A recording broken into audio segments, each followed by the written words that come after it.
This celebrated bestseller offers an understanding of your personal financial problems that will guide you through a lifetime. The Richest Man in Babylon uses success secrets of the ancients to lead you onto the road of happiness and prosperity. And now, The Richest Man in Babylon. Forward. Our prosperity as a nation depends upon the personal financial prosperity of each of us as individuals. This book deals with the personal successes of each of us.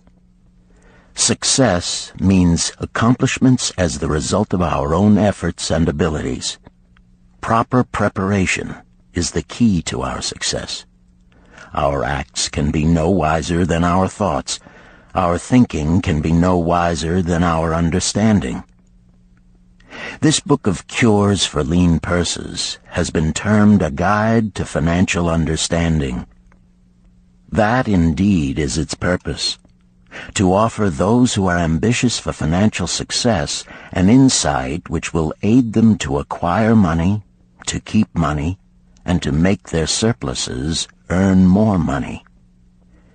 In the pages which follow, we are taken back to Babylon, the cradle in which was nurtured the basic principles of finance now recognized and used the world over. To new readers, the author is happy to extend the wish that its pages may contain for them the same inspiration for growing bank accounts, greater financial successes, and the solution of difficult personal financial problems so enthusiastically reported by readers from coast to coast. To the business executives who have distributed these tales in such generous quantities to friends, relatives, employees, and associates, the author takes this opportunity to express his gratitude. No endorsement could be higher than that of practical men who appreciate its teachings because they themselves have worked up to important successes by applying the very principles it advocates. Babylon became the wealthiest city of the ancient world because its citizens were the richest people of their time. They appreciated the value of money. They practiced sound financial principles in acquiring money, keeping money, and making their money earn more money. They provided for themselves what we all desire: incomes for the future. GSC.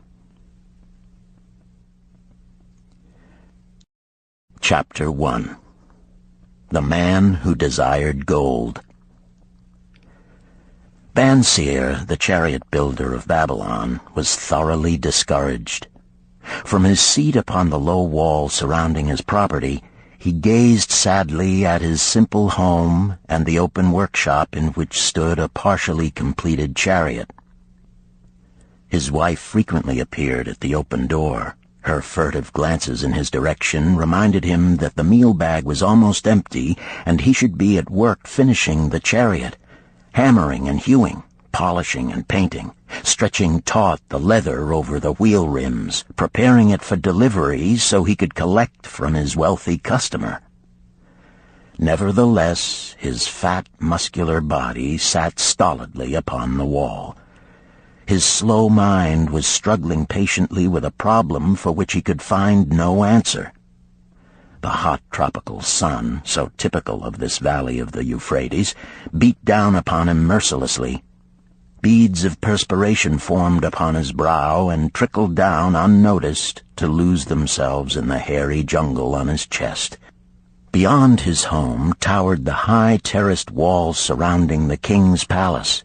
Nearby, cleaving the blue heavens, was the painted tower of the Temple of Bel. In the shadow of such grandeur was his simple home and many others far less neat and well cared for. Babylon was like this, a mixture of grandeur and squalor, of dazzling wealth and direst poverty, crowded together without plan or system within the protecting walls of the city. Behind him, had he cared to turn and look, The noisy chariots of the rich jostled and crowded aside the sandaled tradesmen as well as the barefooted beggars. Even the rich were forced to turn into the gutters to clear the way for the long lines of slave water carriers on the king's business, each bearing a heavy goatskin of water to be poured upon the hanging gardens. Bansir was too engrossed in his own problem to hear or heed the confused hubbub of the busy city. It was the unexpected twanging of the strings from a familiar lyre that aroused him from his reverie. He turned and looked into the sensitive, smiling face of his best friend, Kabai, the musician. "May the gods bless thee with great liberality, my good friend," began Kabai with an elaborate salute. "Yet it does appear they have already been so generous thou needst not to labor. I rejoice with thee in thy good fortune. More, I would even share it with thee. Pray, from thy purse, which must be bulging, else thou wouldst be busy in yon shop, extract but 2 humble shekels and lend them to me until after the nobleman's feast this night. Thou wilt not miss them ere they are returned."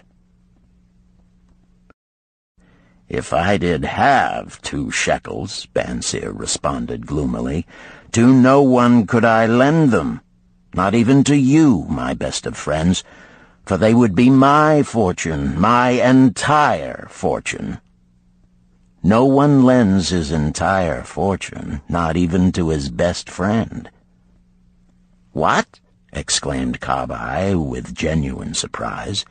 "Thou hast not 1 shekel in thy purse, yet sit like a statue upon a wall. Why not complete that chariot? How else canst thou provide for thy noble appetite? 'Tis not like thee, my friend. Where is thy endless energy? Doth something distress thee? Have the gods brought to thee troubles?" "A torment from the gods it must be," Bansir agreed. "It began with a dream, a senseless dream in which I thought I was a man of means. From my belt hung a handsome purse, heavy with coins. There were shekels which I cast with careless freedom to the beggars. There were pieces of silver with which I did buy finery for my wife and whatever I did desire for myself. There were pieces of gold which made me feel assured of the future and unafraid to spend the silver. A glorious feeling of contentment was within me. You would not have known me for thy hard-working friend, nor wouldst have known my wife, so free from wrinkles was her face and shining with happiness. She was again the smiling maiden of our early married days." "A pleasant dream indeed," commented Kabai. "But why should such pleasant feelings as it aroused turn thee into a glum statue upon the wall?" "Why, indeed? Because when I awoke and remembered how empty was my purse, a feeling of rebellion swept over me. Let us talk it over together, for, as the sailors do say, we ride in the same boat, we two. As youngsters we went together to the priests to learn wisdom. As young men we shared each other's pleasures. As grown men we have always been close friends. We have been contented subjects of our kind. We have been satisfied to work long hours and spend our earnings freely. We have earned much coin in the years that have passed, yet to know the joys that come from wealth, we must dream about them. Bah! Are we more than dumb sheep? We live in the richest city in all the world. The travelers do say none equals it in wealth. About us is much display of wealth, but of it we ourselves have not. After half a lifetime of hard labor, thou, my best of friends, hast an empty purse, and sayest to me, may I borrow such a trifle as 2 shekels until after the nobleman's feast this night? Then what do I reply? Do I say, here is my purse, its contents will I gladly share? No, I admit that my purse is as empty as thine. What is the matter? Why cannot we acquire silver and gold, more than enough for food and robes? Consider also our sons, Bansir continued. Are they not following in the footsteps of their fathers? Need they and their families, and their sons' families, live all their lives in the midst of such treasures of gold, and yet, like us, be content to banquet upon sour goat's milk and porridge? Never in all the years of our friendship didst thou talk like this before, Bansir. Kabai was puzzled. Never in all those years did I think like this before. From early dawn until darkness stopped me, I have labored to build the finest chariots any man could make, soft-heartedly hoping some day the gods would recognize my worthy deeds and bestow upon me great prosperity. This they have never done. At last I realize this they will never do. Therefore my heart is sad. I wish to be a man of means. I wish to own lands and cattle, to have fine robes and coins in my purse. I am willing to work for these things with all the strength in my back, with all the skill in my hands, with all the cunning in my mind. But I wish my labors to be fairly rewarded. What is the matter with us? Again, I ask you, why cannot we have our just share of the good things so plentiful for those who have the gold with which to buy them? Would I knew the answer, Kabai replied. No better than thou am I satisfied. My earnings from my lyre are quickly gone. Often must I plan and scheme that my family be not hungry. Also within my breast is a deep longing for a lyre large enough that it may truly sing the strains of music that do surge through my mind. With such an instrument could I make music finer than even the king has ever heard before. Such a lyre thou shouldst have. No man in all Babylon could make it sing more sweetly. Could make it sing so sweetly not only the king, but the gods themselves would be delighted. But how mayest thou secure it while we both of us are as poor as the king's slaves? Listen to the bell. Here they come. He pointed to the long column of half-naked, sweating water-bearers plodding laboriously up the narrow street from the river. 5 abreast they marched, each bent under a heavy goatskin of water. A fine figure of a man he who doth lead them, Kabai indicated the wearer of the bell who marched in front without a load. A prominent man in his own country, 'tis easy to see. There are many good figures in the line, Bansir agreed, as good men as we.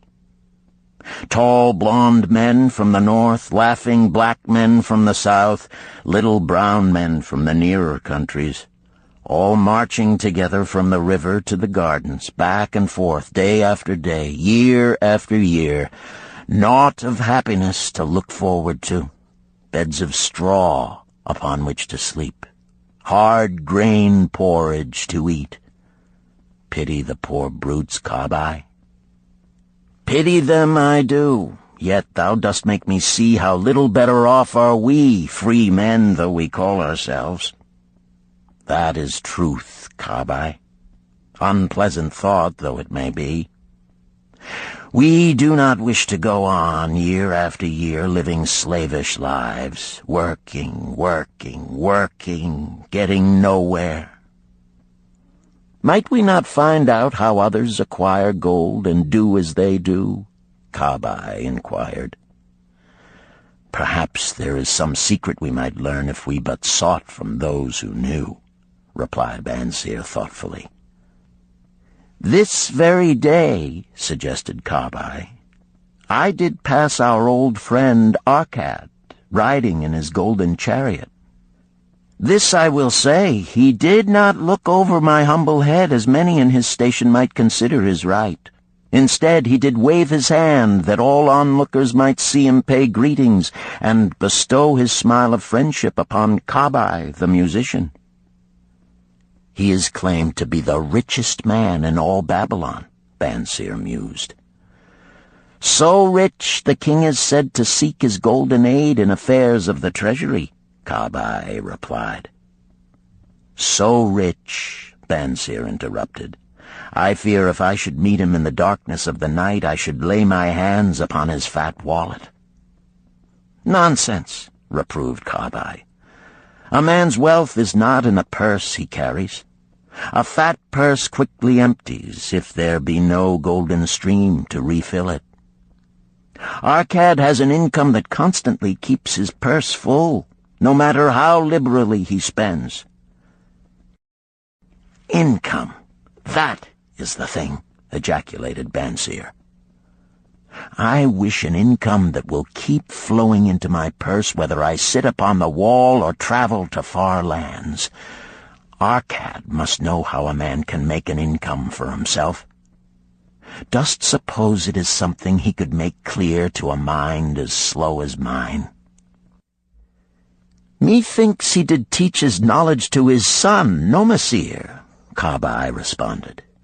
Did he not go to Nineveh and, so it is told at the inn, become, without aid from his father, one of the richest men in that city? Camel, thou bringest to me a rare thought. A new light gleamed in Bansir's eyes.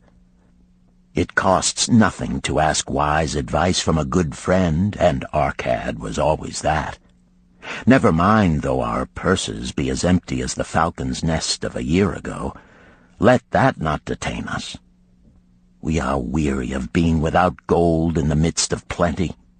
We wish to become men of means. Come, let us go to Arkad and ask how we also may acquire incomes for ourselves.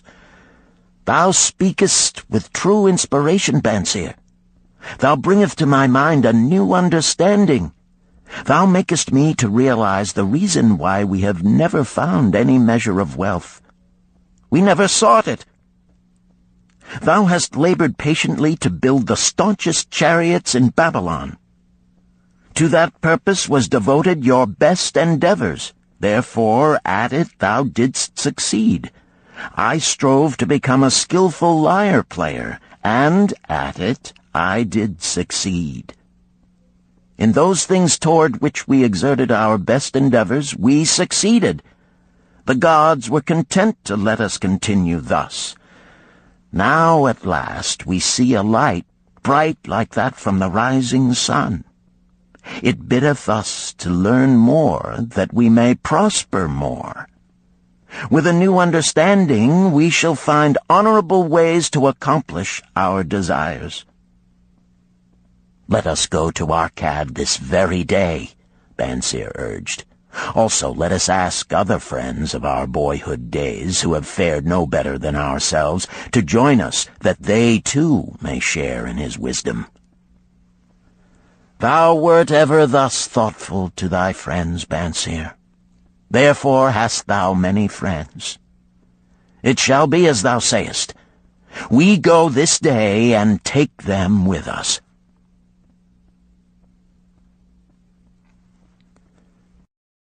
Chapter 2. The Richest Man in Babalon. In old Babalon there once lived a certain very rich man named Arkad. Far and wide he was famed for his great wealth. Also was he famed for his liberality.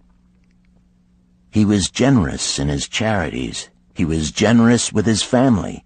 He was liberal in his own expenses. But nevertheless, each year his wealth increased more rapidly than he spent it. And there were certain friends of younger days who came to him and said, You, Arkad, are more fortunate than we. You have become the richest man in all Babalon, while we struggle for existence. You can wear the finest garments, and you can enjoy the rarest foods, while we must be content if we can clothe our families in raiment that is presentable and feed them as best we can. Yet once we were equal. We studied under the same master. We played in the same games, and in neither the studies nor the games did you outshine us. And in the years since, you have been no more an honorable citizen than we. Nor have you worked harder or more faithfully in so far as we can judge. Why, then, should a fickle fate single you out to enjoy all the good things of life and ignore us who are equally deserving? Thereupon Arkad remonstrated with them, saying, If you have not acquired more than a bare existence in the years since we were youths, it is because you either have failed to learn the laws that govern the building of wealth, or else you do not observe them. Fickle fate is a vicious goddess who brings no permanent good to anyone. On the contrary, she brings ruin to almost every man upon whom she showers unearned gold. She makes wanton spenders who soon dissipate all they receive and are left beset by overwhelming appetites and desires they have not the ability to gratify. Yet others whom she favors become misers and hoard their wealth, fearing to spend what they have, knowing they do not possess the ability to replace it. They further are beset by fear of robbers and doom themselves to lives of emptiness and secret misery. Others there probably are who can take unearned gold and add to it and continue to be happy and contented citizens, but so few are they, I know of them but by hearsay. Think you of the men who have inherited sudden wealth, and see if these things are not so. His friends admitted that of the men they knew who had inherited wealth, these words were true, and they besought him to explain to them how he had become possessed of so much prosperity, so he continued. In my youth, I looked about me and saw all the good things there were to bring happiness and contentment, and I realized that wealth increased the potency of all these. Wealth is a power. With wealth, many things are possible. One may ornament the home with the richest of furnishings. One may sail the distant seas. One may feast on the delicacies of far lands. One may buy the ornaments of the gold worker and the stone polisher. One may even build mighty temples for the gods. One may do all these things and many others in which there is delight for the senses and gratification for the soul. And when I realized all this, I decided to myself that I would claim my share of the good things of life. I would not be one of those who stand afar off, enviously watching others enjoy. I would not be content to clothe myself in the cheapest raiment that looked respectable. I would not be satisfied with the lot of a poor man. On the contrary, I would make myself a guest at this banquet of good things. Being, as you know, the son of a humble merchant, one of a large family with no hope of an inheritance, and not being endowed, as you have so frankly said, with superior powers or wisdom, I decided that if I was to achieve what I desired, time and study would be required. As for time, all men have it in abundance. You, each of you, have let slip by sufficient time to have made yourselves wealthy. Yet you admit you have nothing to show except your good families, of which you can be justly proud. As for study, did not our wise teacher teach us that learning was of two kinds? The one kind being the things we learned and knew, and the other being the training that taught us how to find out what we did not know. Therefore did I decide to find out how one might accumulate wealth, and, when I had found out, to make this my task and do it well. For is it not wise that we should enjoy while we dwell in the brightness of the sunshine? For sorrows enough shall descend upon us when we depart for the darkness of the world of spirit. I found employment as a scribe in the hall of records, and long hours each day I labored upon the clay tablets. Week after week, and month after month I labored, yet for my earnings I had naught to show. Food and clothing and penance to the gods, and other things of which I could remember not what, absorbed all my earnings, but my determination did not leave me. And one day Algamish, the moneylender, came to the house of the city master and ordered a copy of the 9th law, and he said to me, I must have this in 2 days, and if the task is done by that time, 2 coppers will I give to thee. So I labored hard, but the law was long, and when Algamish returned, the task was unfinished. He was angry, and had I been his slave, he would have beaten me. But knowing the city master would not permit him to injure me, I was unafraid. So I said to him, Algamish, you are a very rich man.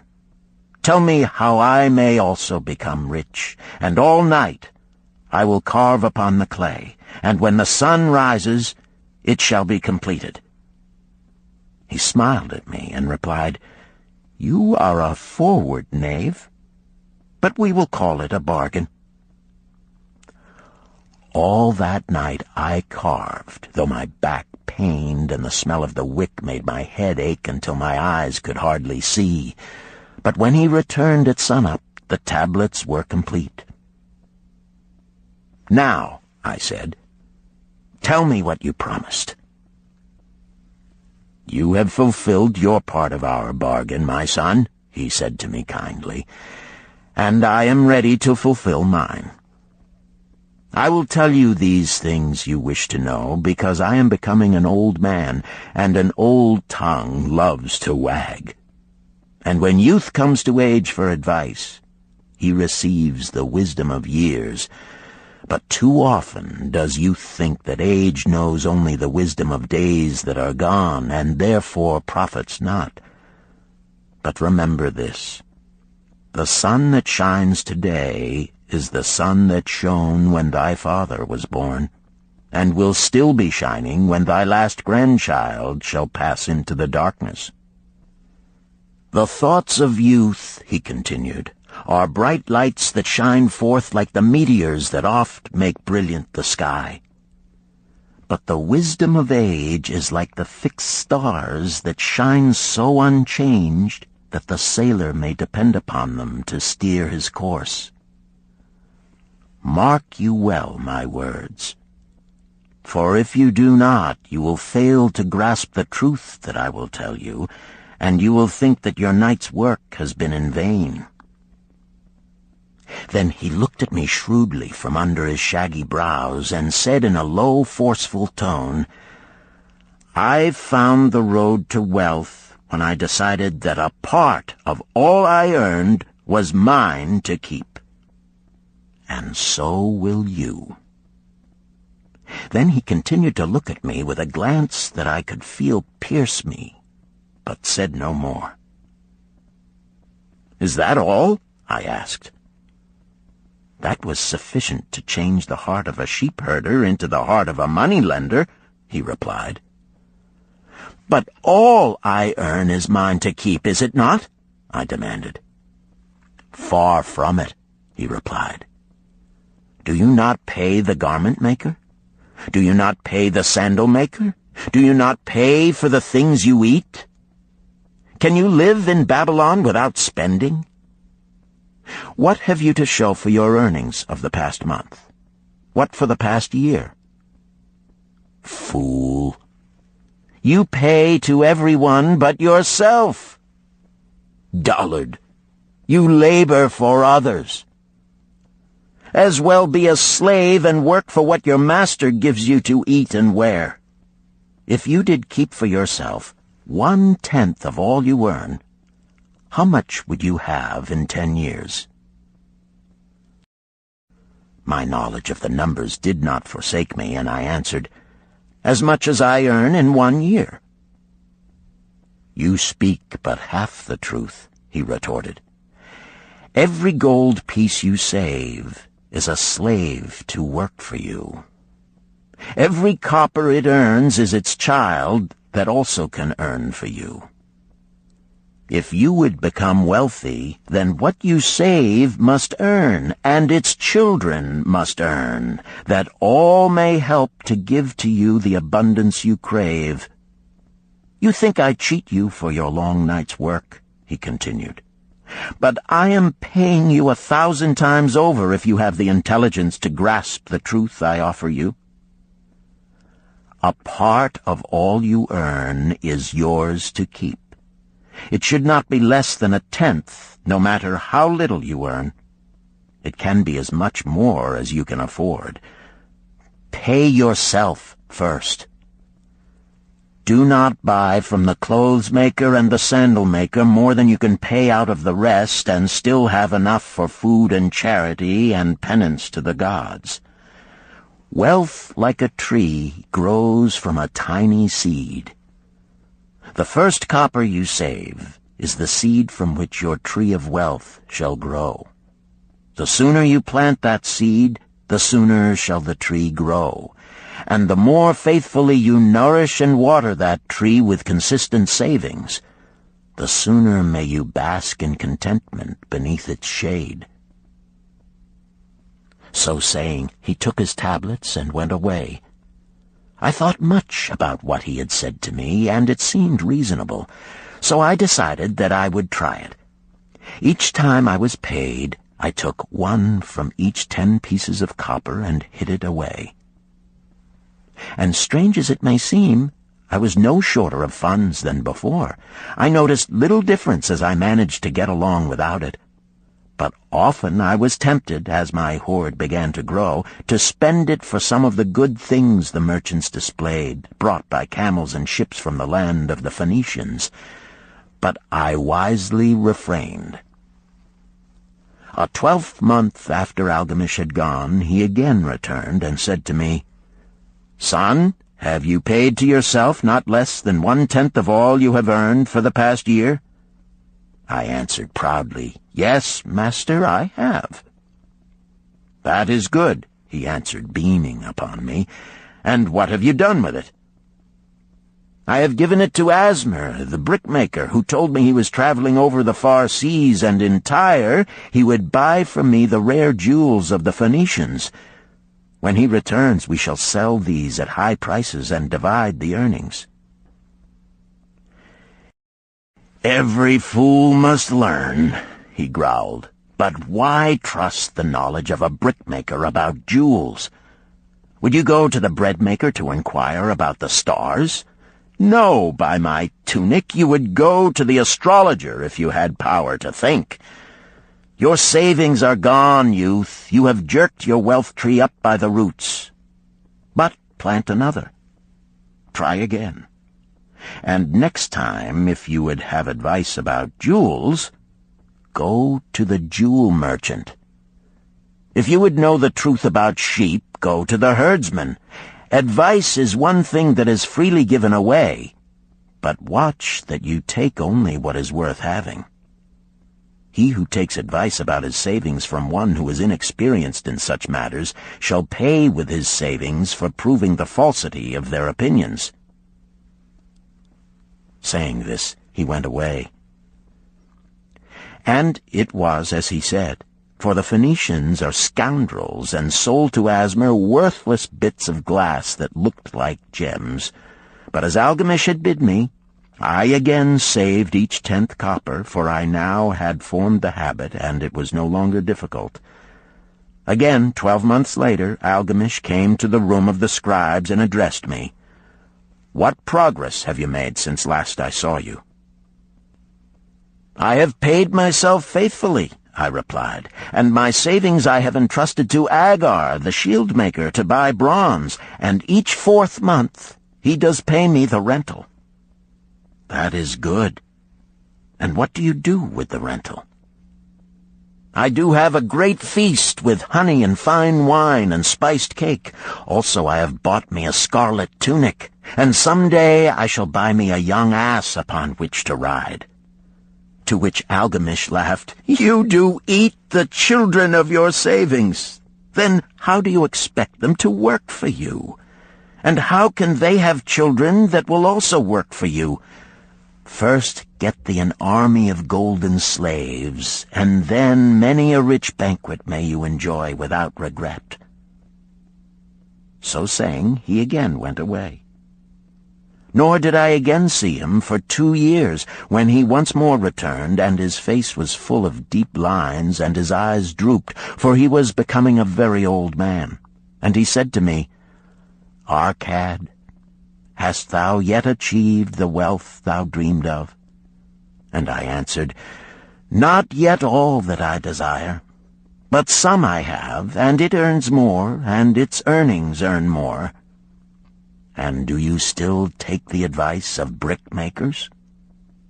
"About brickmaking they give me good advice," I retorted. "Arkad," he continued, "you have learned your lessons well. You first learned to live upon less than you could earn. Next, you learned to seek advice from those who were competent through their own experiences to give it. And lastly, you have learned to make gold work for you. You have taught yourself how to acquire money, how to keep it, and how to use it. Therefore, you are competent for a responsible position.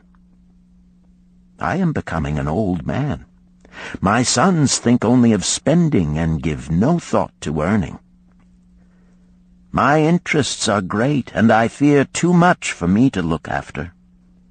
If you will go to Nippur and look after my lands there, I shall make you my partner, and you shall share in my estate."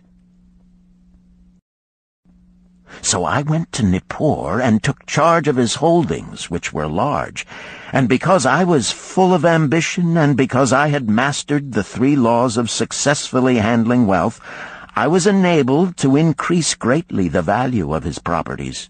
So I prospered much, and when the spirit of Algamish departed for the sphere of darkness, I did share in his estate as he had arranged under the law. So spake Arkad, and when he had finished his tale, one of his friends said, "You were indeed fortunate that Algamish made you an heir." "Fortunate only in that I had the desire to prosper before I first met him. For 4 years did I not prove my definiteness of purpose by keeping 1/10 of all I earned? Would you call a fisherman lucky who for years so studied the habits of the fish that with each changing wind he could cast his nets about them? Opportunity is a haughty goddess who wastes no time with those who are unprepared. You had strong willpower to keep on after you lost your first year's savings. You are unusual in that way," spoke up another.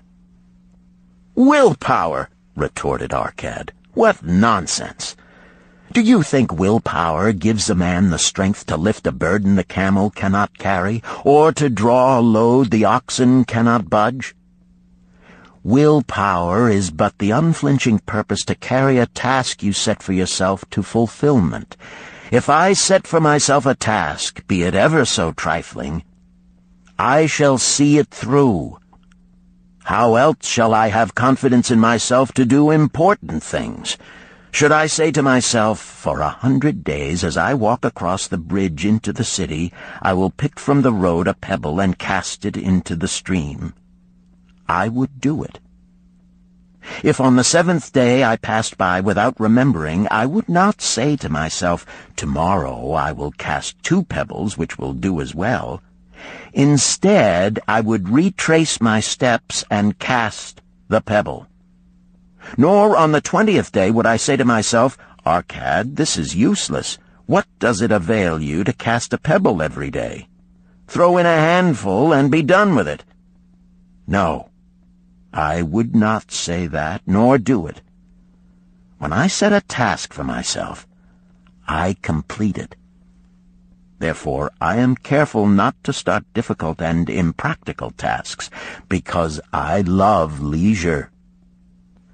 And then another friend spoke up and said, "If what you tell is true, and it does seem, as you have said, reasonable, then being so simple, if all men did it, there would not be enough wealth to go around." "Wealth grows wherever men exert energy," Arkad replied. "If a rich man builds him a new palace, is the gold he pays out gone? No, the brickmaker has part of it, and the laborer has part of it, and the artist has part of it, and everyone who labors upon the house has part of it. Yet, when the palace is completed, is it not worth all it cost?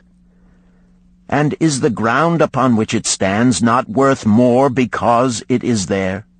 And is the ground that adjoins it not worth more because it is there? Wealth grows in magic ways. No man can prophesy the limit of it. Have not the Phoenicians built great cities on barren coasts with the wealth that comes from their ships of commerce on the seas? What then do you advise us to do that we also may become rich?" asked still another of his friends. "The years have passed, and we are no longer young men, and we have nothing put by." "I advise that you take the wisdom of Algamish and say to yourselves, 'A part of all I earn is mine to keep.' Say it in the morning when you first arise, say it at noon, say it at night. Say it each hour of every day. Say it to yourself until the words stand out like letters of fire across the sky. Impress yourself with the idea. Fill yourself with the thought. Then take whatever portion seems wise. Let it be not less than 1/10, and lay it by. Arrange your other expenditures to do this if necessary, but lay by that portion first. Soon you will realize what a rich feeling it is to own a treasure upon which you alone have claim. As it grows, it will stimulate you. A new joy of life will thrill you. Greater efforts will come to you to earn more. For of your increased earnings, will not the same percentage be also yours to keep? Then learn to make your treasure work for you. Make it your slave. Make its children and its children's children work for you. Ensure an income for thy future. Look thou at the aged, and forget not that in the days to come thou also will be numbered among them. Therefore invest thy treasure with greatest caution that it be not lost. Usurious rates of return are deceitful sirens that sing but to lure the unwary upon the rocks of loss and remorse. Provide also that thy family may not want should the gods call thee to their realms. For such protection it is always possible to make provision with small payments at regular intervals. Therefore the provident man delays not in expectation of a large sum becoming available for such a wise purpose. Counsel with wise men. Seek the advice of men whose daily work is handling money. Let them save you from such an error as I myself made in entrusting my money to the judgment of Asmer, the brickmaker. A small return and a safe one is far more desirable than risk. Enjoy life while you are here. Do not overstrain or try to save too much. If 1/10 of all you earn is as much as you can comfortably keep, be content to keep this portion. Live otherwise according to your income, and let not yourself get niggardly and afraid to spend. Life is good, and life is rich with things worthwhile and things to enjoy. His friends thanked him and went away. Some were silent because they had no imagination and could not understand. Some were sarcastic because they thought that one so rich should divide with old friends not so fortunate. But some had in their eyes a new light. They realized that Algamish had come back each time to the room of the scribes because he was watching a man work his way out of darkness into light. When that man had found the light, a place awaited him. No one could fill that place until he had for himself worked out his own understanding, until he was ready for opportunity. These latter were the ones who, in the following years, frequently revisited Arkad, who received them gladly. He counseled with them and gave them freely of his wisdom, as men of broad experience are always glad to do, and he assisted them in so investing their savings that it would bring in a good interest with safety and would neither be lost nor entangled in investments that paid no dividends. The turning point in these men's lives came upon that day when they realized the truth that had come from Algamish to Arkad, and from Arkad to them. A part of all you earn is yours to keep.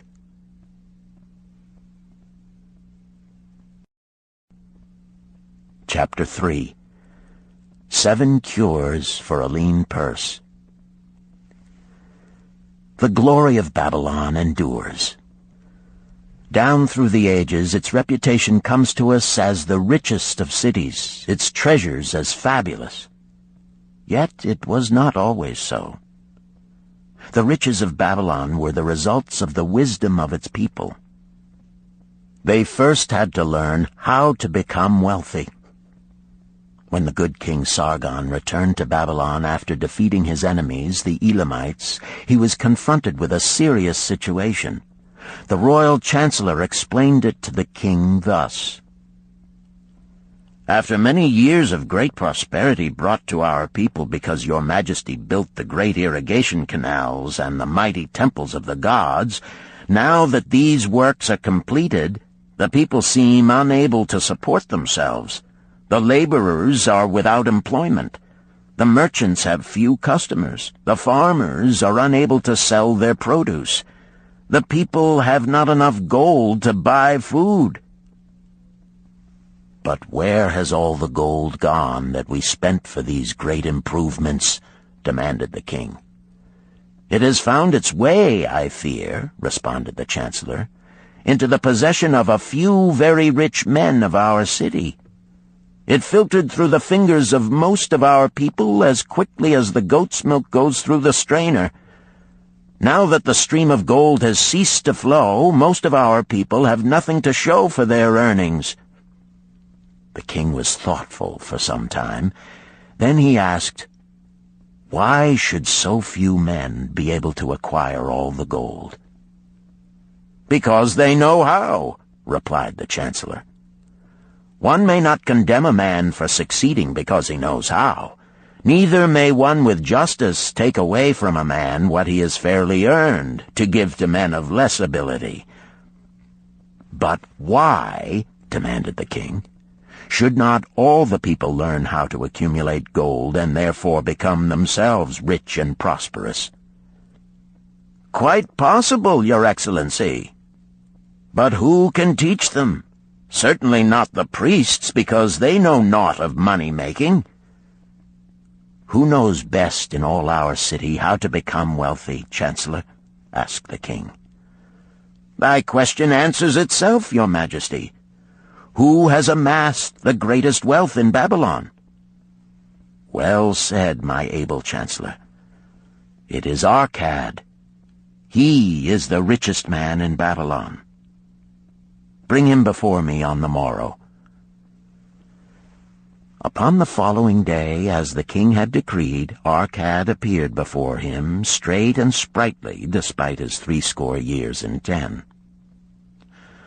"Arkad," spoke the king, "is it true thou art the richest man in Babylon?"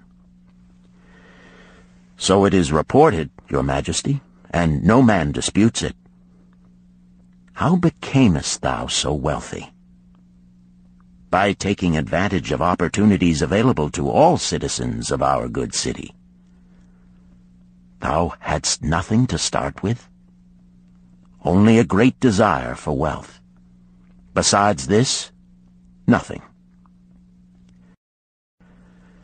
Arkad, continued the king, our city is in a very unhappy state because a few men know how to acquire wealth and therefore monopolize it, while the mass of our citizens lack the knowledge of how to keep any part of the gold they receive. It is my desire that Babylon be the wealthiest city in the world. Therefore, it must be a city of many wealthy men. Therefore, we must teach all the people how to acquire riches. Tell me, Arkad, is there any secret to acquiring wealth? Can it be taught? It is practical, Your Majesty. That which one man knows can be taught to others. The king's eyes glowed. Arkad, thou speakest the words I wish to hear. Wilt thou lend thyself to this great cause? Wilt thou teach thy knowledge to a school for teachers, each of whom shall teach others until there are enough trained to teach these truths to every worthy subject in my domain? Arkad bowed and said, I am thy humble servant to command. Whatever knowledge I possess will I gladly give for the betterment of my fellow men and the glory of my king. Let your good chancellor arrange for me a class of 100 men, and I will teach them those 7 cures which did fatten my purse, than which there was none leaner in all Babylon.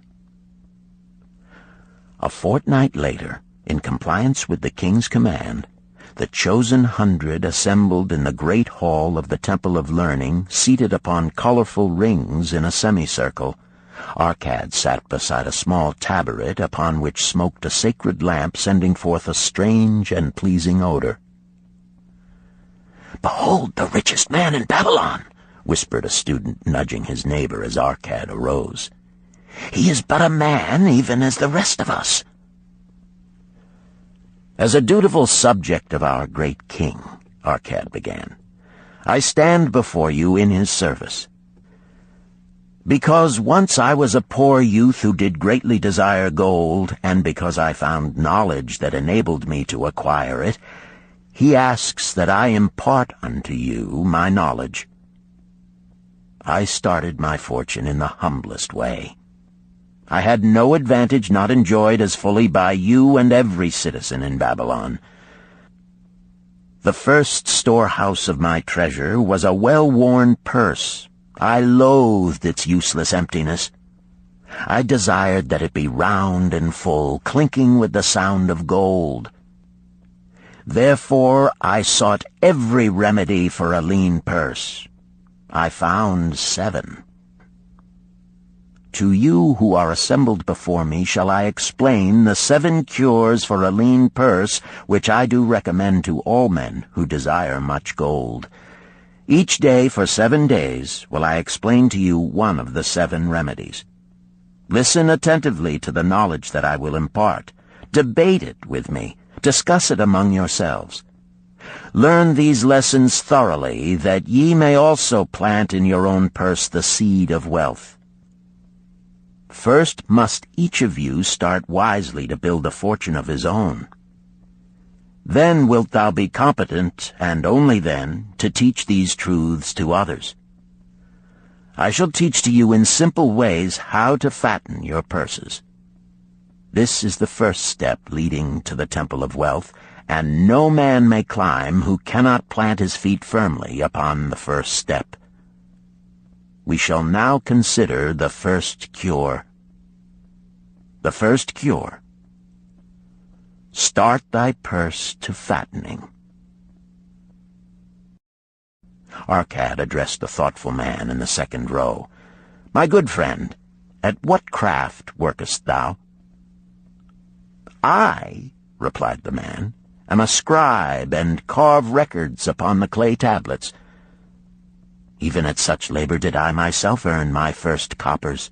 Therefore thou hast the same opportunity to build a fortune. He spoke to a florid-faced man farther back. Pray tell also what dost thou to earn thy bread?" "I," responded this man, "am a meat butcher.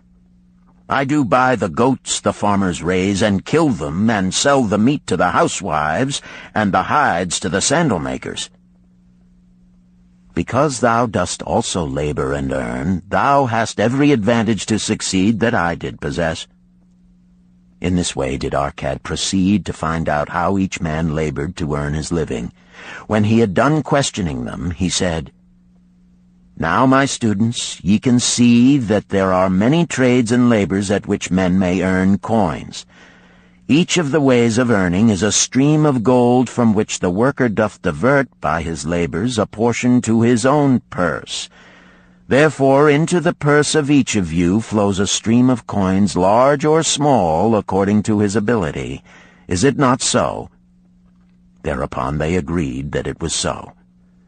"Then," continued Arkad, "if each of you desireth to build for himself a fortune, is it not wise to start by utilizing that source of wealth which he already has established?" To this they agreed. Then Arkad turned to a humble man who had declared himself an egg merchant. "If thou select one of thy baskets, and put into it each morning 10 eggs, and take out from it each evening 9 eggs, what will eventually happen?" "It will become in time overflowing." "Why?" "Because each day I put in 1 more egg than I take out." Arkad turned to the class with a smile. "Does any man here have a lean purse?" First they looked amused, then they laughed. Lastly, they waved their purses in jest. "All right," he continued. "Now I shall tell thee the first remedy I learned to cure a lean purse. Do exactly as I have suggested to the egg merchant. For every 10 coins thou placest within thy purse, take out for use but 9. Thy purse will start to fatten at once, and its increasing weight will feel good in thy hand and bring satisfaction to thy soul. Deride not what I say because of its simplicity. Truth is always simple. I told thee I would tell how I built my fortune. This was my beginning.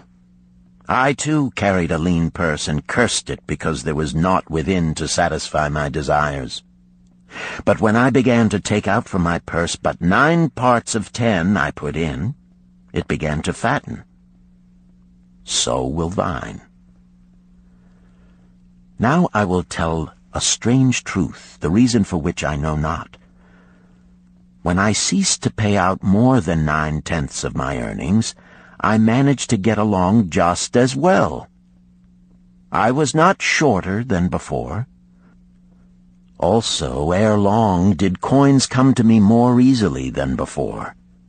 Surely it is a law of the gods that unto him who keepeth and spendeth not a certain part of all his earnings shall gold come more easily. Likewise him whose purse is empty does gold avoid. Which desirest thou the most? Is it the gratification of thy desires of each day, a jewel, a bit of finery, better raiment, more food, things quickly gone and forgotten? Or is it substantial belongings, gold, lands, herds, merchandise, income-bringing investments?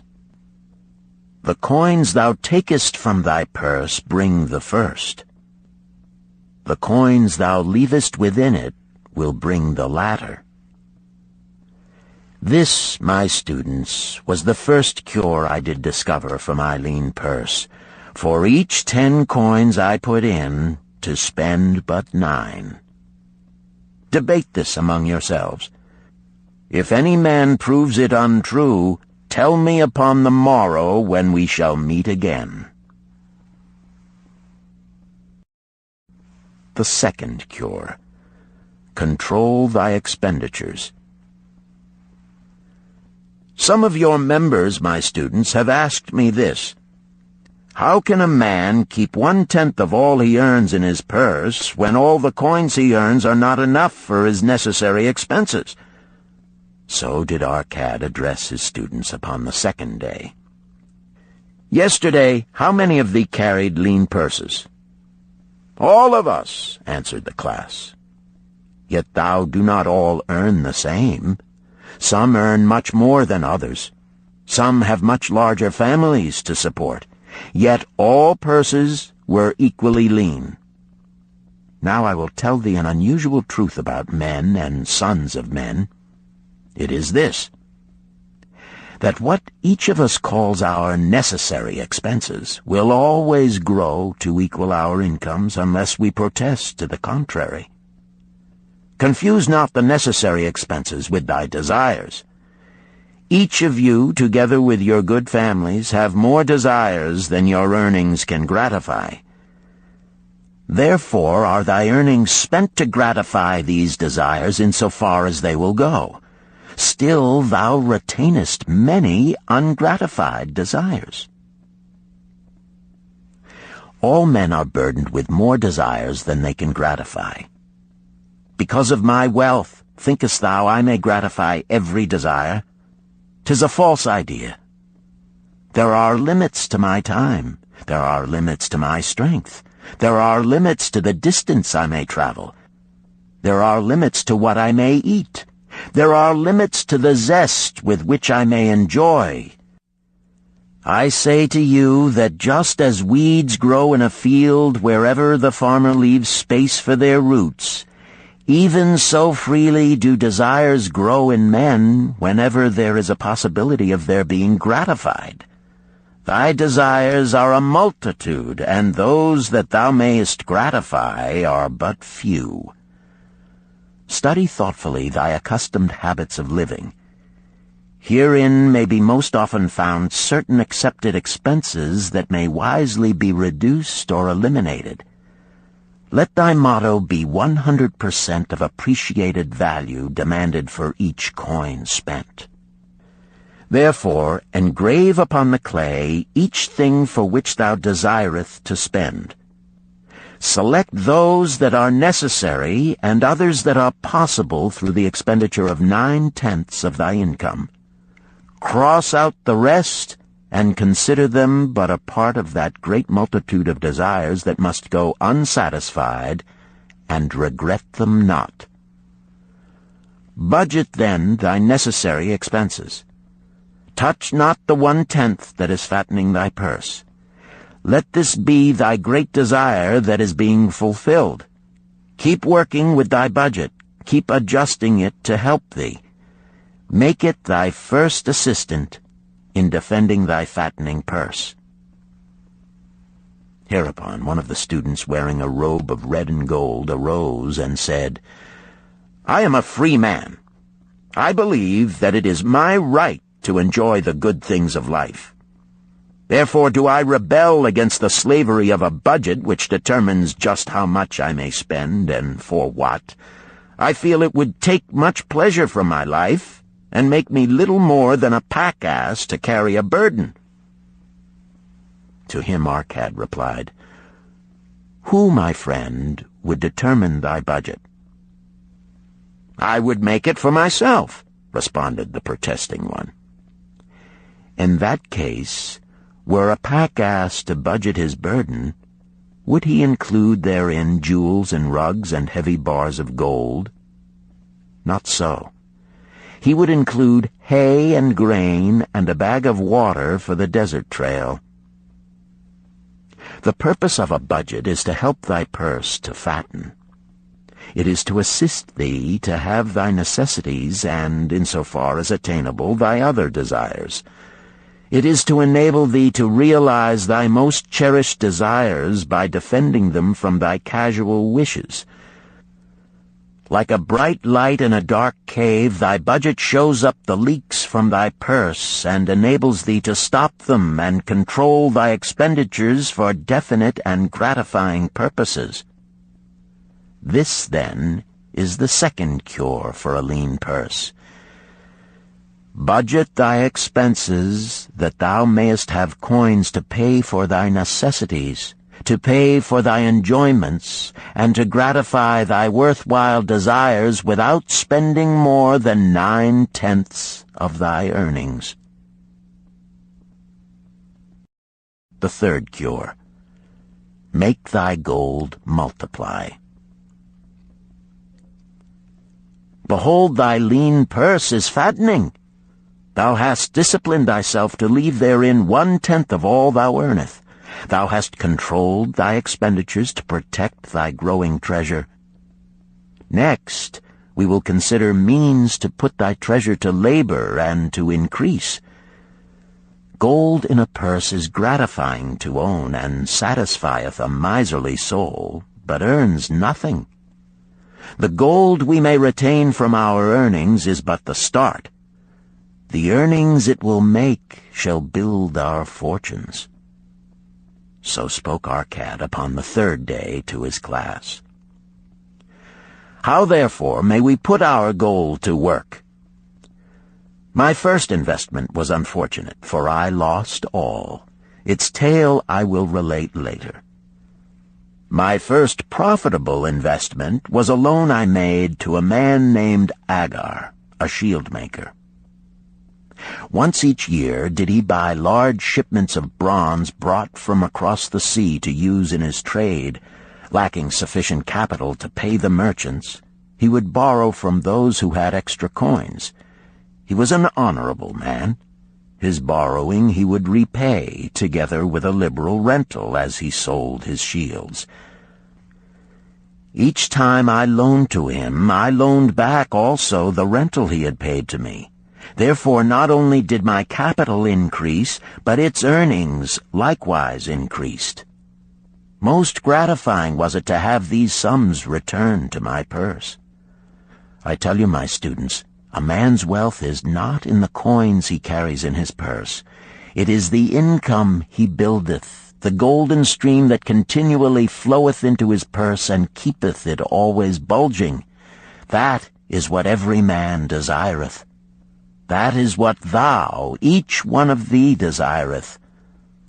An income that continueth to come whether thou work or travel.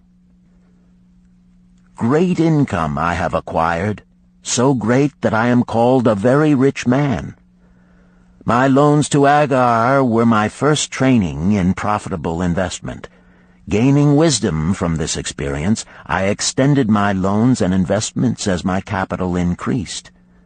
From a few sources at first, from many sources later, flowed into my purse a golden stream of wealth available for such wise uses as I should decide. Behold, from my humble earnings, I had begotten a horde of golden slaves, each laboring and earning more gold. As they labored for me, so their children also labored, and their children's children, until great was the income from their combined efforts. Gold increaseth rapidly when making reasonable earnings, as thou wilt see from the following. A farmer, when his first son was born, took 10 pieces of silver to a moneylender and asked him to keep it on rental for his son until he became 20 years of age. This the moneylender did, and agreed the rental should be 1/4 of its value each 4 years. The farmer asked, because this sum he had set aside as belonging to his son, that the rental be added to the principal. When the boy had reached the age of 20 years, the farmer again went to the moneylender to inquire about the silver. The moneylender explained that because this sum had been increased by compound interest, the original 10 pieces of silver had now grown to 30½ pieces. The farmer was well pleased, and because the son did not need the coins, he left them with the moneylender. When the son became 50 years of age, the father meantime having passed to the other world, the moneylender paid the son in settlement 167 pieces of silver. Thus, in 50 years, had the investment multiplied itself at rental almost 17 times. This, then, is the third cure for a lean purse. to put each coin to laboring, that it may reproduce its kind, even as the flocks of the field, and help bring to thee income, a stream of wealth that shall flow constantly into thy purse. The fourth cure. Guard thy treasures from loss. Misfortune loves a shining mark. Gold in a man's purse must be guarded with firmness, else it be lost. Thus it is wise that we must first secure small amounts and learn to protect them before the gods entrust us with larger. So spoke Arkad upon the fourth day to his class. Every owner of gold is tempted by opportunities whereby it would seem that he could make large sums by its investment in most plausible projects. Often friends and relatives are eagerly entering such investment and urge him to follow. The first sound principle of investment is security for thy principal. Is it wise to be intrigued by larger earnings when thy principal may be lost? I say not. The penalty of risk is probable loss. Study carefully, before parting with thy treasure, each assurance that it may be safely reclaimed. Be not misled by thine own romantic desires to make wealth rapidly. Before thou loan it to any man, assure thyself of his ability to repay and his reputation for doing so, that thou mayest not unwittingly be making him a present of thy hard-earned treasure. Before thou entrust it as an investment in any field, acquaint thyself with the dangers which may beset it. My own first investment was a tragedy to me at the time. The guarded savings of a year I did entrust to a brickmaker named Asmer, who was traveling over the far seas, and in Tyre agreed to buy for me the rare jewels of the Phoenicians. These we would sell upon his return and divide the profits. The Phoenicians were scoundrels and sold him bits of glass. My treasure was lost. Today, my training would show to me at once the folly of entrusting a brickmaker to buy jewels. Therefore do I advise thee from the wisdom of my experiences, be not too confident of thine own wisdom in entrusting thy treasures to the possible pitfalls of investments. Better by far to consult the wisdom of those experienced in handling money for profit. Such advice is freely given for the asking, and may readily possess a value equal in gold to the sum thou considerest investing. In truth, such is its actual value if it save thee from loss. This, then, is the fourth cure for a lean purse, and of great importance if it prevent thy purse from being emptied once it has become well filled. Guard thy treasure from loss by investing only where thy principal is safe, where it may be reclaimed if desirable, and where thou wilt not fail to collect a fair rental. Consult with wise men. Secure the advice of those experienced in the profitable handling of gold. Let their wisdom protect thy treasure from unsafe investments. This ends Disc 1. The Richest Man in Babalon, Disc 2. The fifth cure. Make of thy dwelling a profitable investment. If a man setteth aside 9 parts of his earnings upon which to live and enjoy life, and if any part of this 9 parts he can turn into a profitable investment without detriment to his well-being, then so much faster will his treasures grow. So spake Arkad to his class at their 5th lesson. All too many of our men of Babalon do raise their families in unseemly quarters. They do pay to exacting landlords liberal rentals for rooms where their wives have not a spot to raise the blooms that gladden a woman's heart, and their children have no place to play their games except in the unclean alleys. No man's family can fully enjoy life unless they do have a plot of ground wherein children can play in the clean earth, and where the wife may raise not only blossoms but good rich herbs to feed her family.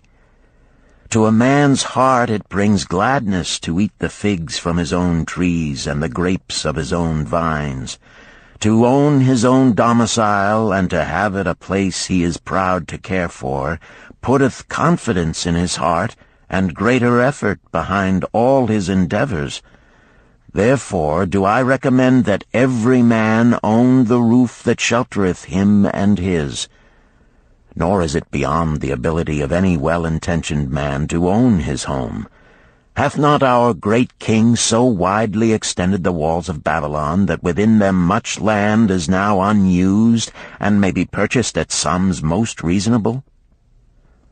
Also I say to you, my students, that the money-lenders gladly consider the desires of men who seek homes and land for their families. Readily may thou borrow to pay the brickmaker and the builder for such commendable purposes, if thou can show a reasonable portion of the necessary sum which thou thyself hast provided for the purpose. Then when the house be built, thou canst pay the money-lender with the same regularity as thou didst pay the landlord, because each payment will reduce thy indebtedness to the money-lender. A few years will satisfy his loan. Then will thy heart be glad, because thou wilt own in thy own right a valuable property, and thy only cost will be the king's taxes. Also wilt thy good wife go more often to the river to wash thy robes, that each time returning she may bring a goatskin of water to pour upon the growing things. Thus come many blessings to the man who owneth his own house, and greatly will it reduce his cost of living, making available more of his earnings for pleasures and the gratification of his desires. This, then, is the fifth cure for a lean purse. Own thy own home. The sixth cure. Ensure a future income. The life of every man proceedeth from his childhood to his old age. This is the path of life, and no man may deviate from it, unless the gods call him prematurely to the world beyond. Therefore do I say that it behooves a man to make preparation for a suitable income in the days to come, when he is no longer young, and to make preparations for his family, should he be no longer with them to comfort and support them. This lesson shall instruct thee in providing a full purse when time has made thee less able to earn. So Arkad addressed his class upon the sixth day. The man who, because of his understanding of the laws of wealth, acquireth a growing surplus, should give thought to those future days. He should plan certain investments or provisions that may endure safely for many years, yet will be available when the time arrives which he has so wisely anticipated. There are diverse ways by which a man may provide with safety for his future. He may provide a hiding place and there bury a secret treasure. Yet no matter with what skill it be hidden, it may nevertheless become the loot of thieves. For this reason I recommend not this plan. A man may buy houses or lands for this purpose. If wisely chosen as to their usefulness and value in the future, they are permanent in their value and their earnings, or their sale will provide well for his purpose. A man may loan a small sum to the moneylender and increase it at regular periods. The rental which the moneylender adds to this will largely add to its increase. I do know a sandal-maker named Ansan, who explained to me not long ago that each week for 8 years he had deposited with his moneylender 2 pieces of silver. The moneylender had but recently given him an accounting over which he greatly rejoiced. The total of his small deposits with their rental at the customary rate of 1/4 their value for each 4 years had now become 1,040 pieces of silver. I did gladly encourage him further by demonstrating to him with my knowledge of the numbers that in 12 years more, if he would keep his regular deposits of but 2 pieces of silver each week, the moneylender would then owe him 4,000 pieces of silver, a worthy competence for the rest of his life.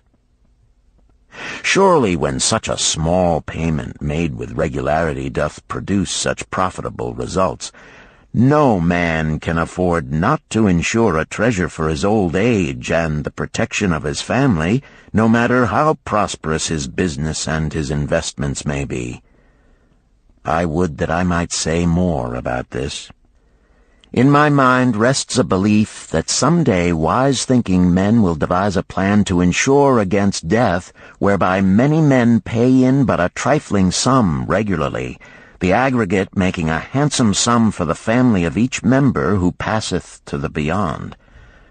This do I see as something desirable, and which I could highly recommend. But today it is not possible, because it must reach beyond the life of any man or any partnership to operate. It must be as stable as the king's throne. Some day do I feel that such a plan shall come to pass, and be a great blessing to many men, because even the first small payment will make available a snug fortune for the family of a member, should he pass on. But because we live in our own day, and not in the days which are to come, must we take advantage of those means and ways of accomplishing our purposes. Therefore do I recommend to all men that they, by wise and well-thought-out methods, do provide against a lean purse in their mature years. For a lean purse to a man no longer able to earn, or to a family without its head, is a sore tragedy. This, then, is the 6th cure for a lean purse. Provide in advance for the needs of thy growing age and the protection of thy family. The 7th cure. Increase thy ability to earn. This day do I speak to thee, my students, of one of the most vital remedies for a lean purse. Yet I will not talk of gold, but of yourselves, of the men beneath the robes of many colors who do sit before me. I will talk to you of those things within the minds and lives of men which do work for or against their success. So did Arkad address his class upon the 7th day. Not long ago came to me a young man seeking to borrow. When I questioned him the cause of his necessity, he complained that his earnings were insufficient to pay his expenses. Thereupon I explained to him, this being the case, he was a poor customer for the moneylender, as he possessed no surplus earning capacity to repay the loan. What you need, young man, I told him, is to earn more coins. What dost thou to increase thy capacity to earn? All that I can do, he replied. 6 times within 2 moons have I approached my master to request my pay be increased, but without success. No man can go oftener than that. We may smile at his simplicity, yet he did possess one of the vital requirements to increase his earnings. Within him was a strong desire to earn more, a proper and commendable desire. Preceding accomplishment must be desire. Thy desires must be strong and definite. General desires are but weak longings. For a man to wish to be rich is of little purpose. For a man to desire 5 pieces of gold is a tangible desire which he can press to fulfillment.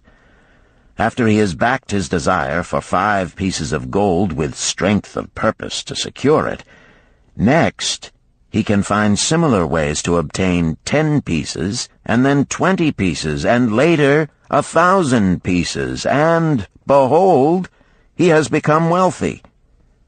In learning to secure his one definite small desire, he hath trained himself to secure a larger one. This is the process by which wealth is accumulated, first in small sums, then in larger ones as a man learns and becomes more capable. Desires must be simple and definite. They defeat their own purpose should they be too many, too confusing, or beyond a man's training to accomplish. As a man perfecteth himself in his calling, even so doth his ability to earn increase. In those days when I was a humble scribe carving upon the clay for a few coppers each day, I observed that other workers did more than I, and were paid more. Therefore did I determine that I would be exceeded by none. Nor did it take long for me to discover the reason for their greater success. More interest in my work, more concentration upon my task, more persistence in my effort, and, behold, few men could carve more tablets in a day than I. With reasonable promptness my increased skill was rewarded, nor was it necessary for me to go 6 times to my master to request recognition. The more of wisdom we know, the more we may earn. That man who seeks to learn more of his craft shall be richly rewarded. If he is an artisan, he may seek to learn the methods and the tools of those most skillful in the same line. If he laboreth at the law or at healing, he may consult and exchange knowledge with others of his calling. If he be a merchant, he may continually seek better goods that can be purchased at lower prices. Always do the affairs of men change and improve, because keen-minded men seek greater skill that they may better serve those upon whose patronage they depend. Therefore, I urge all men to be in the front rank of progress and not to stand still, lest they be left behind. Many things come to make a man's life rich with gainful experiences. Such things as the following a man must do if he respects himself. He must pay his debts with all the promptness within his power, not purchasing that for which he is unable to pay. He must take care of his family that they may think and speak well of him. He must make a will of record that, in case the gods call him, proper and honorable division of his property be accomplished. He must have compassion upon those who are injured and smitten by misfortune, and aid them within reasonable limits. He must do deeds of thoughtfulness to those dear to him. Thus, the 7th and last remedy for a lean purse is to cultivate thy own powers, to study and become wiser, to become more skillful, to so act as to respect thyself. Thereby shalt thou acquire confidence in thyself to achieve thy carefully considered desires. These, then, are the 7 cures for a lean purse, which, out of the experience of a long and successful life, I do urge for all men who desire wealth. There is more gold in Babalon, my students, than thou dreamest of. There is abundance for all. Go thou forth and practice these truths, that thou mayest prosper and grow wealthy, as is thy right. Go thou forth and teach these truths, that every honorable subject of his majesty may also share liberally in the ample wealth of our beloved city. Chapter 4. Meet the Goddess of Good Luck. Babylonian proverb. If a man be lucky, there is no foretelling the possible extent of his good fortune. Pitch him into the Euphrates, and like as not he will swim out with a pearl in his hand. The desire to be lucky is universal. It was just as strong in the breasts of men 4,000 years ago in ancient Babylon as it is in the hearts of men today. We all hope to be favored by the whimsical goddess of good luck. Is there some way we can meet her and attract not only her favorable attention, but her generous favors? Is there a way to attract good luck? That is just what the men of ancient Babylon wished to know. It is exactly what they decided to find out. They were shrewd men and keen thinkers. That explains why their city became the richest and most powerful city of their time. In that distant past, they had no schools or colleges. Nevertheless, they had a center of learning, and a very practical one it was. Among the towered buildings in Babylon was one that ranked in importance with the palace of the king, the hanging gardens, and the temples of the gods. You will find scant mention of it in the history books, more likely no mention at all, yet it exerted a powerful influence upon the thought of that time. This building was the temple of learning, where the wisdom of the past was expounded by voluntary teachers, and where subjects of popular interest were discussed in open forums. Within its walls, all men met as equals. The humblest of slaves could dispute with impunity the opinions of a prince of the royal house. Among the many who frequented the Temple of Learning was a wise rich man named Arkad, called the Richest Man in Babylon. He had his own special hall where almost any evening a large group of men, some old, some very young, but mostly middle-aged, gathered to discuss and argue interesting subjects. Suppose we listen in to see whether they knew how to attract good luck. The sun had just set like a great red ball of fire shining through the haze of desert dust when Arkad strolled to his accustomed platform. Already full 80 men were awaiting his arrival, reclining on their small rugs spread upon the floor. More were still arriving. "What shall we discuss this night?" Arkad inquired. After a brief hesitation, a tall cloth weaver addressed him, arising as was the custom. "I have a subject I would like to hear discussed, yet hesitate to offer, lest it seem ridiculous to you, Arkad, and my good friends here." Upon being urged to offer it, both by Arkad and by calls from the others, he continued, "This day I have been lucky, for I have found a purse in which there are pieces of gold. To continue to be lucky is my great desire. Feeling that all men share with me this desire, I do suggest we debate how to attract good luck, that we may discover ways it can be enticed to one." "A most interesting subject has been offered," Arkad commented. "One most worthy of our discussion. To some men, good luck bespeaks but a chance happening that, like an accident, may befall one without purpose or reason. Others do believe that the instigator of all good fortune is our most bounteous goddess Ashtar, ever anxious to reward with generous gifts those who please her. Speak up, my friends, what say you?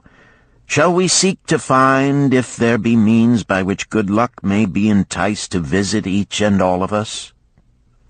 "Yea, and much of it," responded the growing group of eager listeners. Thereupon Arkad continued, "To start our discussion, let us first hear from those among us who have enjoyed experiences similar to that of the cloth weaver in finding or receiving, without effort upon their part, valuable treasures or jewels." There was a pause in which all looked about, expecting someone to reply, but no one did. "What? No one?" Arkad asked. then rare indeed must be this kind of good luck. Who now will offer a suggestion as to where we shall continue our search?" "That I will do," spoke a well-robed young man, arising. "When a man speaketh of luck, is it not natural that his thoughts turn to the gaming tables? Is it not there we find many men courting the favor of the goddess in hope she will bless them with rich winnings?" As he resumed his seat, a voice called, "Do not stop! Continue thy story. Tell us, didst thou find favor with the goddess at the gaming tables? Did she turn the cubes with red side up, so thou filled thy purse at the dealer's expense? Or did she permit the blue sides to come up, so the dealer raked in thy hard-earned pieces of silver?" The young man joined the good-natured laughter, then replied, "I am not averse to admitting she seemed not to know I was even there. But how about the rest of you? Have you found her waiting about such places to roll the cubes in your favor? We are eager to hear as well as to learn." "A wise start," broke in Arkad. "We meet here to consider all sides of each question. To ignore the gaming table would be to overlook an instinct common to most men, the love of taking a chance with a small amount of silver in the hope of winning much gold." "That doth remind me of the races but yesterday," called out another listener. "If the goddess frequents the gaming tables, certainly she does not overlook the races where the gilded chariots and the foaming horses offer far more excitement. Tell us honestly, Arkad, didst she whisper to you to place your bet upon those gray horses from Nineveh yesterday? I was standing just behind thee, and could scarce believe my ears when I heard thee place thy bet upon the grays. Thou knowest as well as any of us that no team in all Assyria can beat our beloved bays in a fair race. Didst the goddess whisper in thy ear to bet upon the grays, because at the last turn the inside black would stumble and so interfere with our bays that the grays would win the race and score an unearned victory?" Arkad smiled indulgently at the banter. "What reason have we to feel the good goddess would take that much interest in any man's bet upon a horse race?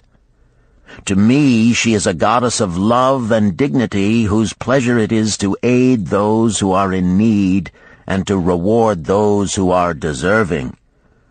I look to find her, not at the gaming tables or the races where men lose more gold than they win, but in other places where the doings of men are more worthwhile and more worthy of reward. In tilling the soil, in honest trading, in all of man's occupations, there is opportunity to make a profit upon his efforts and his transactions. Perhaps not all the time will he be rewarded, because sometimes his judgment may be faulty, and other times the winds and the weather may defeat his efforts. Yet, if he persists, he may usually expect to realize his profit. This is so because the chances of profit are always in his favor. But when a man playeth the games, the situation is reversed, for the chances of profit are always against him, and always in favor of the gamekeeper. The game is so arranged that it will always favor the keeper. It is his business at which he plans to make a liberal profit for himself from the coins bet by the players. Few players realize how certain are the gamekeeper's profits and how uncertain are their own chances to win. For example, let us consider wagers placed upon the cube. Each time it is cast, we bet which side will be uppermost. If it be the red side, the game master pays to us 4 times our bet. But if any other of the 5 sides come uppermost, we lose our bet. Thus, the figures show that for each cast we have 5 chances to lose, but because the red pays 4 for 1, we have 4 chances to win. In a night's play, the game master can expect to keep for his profit 1/5 of all the coins wagered. Can a man expect to win more than occasionally against odds so arranged that he should lose 1/5 of all his bets? Yet some men do win large sums at times, volunteered one of the listeners. Quite so, they do, Arkad continued. Realizing this, the question comes to me whether money secured in such ways brings permanent value to those who are thus lucky. Among my acquaintances are many of the successful men of Babalon, yet among them I am unable to name a single one who started his success from such a source. You who are gathered here tonight know many more of our substantial citizens. To me, it would be of much interest to learn how many of our successful citizens can credit the gaming tables with their start to success. Suppose each of you tell of those you know. What say you? After a prolonged silence, a wag ventured, "Wouldst thy inquiry include the gamekeepers?" "If you think of no one else," Arkad responded. "If not one of you can think of anyone else, then how about yourselves? Are there any consistent winners with us who hesitate to advise such a source for their incomes?" His challenge was answered by a series of groans from the rear, taken up and spread amid much laughter. "It would seem we are not seeking good luck in such places as the goddess frequents," he continued. "Therefore let us explore other fields. We have not found it in picking up lost wallets, neither have we found it haunting the gaming tables.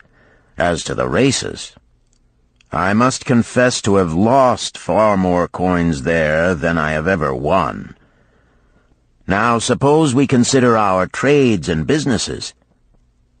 Is it not natural, if we conclude a profitable transaction, to consider it not good luck, but a just reward for our efforts? I am inclined to think we may be overlooking the gifts of the goddess. Perhaps she really does assist us when we do not appreciate her generosity. Who can suggest further discussion?" Thereupon an elderly merchant arose, smoothing his genteel white robe. "With thy permission, most honorable Arkad and my friends, I offer a suggestion. If, as you have said, we take credit to our own industry and ability for our business success, why not consider the successes we almost enjoyed but which escaped us, happenings which would have been most profitable? They would have been rare examples of good luck if they had actually happened. Because they were not brought to fulfillment, we cannot consider them as our just rewards. Surely many men here have such experiences to relate." "Here is a wise approach," Arkad approved. "Who among you have had good luck within your grasp only to see it escape?" Many hands were raised, among them that of the merchant. Arkad motioned to him to speak. "As you suggested this approach, we should like to hear first from you." "I will gladly relate a tale," he resumed, "that doth illustrate how closely unto a man good luck may approach, and how blindly he may permit it to escape, much to his loss and later regret. Many years ago, when I was a young man, just married and well started to earning, my father did come one day and urge most strongly that I enter upon an investment. The son of one of his good friends had taken notice of a barren tract of land not far beyond the outer walls of our city. It lay high above the canal where no water could reach it. The son of my father's friend devised a plan to purchase this land, build 3 large water wheels that could be operated by oxen, and thereby raise the life-giving waters to the fertile soil. This accomplished, he planned to divide it into small tracts and sell to the residents of the city for herb patches. The son of my father's friend did not possess sufficient gold to complete such an undertaking. Like myself, he was a young man earning a fair sum. His father, like mine, was a man of large family and small means. He therefore decided to interest a group of men to enter the enterprise with him. The group was to comprise 12, each of whom must be a money earner and agree to pay 1/10 of his earnings into the enterprise until the land was made ready for sale. All would then share justly in the profits in proportion to their investment. Thou, my son, bespoke my father unto me, art now in thy young manhood. It is my deep desire that thou begin the building of a valuable estate for thyself, that thou mayest become respected among men. I desire to see thou profit from a knowledge of the thoughtless mistakes of thy father. This do I most ardently desire, my father, I replied. Then this do I advise. Do what I should have done at thy age. From thy earnings keep out 1/10 to put into favorable investments.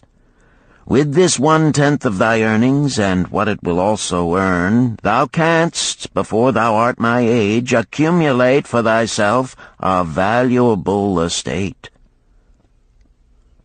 Thy words are words of wisdom, my father. Greatly do I desire riches. Yet there are many uses to which my earnings are called. Therefore do I hesitate to do as thou dost advise. I am young. There is plenty of time.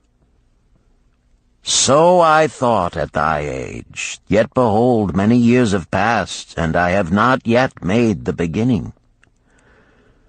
We live in a different age, my father.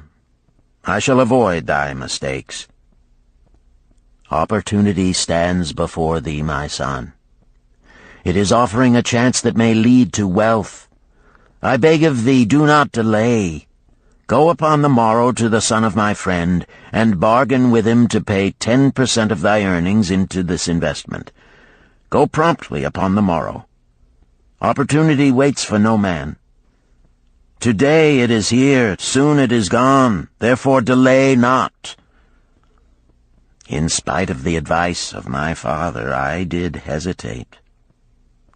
There were beautiful new robes just brought by the tradesmen from the east, robes of such richness and beauty my good wife and I felt we must each possess one. Should I agree to pay 1/10 of my earnings into the enterprise, we must deprive ourselves of these and other pleasures we dearly desired.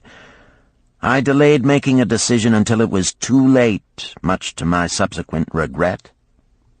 The enterprise did prove to be more profitable than any man had prophesied. This is my tale, showing how I did permit good luck to escape. In this tale, we see how good luck waits to come to that man who accepts opportunity, commented a swarthy man of the desert. To the building of an estate, there must always be the beginning. That start may be a few pieces of gold or silver which a man diverts from his earnings to his first investment. I, myself, am the owner of many herds. The start of my herds I did begin when I was a mere boy, and did purchase with 1 piece of silver a young calf. This, being the beginning of my wealth, was of great importance to me. To take his first start to building an estate is as good luck as can come to any man. With all men, that first step, which changes them from men who earn from their own labor to men who draw dividends from the earnings of their gold, is important. Some fortunately take it when young and thereby outstrip in financial success those who do take it later, or those unfortunate men, like the father of this merchant, who never take it. Had our friend the merchant taken this step in his early manhood when this opportunity came to him, this day he would be blessed with much more of this world's goods. Should the good luck of our friend the cloth weaver cause him to take such a step at this time, it will indeed be but the beginning of much greater good fortune. "Thank you. I like to speak also," a stranger from another country arose. "I am a Syrian. Not so well do I speak your tongue. I wish to call this friend, the merchant, a name. Maybe you think it not polite, this name. Yet I wish to call him that. But, alas, I not know your word for it. If I do call it in Syrian, you will not understand. Therefore, please, some good gentleman, tell me that right name you call man who puts off doing those things that mighty good for him." "Procrastinator!" called a voice. "That's him!" shouted the Syrian, waving his hands excitedly. "He accepts not opportunity when she comes. He waits. He says, I have much business right now. By and by I talk to you. Opportunity she will not wait for such slow fellow. She thinks if a man desires to be lucky he will step quick. Any man who not step quick when opportunity comes. He, big procrastinator like our friend, this merchant." The merchant arose and bowed good-naturedly in response to the laughter. "My admiration to the stranger within our gates who hesitates not to speak the truth." And now let us hear another tale of opportunity. Who has for us another experience? Demanded Arkad. "I have," responded a red-robed man of middle age. "I am a buyer of animals, mostly camels and horses. Sometimes I do also buy the sheep and goats. The tale I am about to relate will tell truthfully how opportunity came one night when I did least expect it. Perhaps for this reason I did let it escape. Of this you shall be the judge. Returning to the city one evening after a disheartening 10 days' journey in search of camels, I was much angered to find the gates of the city closed and locked. While my slaves spread our tent for the night, which we looked to spend with little food and no water, I was approached by an elderly farmer who, like ourselves, found himself locked outside. "Honored sir," he addressed me, "from thy appearance I do judge thee to be a buyer. If this be so, much would I like to sell to thee the most excellent flock of sheep just driven up. Alas, my good wife lies very sick with the fever. I must return with all haste. Buy thou my sheep, that I and my slaves may mount our camels and travel back without delay." So dark it was that I could not see his flock, but from the bleating I did know it must be large. Having wasted 10 days searching for camels I could not find, I was glad to bargain with him. In his anxiety he did set a most reasonable price. I accepted, well knowing my slaves could drive the flock through the city gates in the morning and sell at a substantial profit. The bargain concluded, I called my slaves to bring torches that we might count the flock which the farmer declared to contain 900. I shall not burden you, my friends, with a description of our difficulty in attempting to count so many thirsty, restless, milling sheep. It proved to be an impossible task. Therefore, I bluntly informed the farmer I would count them at daylight and pay him then. "Please, most honorable sir," he pleaded, Pay me but 2/3 of the price tonight, that I may be on my way. I will leave my most intelligent and educated slave to assist to make the count in the morning. He is trustworthy, and to him thou canst pay the balance." But I was stubborn and refused to make payment that night. Next morning, before I awoke, the city gates opened, and 4 buyers rushed out in search of flocks. They were most eager and willing to pay high prices, because the city was threatened with siege and food was not plentiful. Nearly 3 times the price at which he had offered the flock to me did the old farmer receive for it. Thus was rare good luck allowed to escape. "Here is a tale most unusual," commented Arkad. "What wisdom doth it suggest?" "The wisdom of making a payment immediately when we are convinced our bargain is wise," suggested a venerable saddle-maker. "If the bargain be good, then dost thou need protection against thy own weaknesses as much as against any other man. We mortals are changeable. Alas, I must say, more apt to change our minds when right than wrong. Wrong, we are stubborn indeed. Right, we are prone to vacillate and let opportunity escape. My first judgment is my best. Yet always have I found it difficult to compel myself to proceed with a good bargain when made. Therefore, as a protection against my own weaknesses, I do make a prompt deposit thereon. This doth save me from later regrets for the good luck that should have been mine." "Thank you. Again I like to speak." The Syrian was upon his feet once more. "These tales much alike. Each time opportunity fly away for same reason. Each time she come to procrastinator, bringing good plan. Each time they hesitate, not say, right now, best time, I do it quick. How can men succeed that way?" "Wise are thy words, my friend," responded the buyer. "Good luck fled from procrastination in both these tales. Yet this is not unusual. The spirit of procrastination is within all men. We desire riches, yet how often, when opportunity doth appear before us, that spirit of procrastination from within doth urge various delays in our acceptance. In listening to it, we do become our own worst enemies. In my younger days, I did not know it by this long word our friend from Syria doth enjoy. I did think at first it was my own poor judgment that did cause me loss at many profitable trades. Later I did credit it to my stubborn disposition. At last I did recognize it for what it was, a habit of needless delaying where action was required, action prompt and decisive.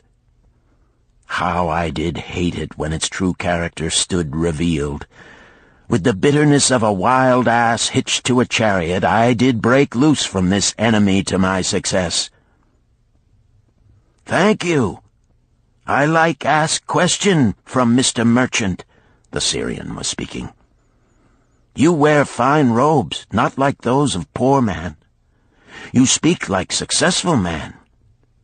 Tell us, do you listen now when procrastination whispers in your ear?" "Like our friend the buyer, I also had to recognize and conquer procrastination," responded the merchant. "To me, it proved to be an enemy ever watching and waiting to thwart my accomplishments. The tale I did relate is but one of many similar instances I could tell to show how it drove away my opportunities. 'Tis not difficult to conquer once understood. No man willingly permits the thief to rob his bins of grain, nor does any man willingly permit an enemy to drive away his customers and rob him of his profits. When once I did recognize that such acts as these my enemy was committing, with determination I conquered him. So must every man master his own spirit of procrastination before he can expect to share in the rich treasures of Babalon. What sayest, Arkad?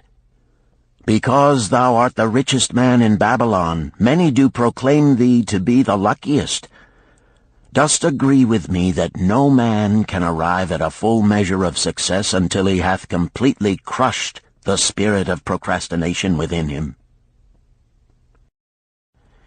It is even as thou sayest, Arkad admitted. During my long life, I have watched generation following generation, marching forward along those avenues of trade, science, and learning that lead to success in life. Opportunities came to all these men. Some grasped theirs and moved steadily to the gratification of their deepest desires, but the majority hesitated, faltered, and fell behind. Arkad turned to the cloth weaver. Thou didst suggest that we debate good luck. Let us hear what thou now thinkest upon the subject. I do see good luck in a different light. I had thought of it as something most desirable that might happen to a man without effort upon his part. Now I do realize such happenings are not the sort of thing one may attract to himself. From our discussion have I learned that to attract good luck to oneself, it is necessary to take advantage of opportunities. Therefore, in the future, I shall endeavor to make the best of such opportunities as do come to me. Thou hast well grasped the truths brought forth in our discussion, Arkad replied. Good luck, we do find, often follows opportunity, but seldom comes otherwise. Our merchant friend would have found great good luck had he accepted the opportunity the good goddess did present to him. Our friend the buyer likewise would have enjoyed good luck had he completed the purchase of the flock and sold at such a handsome profit. We did pursue this discussion to find a means by which good luck could be enticed to us. I feel that we have found the way. Both the tales did illustrate how good luck follows opportunity. Herein lies a truth that many similar tales of good luck, won or lost, could not change. The truth is this: good luck can be enticed by accepting opportunity. Those eager to grasp opportunities for their betterment do attract the interest of the good goddess. She is ever anxious to aid those who please her. Men of action please her best. Action will lead thee forward to the successes thou dost desire. Men of action are favored by the goddess of good luck.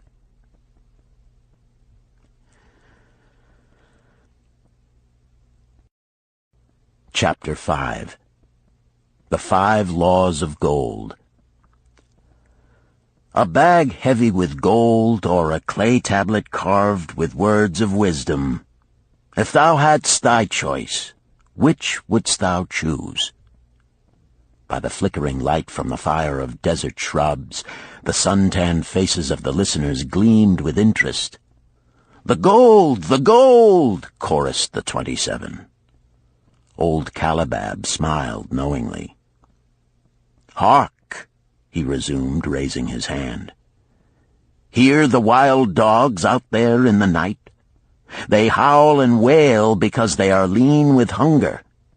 Yet feed them, and what do they? Fight and strut. Then fight and strut some more, giving no thought to the morrow that will surely come.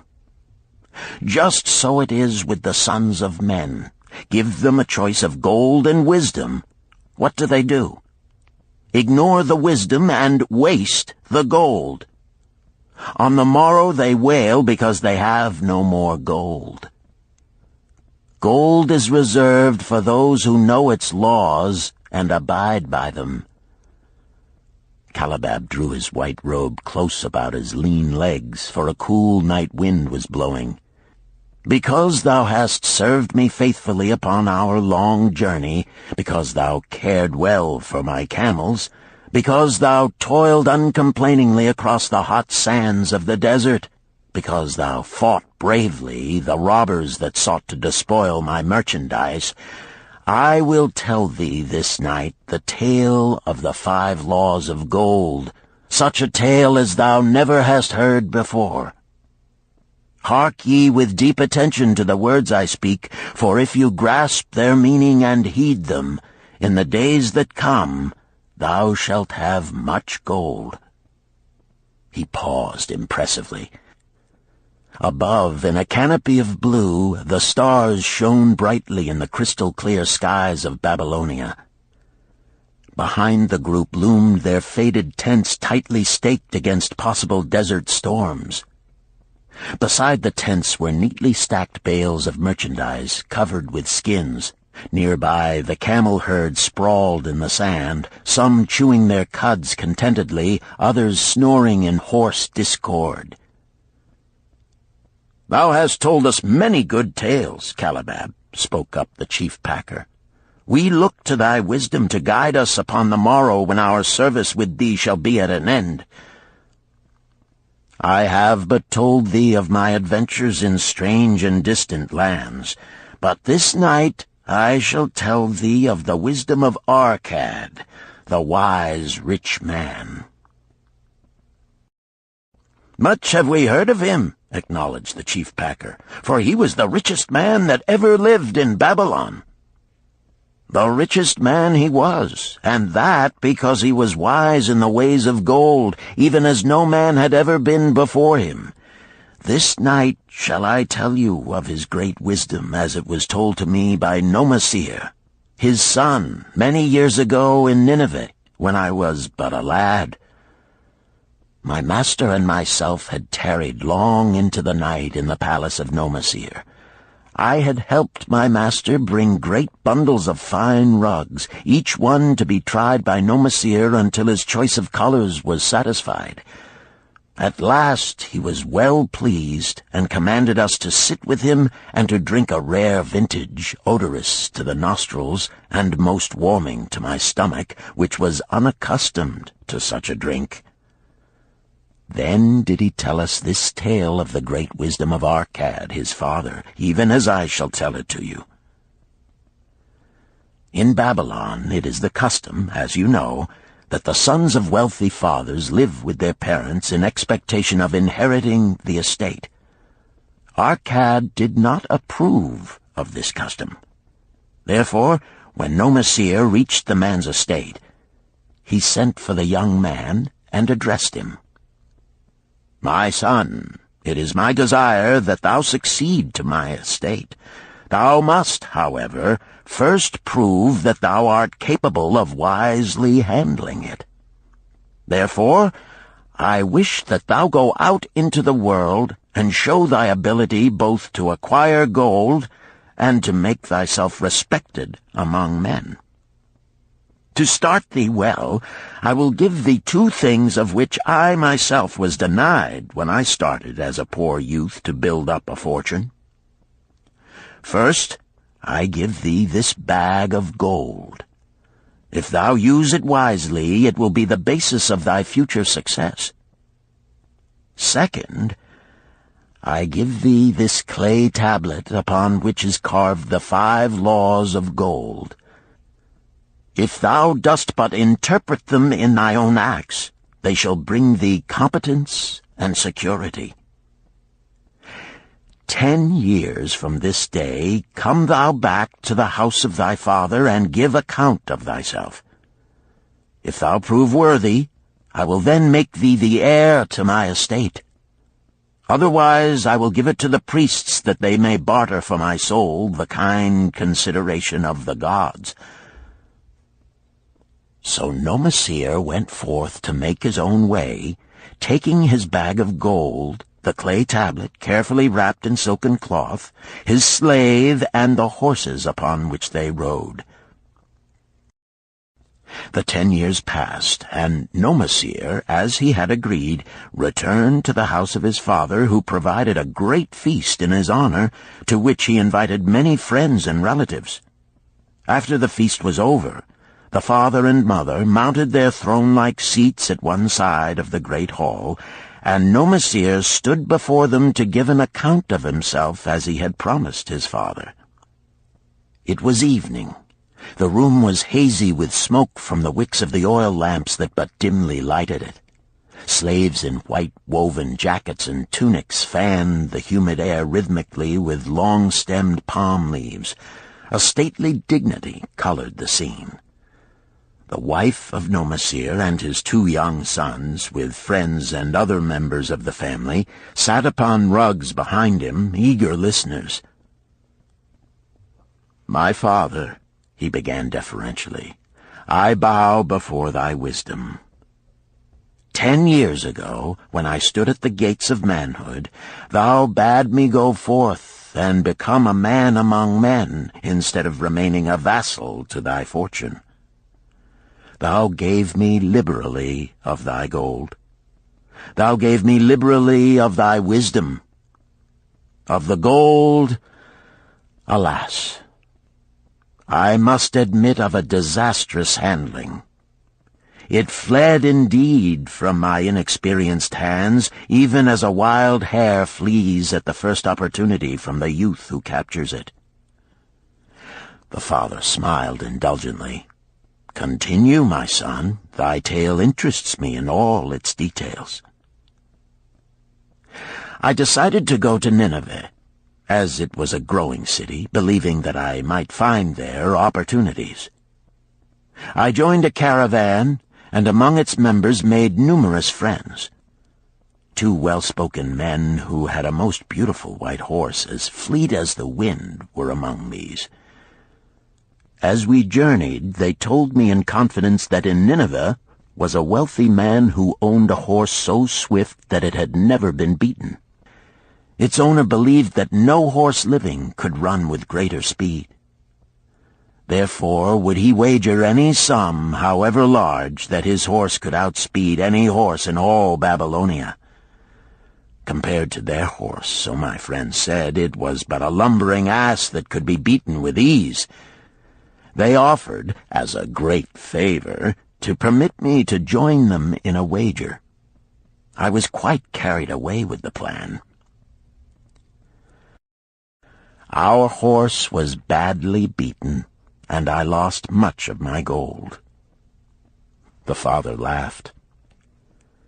Later, I discovered that this was a deceitful plan of these men, and they constantly journeyed with caravans seeking victims. You see, the man in Nineveh was their partner and shared with them the bets he won. This shrewd deceit taught me my first lesson in looking out for myself. I was soon to learn another, equally bitter. In the caravan was another young man with whom I became quite friendly. He was the son of wealthy parents and, like myself, journeying to Nineveh to find a suitable location. Not long after our arrival, he told me that a merchant had died, and his shop with its rich merchandise and patronage could be secured at a paltry price. Saying that we would be equal partners, but first he must return to Babalon to secure his gold, he prevailed upon me to purchase the stock with my gold, agreeing that his would be used later to carry on our venture. He long delayed the trip to Babalon, proving in the meantime to be an unwise buyer and a foolish spender. I finally put him out, but not before the business had deteriorated to where we had only unsaleable goods and no gold to buy other goods. I sacrificed what was left to an Israelite for a pitiful sum. Soon there followed, I tell you, my father, bitter days. I sought employment and found it not, for I was without trade or training that would enable me to earn. I sold my horses, I sold my slave. I sold my extra robes that I might have food and a place to sleep, but each day grim want crouched closer. But in those bitter days, I remembered thy confidence in me, my father. Thou hadst sent me forth to become a man, and this I was determined to accomplish. The mother buried her face and wept softly. At this time I bethought me of the table thou had given to me, upon which thou had carved the 5 laws of gold. Thereupon I read most carefully thy words of wisdom, and realized that had I but sought wisdom first, my gold would not have been lost to me. I learned by heart each law, and determined that when once more the goddess of good fortune smiled upon me, I would be guided by the wisdom of age, and not by the inexperience of youth. For the benefit of you who are seated here this night, I will read the wisdom of my father as engraved upon the clay tablet which he gave to me 10 years ago. The 5 laws of gold. 1. Gold cometh gladly and in increasing quantity to any man who will put by not less than 1/10 of his earnings to create an estate for his future and that of his family. 2. Gold laboreth diligently and contentedly for the wise owner who finds for it profitable employment, multiplying even as the flocks of the field. 3. Gold clingeth to the protection of the cautious owner who invests it under the advice of men wise in its handling. 4. Gold slippeth away from the man who invests it in businesses or purposes with which he is not familiar, or which are not approved by those skilled in its keep. 5. Gold flees the man who would force it to impossible earnings, or who followeth the alluring advice of tricksters and schemers, or who trusts it to his own inexperience and romantic desires in investment. These are the 5 laws of gold as written by my father. I do proclaim them as of greater value than gold itself, as I will show by the continuance of my tale. He again faced his father. I have told thee of the depth of poverty and despair to which my inexperience brought me. However, there is no chain of disasters that will not come to an end. Mine came when I secured employment managing a crew of slaves working upon the new outer wall of the city. Profiting from my knowledge of the first law of gold, I saved a copper from my first earnings, adding to it at every opportunity until I had a piece of silver. It was a slow procedure, for one must live. I did spend grudgingly, I admit, because I was determined to earn back before the 10 years were over as much gold as you, my father, had given to me. One day the slave-master with whom I had become quite friendly said to me, "Thou art a thrifty youth who spends not wantonly what he earns. Hast thou gold put by that is not earning?" "Yes," I replied. "It is my greatest desire to accumulate gold, to replace that which my father gave to me and which I have lost. 'Tis a worthy ambition, I will grant. And do you know that the gold which you have saved can work for you and earn much more gold?" "Alas, my experience has been bitter, for my father's gold has fled from me, and I am in much fear lest my own do the same." "If thou hast confidence in me, I will give thee a lesson in the profitable handling of gold," he replied. "Within a year the outer wall will be complete and ready for the great gates of bronze that will be built at each entrance to protect the city from the king's enemies. In all Nineveh there is not enough metal to make these gates, and the king has not thought to provide it. Here is my plan.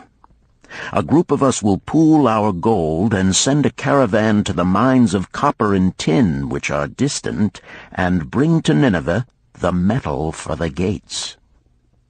When the king says, 'Make the great gates,' we alone can supply the metal, and a rich price he will pay. If the king will not buy from us, we will yet have the metal which can be sold for a fair price." In his offer, I recognized an opportunity to abide by the third law and invest my savings under the guidance of wise men. Nor was I disappointed. Our pool was a success, and my small store of gold was greatly increased by the transaction. In due time I was accepted as a member of this same group in other ventures. They were men wise in the profitable handling of gold. They talked over each plan presented with great care before entering upon it. They would take no chance on losing their principal or tying it up in unprofitable investments from which their gold could not be recovered. Such foolish things as the horse race and the partnership into which I had entered with my inexperience would have had scant consideration with them. They would have immediately pointed out their weaknesses. Through my association with these men, I learned to safely invest gold to bring profitable returns. As the years went on, my treasure increased more and more rapidly. I not only made back as much as I lost, but much more. Through my misfortunes, my trials, and my success, I have tested time and again the wisdom of the 5 laws of gold, my father, and have proven them true in every test. To him who is without knowledge of the 5 laws, gold comes not often, and goeth away quickly. But to him who abide by the 5 laws, gold comes and works as his dutiful slave. Nomasir ceased speaking and motioned to a slave in the back of the room. The slave brought forward, one at a time, 3 heavy leather bags. One of these Nomasir took and placed upon the floor before his father, addressing him again. "Thou didst give to me a bag of gold, Babalon gold. Behold, in its place I do return to thee a bag of Nineveh gold of equal weight, an equal exchange, as all will agree. Thou didst give to me a clay tablet inscribed with wisdom. Behold, in its stead I do return 2 bags of gold." So saying, he took from the slave the other 2 bags, and likewise placed them upon the floor before his father. "This I do to prove to thee, my father, of how much greater value I consider thy wisdom than thy gold. Yet who can measure in bags of gold the value of wisdom? Without wisdom, gold is quickly lost by those who have it. But with wisdom, gold can be secured by those who have it not, as these 3 bags of gold do prove. It does indeed give to me the deepest satisfaction, my father, to stand before thee and say that, because of thy wisdom, I have been able to become rich and respected before men." The father placed his hand fondly upon the head of Nomasir. "Thou hast learned well thy lessons, and I am indeed fortunate to have a son to whom I may entrust my wealth." Calabab ceased his tale and looked critically at his listeners. "What means this to thee, this tale of Nomasir?" he continued. "Who among thee can go to thy father or to the father of thy wife and give an account of wise handling of his earnings? What would these venerable men think were you to say, 'I have traveled much and learned much and labored much and earned much, yet alas, of gold I have little. Some I spent wisely, some I spent foolishly, and much I lost in unwise ways'? Dost still think it but an inconsistency of fate that some men have much gold and others have naught? Then you err. Men have much gold when they know the 5 laws of gold and abide thereby. Because I learned these 5 laws in my youth and abided by them, I have become a wealthy merchant. Not by some strange magic did I accumulate my wealth. Wealth that comes quickly goeth the same way. Wealth that stayeth to give enjoyment and satisfaction to its owner comes gradually, because it is a child born of knowledge and persistent purpose. To earn wealth is but a slight burden upon the thoughtful man. Bearing the burden consistently from year to year accomplishes the final purpose. The 5 laws of gold offer to thee a rich reward for their observance.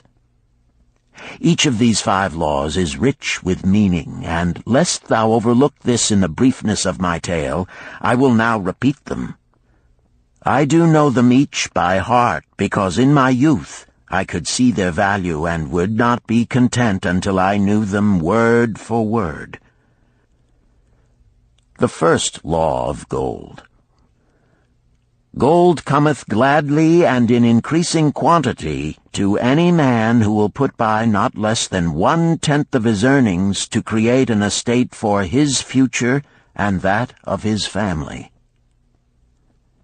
Any man who will put by 1/10 of his earnings consistently and invest it wisely will surely create a valuable estate that will provide an income for him in the future and further guarantee safety for his family in case the gods call him to the world of darkness. This law always saith that gold cometh gladly to such a man. I can truly certify this in my own life. The more gold I accumulate, the more readily it comes to me, and in increased quantities. The gold which I save earns more, even as yours will, and its earnings earn more, and this is the working out of the first law. The second law of gold. Gold laboreth diligently and contentedly for the wise owner who finds for it profitable employment, multiplying even as the flocks of the field. Gold indeed is a willing worker. It is ever eager to multiply when opportunity presents itself. To every man who hath a store of gold set by, opportunity comes for its most profitable use. As the years pass, it multiplies itself in surprising fashion. The third law of gold. Gold clingeth to the protection of the cautious owner who invests it under the advice of men wise in its handling. Gold indeed clingeth to the cautious owner, even as it flees the careless owner. The man who seeks the advice of men wise in handling gold soon learneth not to jeopardize his treasure, but to preserve in safety and to enjoy in contentment its consistent increase. This ends Disc 2. The Richest Man in Babalon, Disc 3. The fourth law of gold. Gold slippeth away from the man who invests it in businesses or purposes with which he is not familiar or which are not approved by those skilled in its keep. To the man who hath gold yet is not skilled in its handling, many uses for it appear most profitable.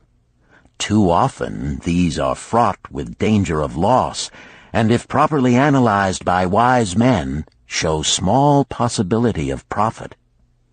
Therefore, the inexperienced owner of gold who trusts to his own judgment and invests it in businesses or purposes with which he is not familiar, too often finds his judgment imperfect and pays with his treasure for his inexperience.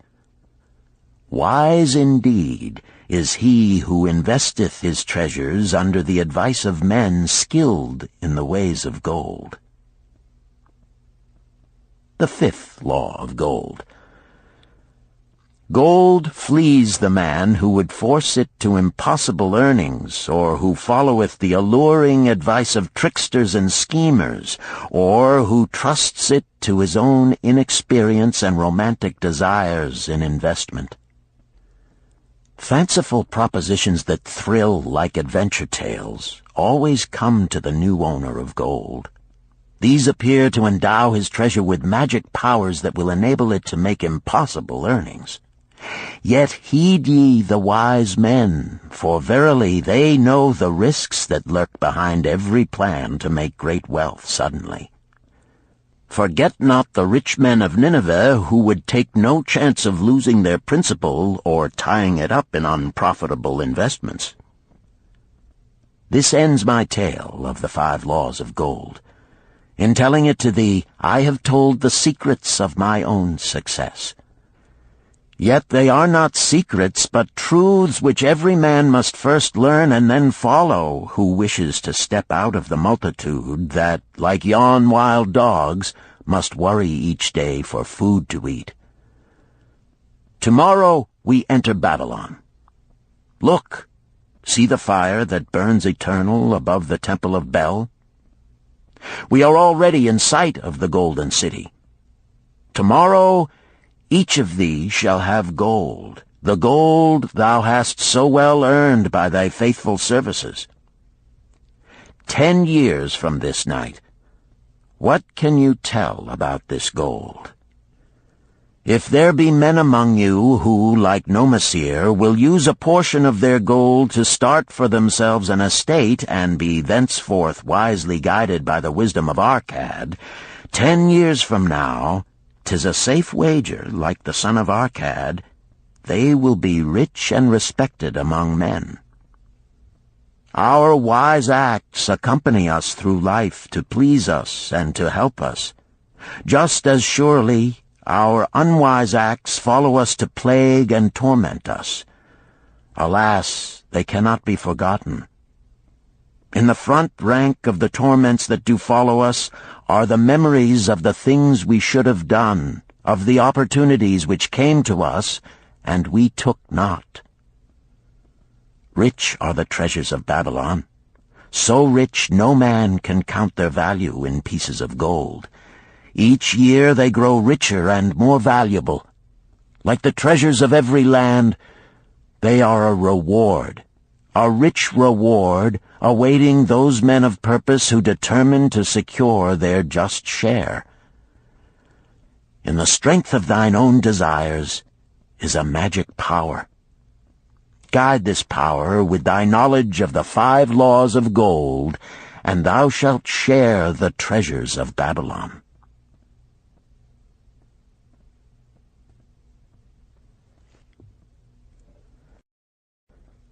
Chapter 6. The Gold Lender of Babylon. 50 pieces of gold. Never before had Rodan, the spearmaker of old Babylon, carried so much gold in his leather wallet. Happily down the king's highway from the palace of his most liberal majesty he strode.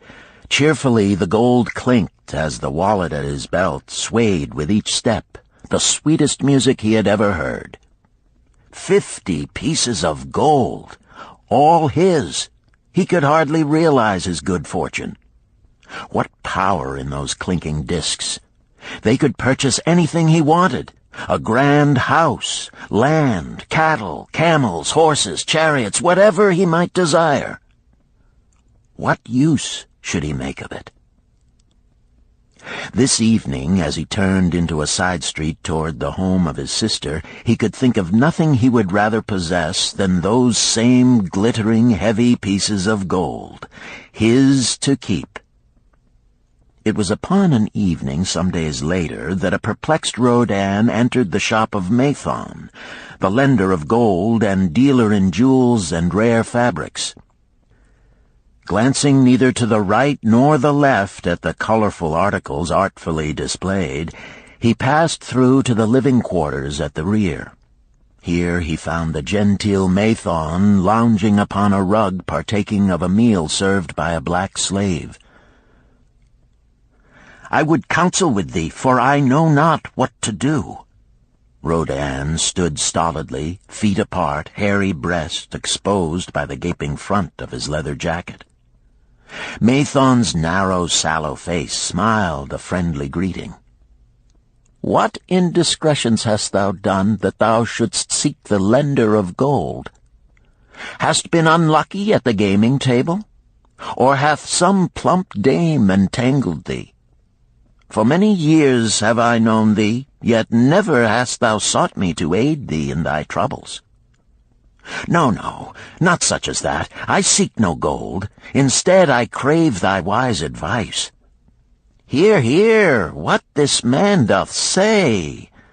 No one comes to the lender of gold for advice. My ears must play me false. They listen true. Can this be so? Rodan, the spear-maker, doth display more cunning than all the rest, for he comes to Mathon not for gold, but for advice. Many men come to me for gold to pay for their follies, but as for advice, they want it not. Yet who is more able to advise than the lender of gold to whom many men come in trouble? Thou shalt eat with me, Rodan, he continued. Thou shalt be my guest for the evening. Ando, he commanded of the black slave, draw up a rug for my friend Rodan, the spear-maker, who comes for advice. He shall be mine honored guest. Bring to him much food, and get for him my largest cup. Choose well of the best wine, that he may have satisfaction in the drinking. Now tell me, what troubles thee? It is the king's gift. The king's gift? The king did make thee a gift, and it gives thee trouble? What manner of gift? Because he was much pleased with the design I did submit to him for a new point on the spears of the royal guard, he did present me with 50 pieces of gold, and now I am much perplexed. I am beseeched each hour the sun doth travel across the sky by those who would share it with me. That is natural. More men want gold than have it, and would wish one who comes by it easily to divide. But can you not say no? Is thy will not as strong as thy fist? To many I can say no, yet sometimes it would be easier to say yes. Can one refuse to share with one's sister to whom he is deeply devoted? Surely thy own sister would not wish to deprive thee of enjoying thy reward? But it is for the sake of Araman, her husband, whom she wishes to see a rich merchant. She does feel that he has never had a chance, and she beseeches me to loan to him this gold, that he may become a prosperous merchant and repay me from his profits. My friend, resumed Mathon, 'tis a worthy subject thou bringest to discuss. Gold bringeth unto its possessor responsibility and a changed position with his fellow men. It bringeth fear lest he lose it, or it be tricked away from him. It bringeth a feeling of power and ability to do good. Likewise, it bringeth opportunities whereby his very good intentions may bring him into difficulties. Didst ever hear of the farmer of Nineveh who could understand the language of animals? I wot not, for 'tis not the kind of tale men like to tell over the bronze-caster's forge. I will tell it to thee, for thou shouldst know that to borrowing and lending there is more than the passing of gold from the hands of one to the hands of another.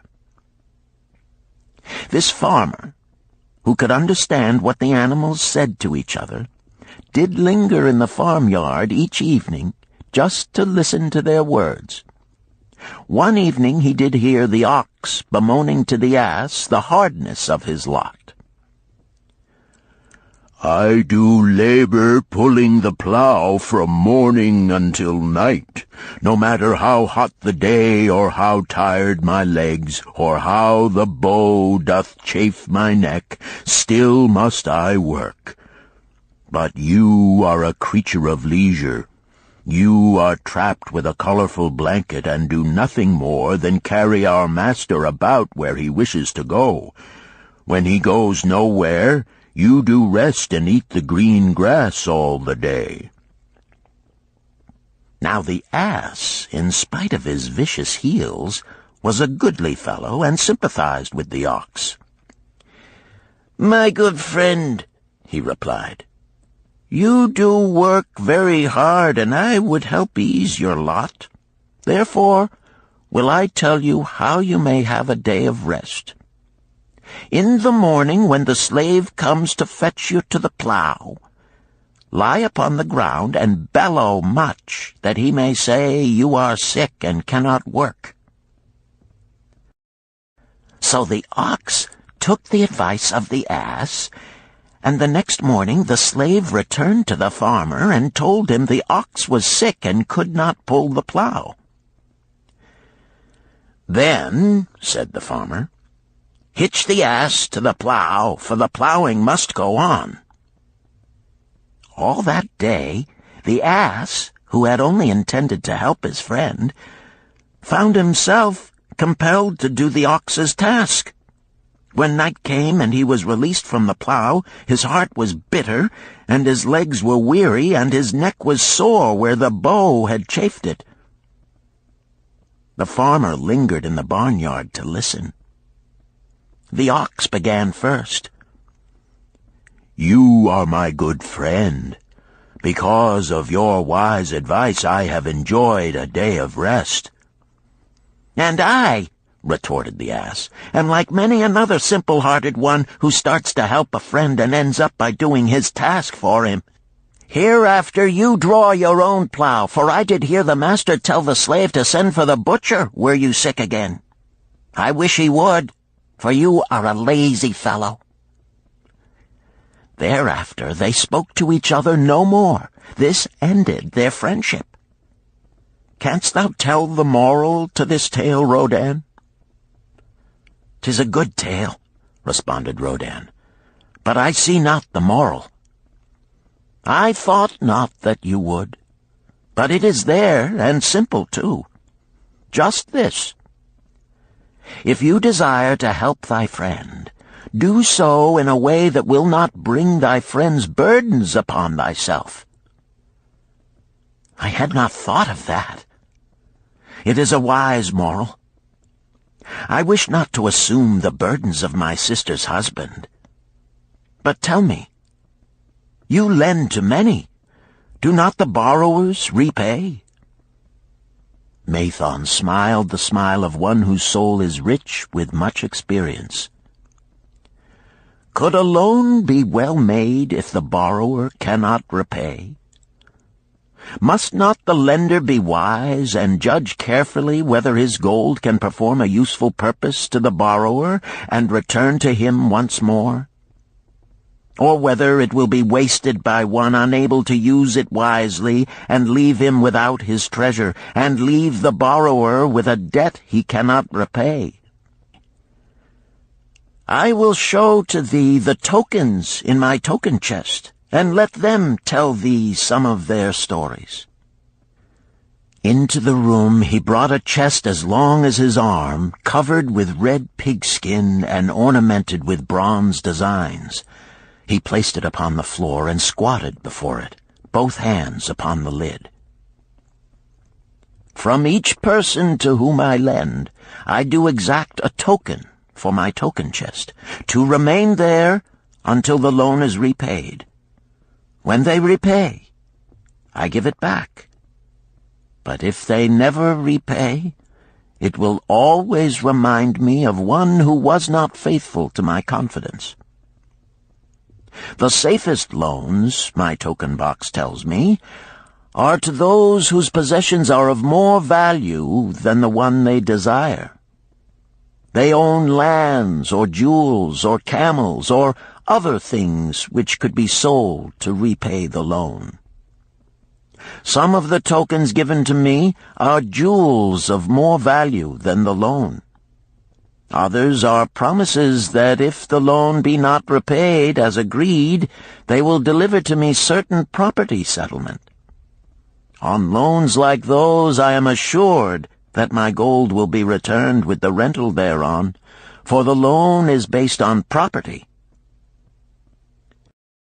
In another class are those who have the capacity to earn. They are such as you, who labor or serve and are paid. They have income. And if they are honest and suffer no misfortune, I know that they also can repay the gold I loan them and the rental to which I am entitled. Such loans are based on human effort. Others are those who have neither property nor assured earning capacity. Life is hard, and there will always be some who cannot adjust themselves to it. Alas for the loans I make them! Even though they be no larger than a pence, my token box may censure me in the years to come unless they be guaranteed by good friends of the borrower who know him honorable. Mathon released the clasp and opened the lid. Rodan leaned forward eagerly. At the top of the chest, a bronze neckpiece lay upon a scarlet cloth. Mathon picked up the piece and patted it affectionately. "This shall always remain in my token chest, because the owner has passed on into the great darkness. I treasure it, his token, and I treasure his memory, for he was my good friend.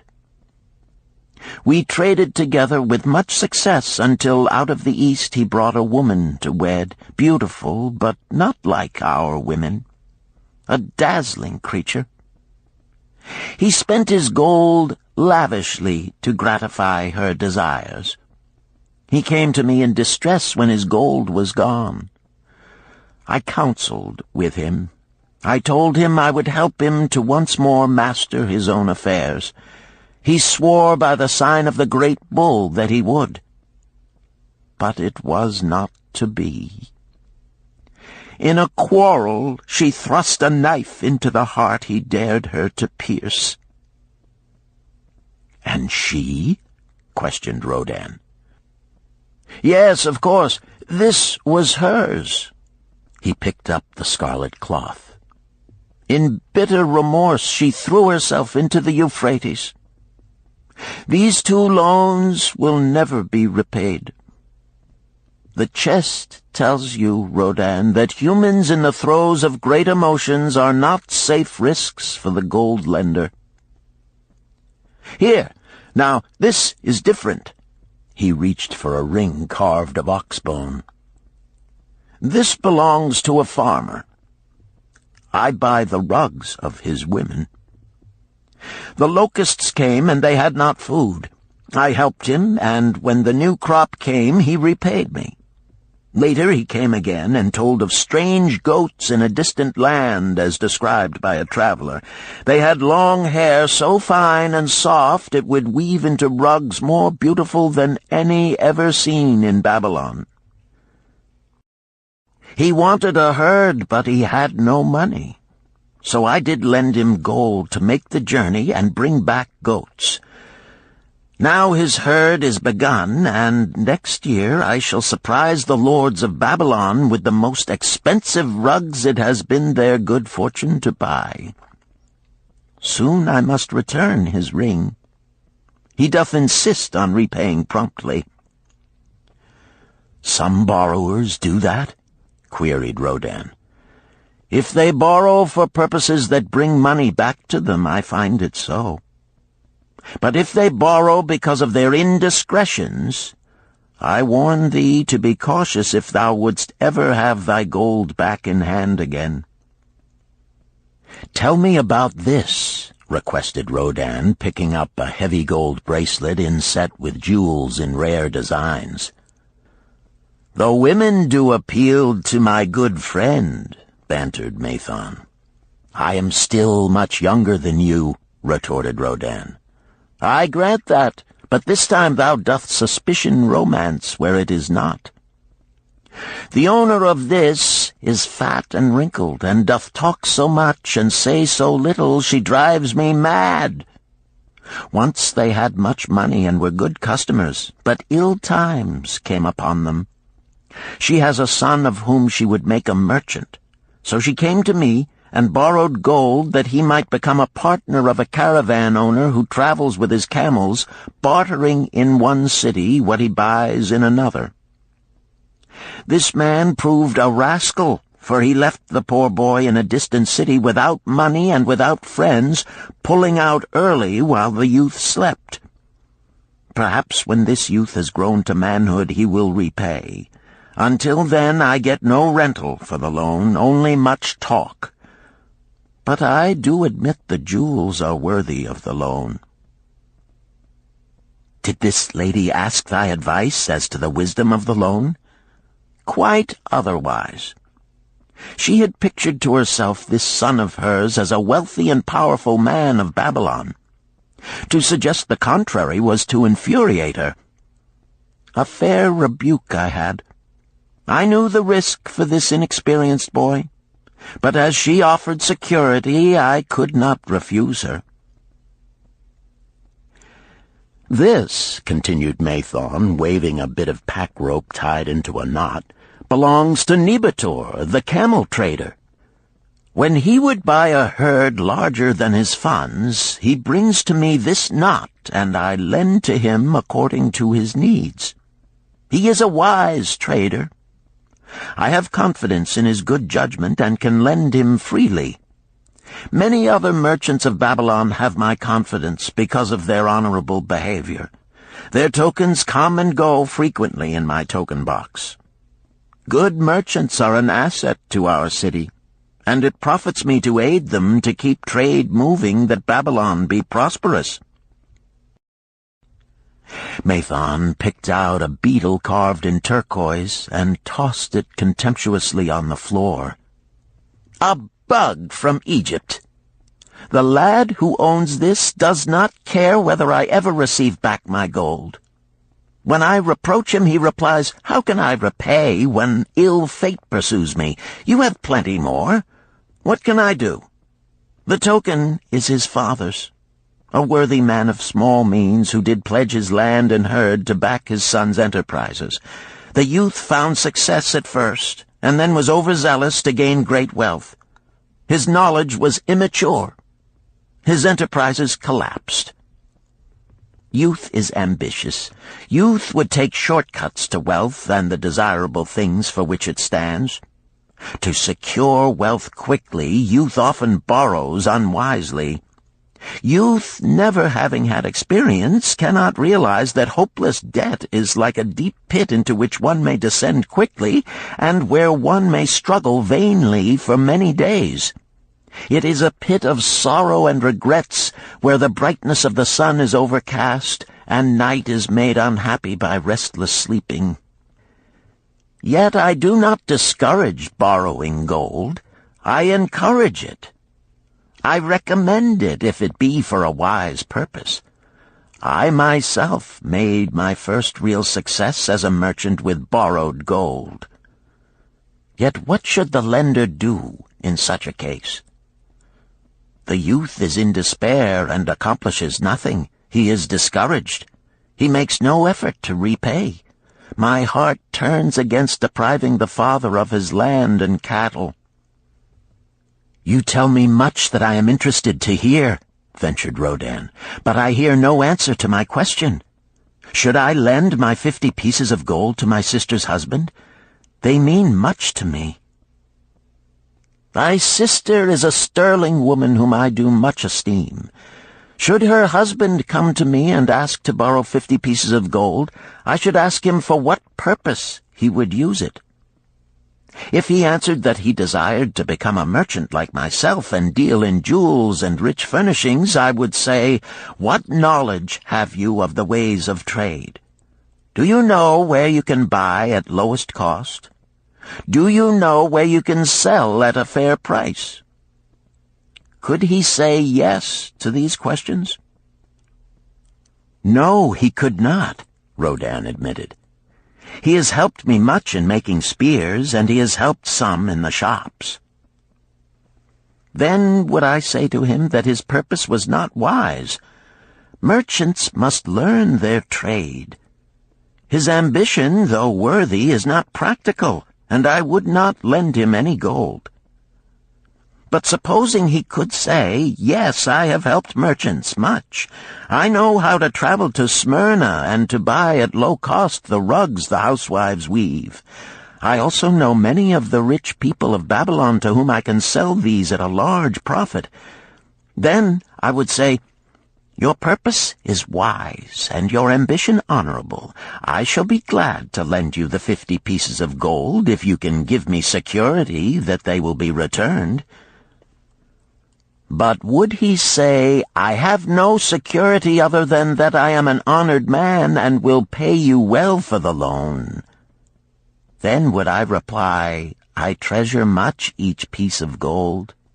Were the robbers to take it from you as you journeyed to Smyrna, or take the rugs from you as you returned, then you would have no means of repaying me, and my gold would be gone. Gold, you see, Rodin, is the merchandise of the lender of money. It is easy to lend. If it is lent unwisely, then it is difficult to get back. The wise lender wishes not the risk of the undertaking, but the guarantee of safe repayment. "'Tis well," he continued, "to assist those that are in trouble. 'Tis well to help those upon whom fate has laid a heavy hand. 'Tis well to help those who are starting, that they may progress and become valuable citizens. But help must be given wisely, lest, like the farmer's ass, in our desire to help, we but take upon ourselves the burden that belongs to another." Again I wandered from thy question, Rodin, but hear my answer. Keep thy 50 pieces of gold. What thy labor earns for thee and what is given thee for reward is thine own, and no man can put an obligation upon thee to part with it unless it do be thy wish. If thee wouldst lend it so that it may earn thee more gold, then lend with caution and in many places. I like not idle gold, even less I like too much of risk. How many years hast thou labored as a spear-maker? Fully 3. How much besides the king's gift hast saved? 3 gold pieces. Each year that thou hast labored, thou hast denied thyself good things to save from thine earnings 1 piece of gold? 'Tis as you say. Then mightest save in 50 years of labor 50 pieces of gold by thy self-denial? A lifetime of labor it would be. Thinkest thou thy sister would wish to jeopardize the savings of 50 years of labor over the bronze melting pot, that her husband might experiment on being a merchant? Not if I spoke in your words. Then go to her and say, 3 years I have labored each day except fast days, from morning until night, and I have denied myself many things that my heart craved. For each year of labor and self-denial, I have to show 1 piece of gold. Thou art my favored sister, and I wish that thy husband may engage in business in which he will prosper greatly. If he will submit to me a plan that seems wise and possible to my friend Mathon, then will I gladly lend to him my savings of an entire year, that he may have an opportunity to prove that he can succeed. Do that, I say, and if he has within him the soul to succeed, he can prove it. If he fails, he will not owe thee more than he can hope some day to repay. I am a gold lender because I own more gold than I can use in my own trade. I desire my surplus gold to labor for others and thereby earn more gold. I do not wish to take risk of losing my gold, for I have labored much and denied myself much to secure it. Therefore I will no longer lend any of it where I am not confident that it is safe and will be returned to me. Neither will I lend it where I am not convinced that its earnings will be promptly paid to me. I have told to thee, Rodan, a few of the secrets of my token chest. From them you may understand the weakness of men and their eagerness to borrow that which they have no certain means to repay. From this you can see how often their high hopes of the great earnings they could make if they but had gold are but false hopes they have not the ability or training to fulfill. Thou, Rodan, now have gold which thou shouldst put to earning more gold for thee. Thou art about to become, even as I, a gold lender. If thou dost safely preserve thy treasure, it will produce liberal earnings for thee, and be a rich source of pleasure and profit during all thy days. But if thou dost let it escape from thee, it will be a source of constant sorrow and regret as long as thy memory doth last. What desirest thou most of this gold in thy wallet? To keep it safe. Wisely spoken, replied Mathon approvingly. Thy first desire is for safety. Thinkest thou that in the custody of thy sister's husband it would be truly safe from possible loss? I fear not, for he is not wise in guarding gold. Then be not swayed by foolish sentiments of obligation to trust thy treasure to any person. If thou wouldst help thy family or thy friends, find other ways than risking the loss of thy treasure.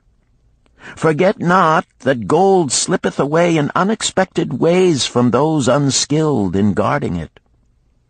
As well waste thy treasure in extravagance as let others lose it for thee. What next after safety dost desire of this treasure of thine? That it earn more gold. Again thou speakest with wisdom. It should be made to earn and grow larger. Gold wisely lent may even double itself with its earnings before a man like you groweth old. If you risk losing it, you risk losing all that it would earn as well. Therefore be not swayed by the fantastic plans of impractical men who think they see ways to force thy gold to make earnings unusually large. Such plans are the creations of dreamers unskilled in the safe and dependable laws of trade. Be conservative in what thou expectest to earn, that thou mayest keep and enjoy thy treasure. To hire it out with a promise of usurious returns is to invite loss. Seek to associate thyself with men and enterprises whose success is established, that thy treasure may earn liberally under their skillful use and be guarded safely by their wisdom and experience. Thus mayest thou avoid the misfortunes that follow most of the sons of men to whom the gods see fit to entrust gold. When Rodan would thank him for his wise advice, he would not listen, saying, "The king's gift shall teach thee much wisdom. If wouldst keep thy 50 pieces of gold, thou must be discreet indeed. Many uses will tempt thee. Much advice will be spoken to thee. Numerous opportunities to make large profits will be offered thee. The stories from my token box should warn thee, before thou let any piece of gold leave thy pouch, to be sure that thou hast a safe way to pull it back again. Should my further advice appeal to thee, return again. It is gladly given. Ere thou goest, read this which I have carved beneath the lid of my token box. It applies equally to the borrower and the lender." Better a little caution than a great regret.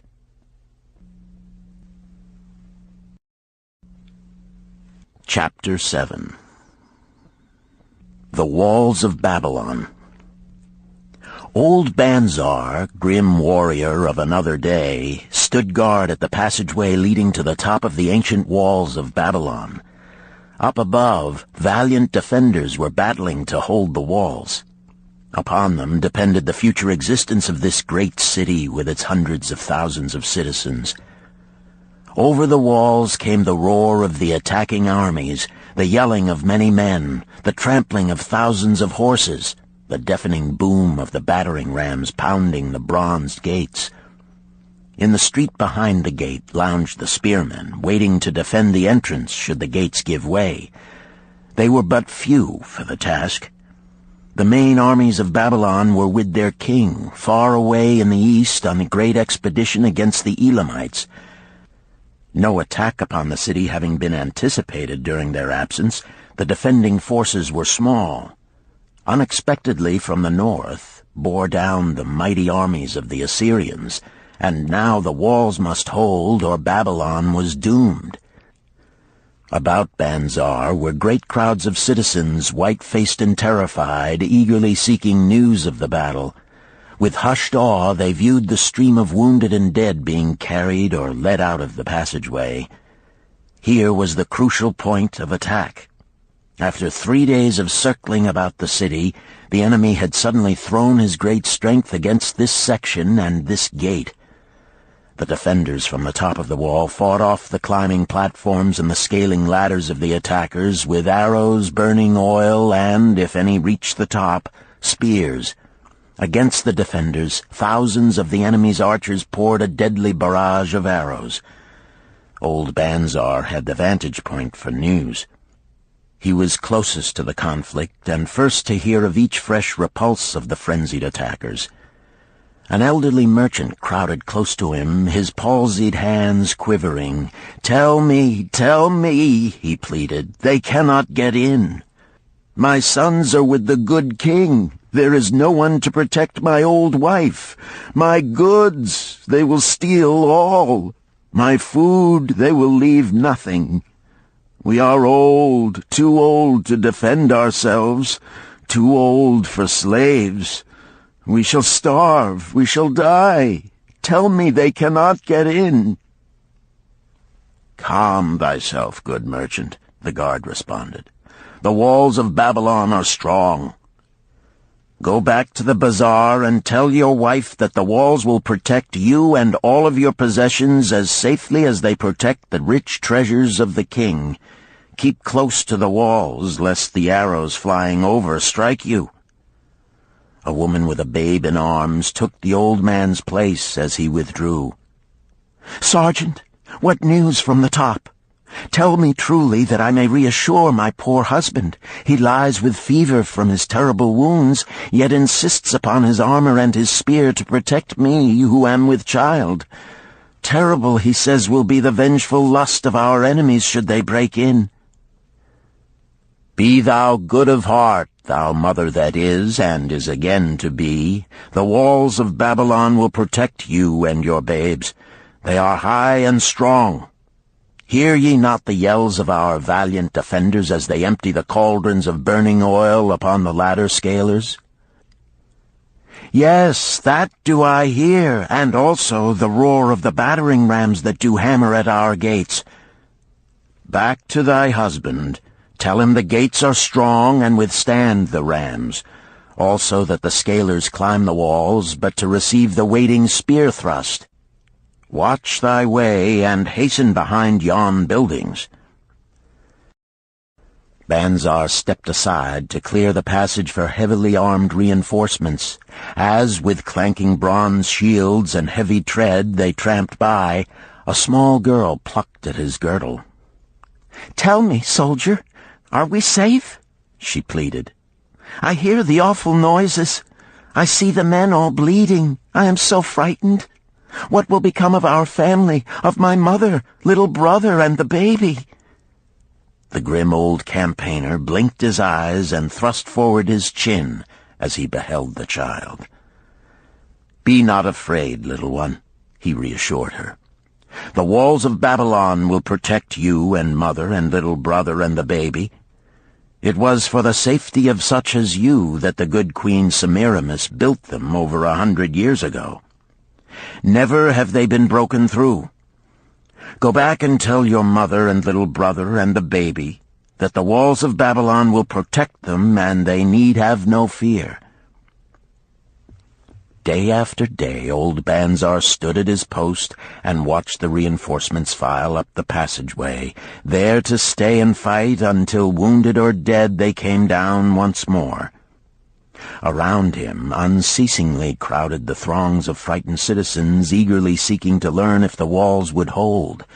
To all he gave his answer with the fine dignity of an old soldier: "The walls of Babalon will protect you." For 3 weeks and 5 days the attack waged with scarcely ceasing violence. Harder and grimmer set the jaw of Banzar as the passage behind, wet with the blood of the many wounded, was churned into mud by the never-ceasing streams of men passing up and staggering down. Each day the slaughtered attackers piled up in heaps before the wall. Each night they were carried back and buried by their comrades. Upon the 5th night of the 4th week, the clamor without diminished. The first streaks of daylight illuminated the plains, disclosed great clouds of dust raised by the retreating armies. A mighty shout went up from the defenders. There was no mistaking its meaning.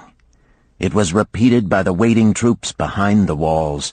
It was echoed by the citizens upon the streets. It swept over the city with the violence of a storm. People rushed from the houses. The streets were jammed with a throbbing mob. The pent-up fear of weeks found an outlet in the wild chorus of joy. From the top of the high tower of the Temple of Bel burst forth the flames of victory.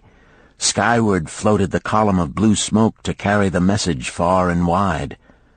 The walls of Babalon had once again repulsed a mighty and vicious foe determined to loot her rich treasures and to ravish and enslave her citizens. Babalon endured century after century because it was fully protected. It could not afford to be otherwise. The walls of Babalon were an outstanding example of man's need and desire for protection. This desire is inherent in the human race. It is just as strong today as it ever was, but we have developed broader and better plans to accomplish the same purpose. In this day, behind the impregnable walls of insurance, savings accounts, and dependable investments, we can guard ourselves against the unexpected tragedies that may enter any door and seat themselves before any fireside. We cannot afford to be without adequate protection.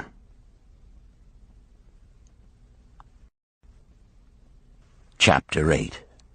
The Camel Trader of Babalon.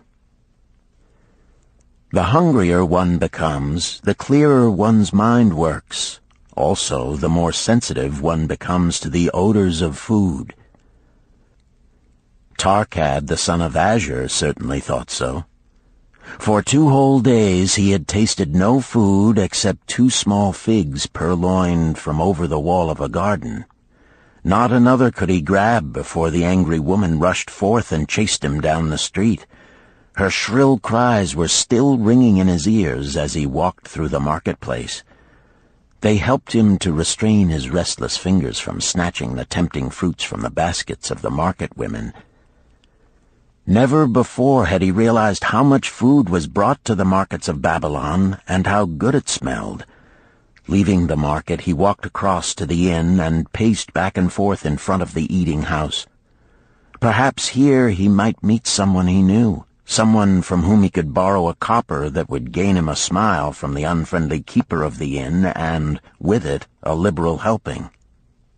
Without the copper, he knew all too well how unwelcome he would be.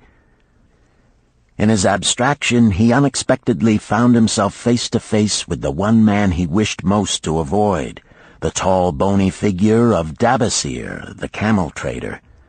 Of all the friends and others from whom he had borrowed small sums, Dabasir made him feel the most uncomfortable because of his failure to keep his promises to repay promptly.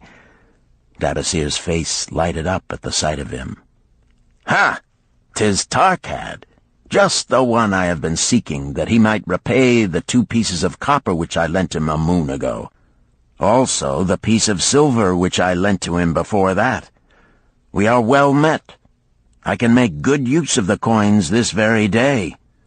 What say, boy, what say?" Arkad stuttered, and his face flushed.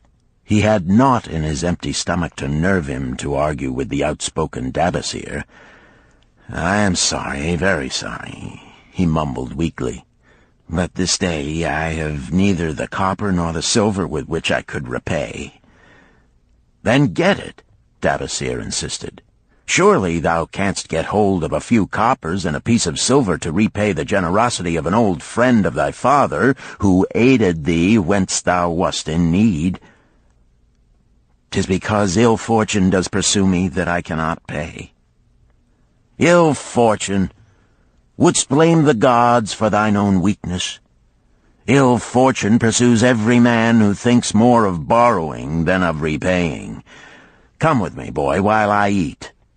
I am hungry, and I would tell thee a tale." Arkad flinched from the brutal frankness of Dabasir, but here at least was an invitation to enter the coveted doorway of the eating-house.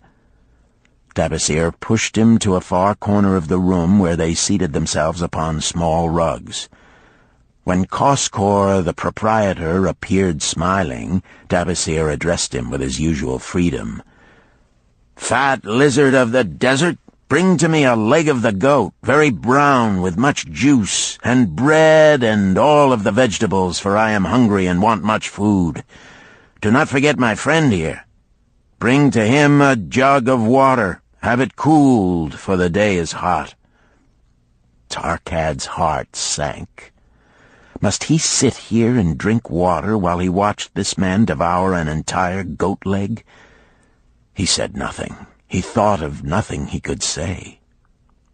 Dabasir, however, knew no such thing as silence. Smiling and waving his hand good-naturedly to the other customers, all of whom knew him, he continued. "I did hear from a traveler just returned from Urfa of a certain rich man who has a piece of stone cut so thin that one can look through it. He put it in the window of his house to keep out the rains. It is yellow, so this traveler does relate, and he was permitted to look through it, and all the outside world looks strange and not like it really is. What say you to that, Arkad?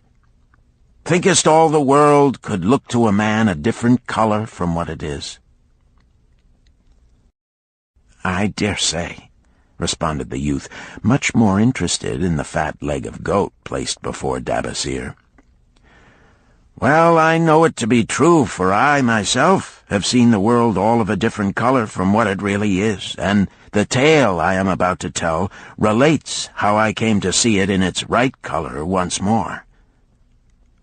"Dabasir will tell a tale," whispered a neighboring diner to his neighbor, and dragged his rug close. Other diners brought their food and crowded in a semicircle. They crunched noisily in the ears of Arkad and brushed him with their meaty bones. He alone was without food. Dabasir did not offer to share with him, nor even motion him to a small corner of the hard bread that was broken off and had fallen from the platter to the floor. "The tale that I am about to tell," began Dabasir, pausing to bite a goodly chunk from the goat leg, "relates to my early life and how I came to be a camel trader. Didst anyone know that I once was a slave in Syria?" A murmur of surprise ran through the audience, to which Dabasir listened with satisfaction. "When I was a young man," continued Dabasir after another vicious onslaught on the goat leg, "I learned the trade of my father, the making of saddles. I worked with him in his shop and took to myself a wife. Being young and not greatly skilled, I could earn but little, just enough to support my excellent wife in a modest way. I craved good things which I could not afford. Soon I found that the shopkeepers would trust me to pay later, even though I could not pay at the time. Being young and without experience, I did not know that he who spends more than he earns is sowing the winds of needless self-indulgence from which he is sure to reap the whirlwinds of trouble and humiliation. So I indulged my whims for fine raiment and bought luxuries for my good wife and our home beyond our means. I paid as I could, and for a while all went well. But in time I discovered I could not use my earnings both to live upon and to pay my debts. Creditors began to pursue me to pay for my extravagant purchases, and my life became miserable. I borrowed from my friends, but could not repay them either. Things went from bad to worse. My wife returned to her father, and I decided to leave Babalon and seek another city where a young man might have better chances. For 2 years I had a restless and unsuccessful life working for caravan traders. From this I fell in with a set of likable robbers who scoured the desert for unarmed caravans. Such deeds were unworthy of the son of my father, but I was seeing the world through a colored stone and did not realize to what degradation I had fallen. We met with success on our first trip, capturing a rich haul of gold and silks and valuable merchandise. This loot we took to Ganir and squandered. The second time we were not so fortunate. Just after we had made our capture, we were attacked by the spearsmen of a native chief to whom the caravans paid for protection. Our 2 leaders were killed, and the rest of us were taken to Damascus, where we were stripped of our clothing and sold as slaves. I was purchased for 2 pieces of silver by a Syrian desert chief. With my hair shorn and but a loincloth to wear, I was not so different from the other slaves. Being a reckless youth, I thought it merely an adventure until my master took me before his 4 wives and told them they could have me for a eunuch. Then, indeed, did I realize the hopelessness of my situation. These men of the desert were fierce and warlike. I was subject to their will without weapons or means of escape. Fearful I stood as those 4 women looked me over. I wondered if I could expect pity from them. Sirah, the first wife, was older than the others. Her face was impassive as she looked upon me. I turned from her with little consolation. The next was a contemptuous beauty who gazed at me as indifferently as if I had been a worm of the earth. The 2 younger ones tittered as though it were all an exciting joke. It seemed an age that I stood waiting sentence. Each woman appeared willing for the others to decide. Finally, Sirah spoke up in a cold voice. "Of eunuchs we have plenty, but of camel tenders we have few, and they are a worthless lot. Even this day I would visit my mother who is sick with the fever, and there is no slave I would trust to lead my camel. Ask this slave if he can lead a camel." My master thereupon questioned me, "What know you of camels?" Striving to conceal my eagerness, I replied, "I can make them kneel, I can load them, I can lead them on long trips without tiring. If need be, I can repair their trappings." "The slave speaks forward enough," observed my master. "If thou so desire, Sirah, take this man for thy camel tender." So I was turned over to Sirah, and that day I led her camel upon a long journey to her sick mother. I took the occasion to thank her for her intercession, and also to tell her that I was not a slave by birth, but the son of a freeman, an honorable saddle-maker of Babalon. I also told her much of my story. Her comments were disconcerting to me, and I pondered much afterward on what she said.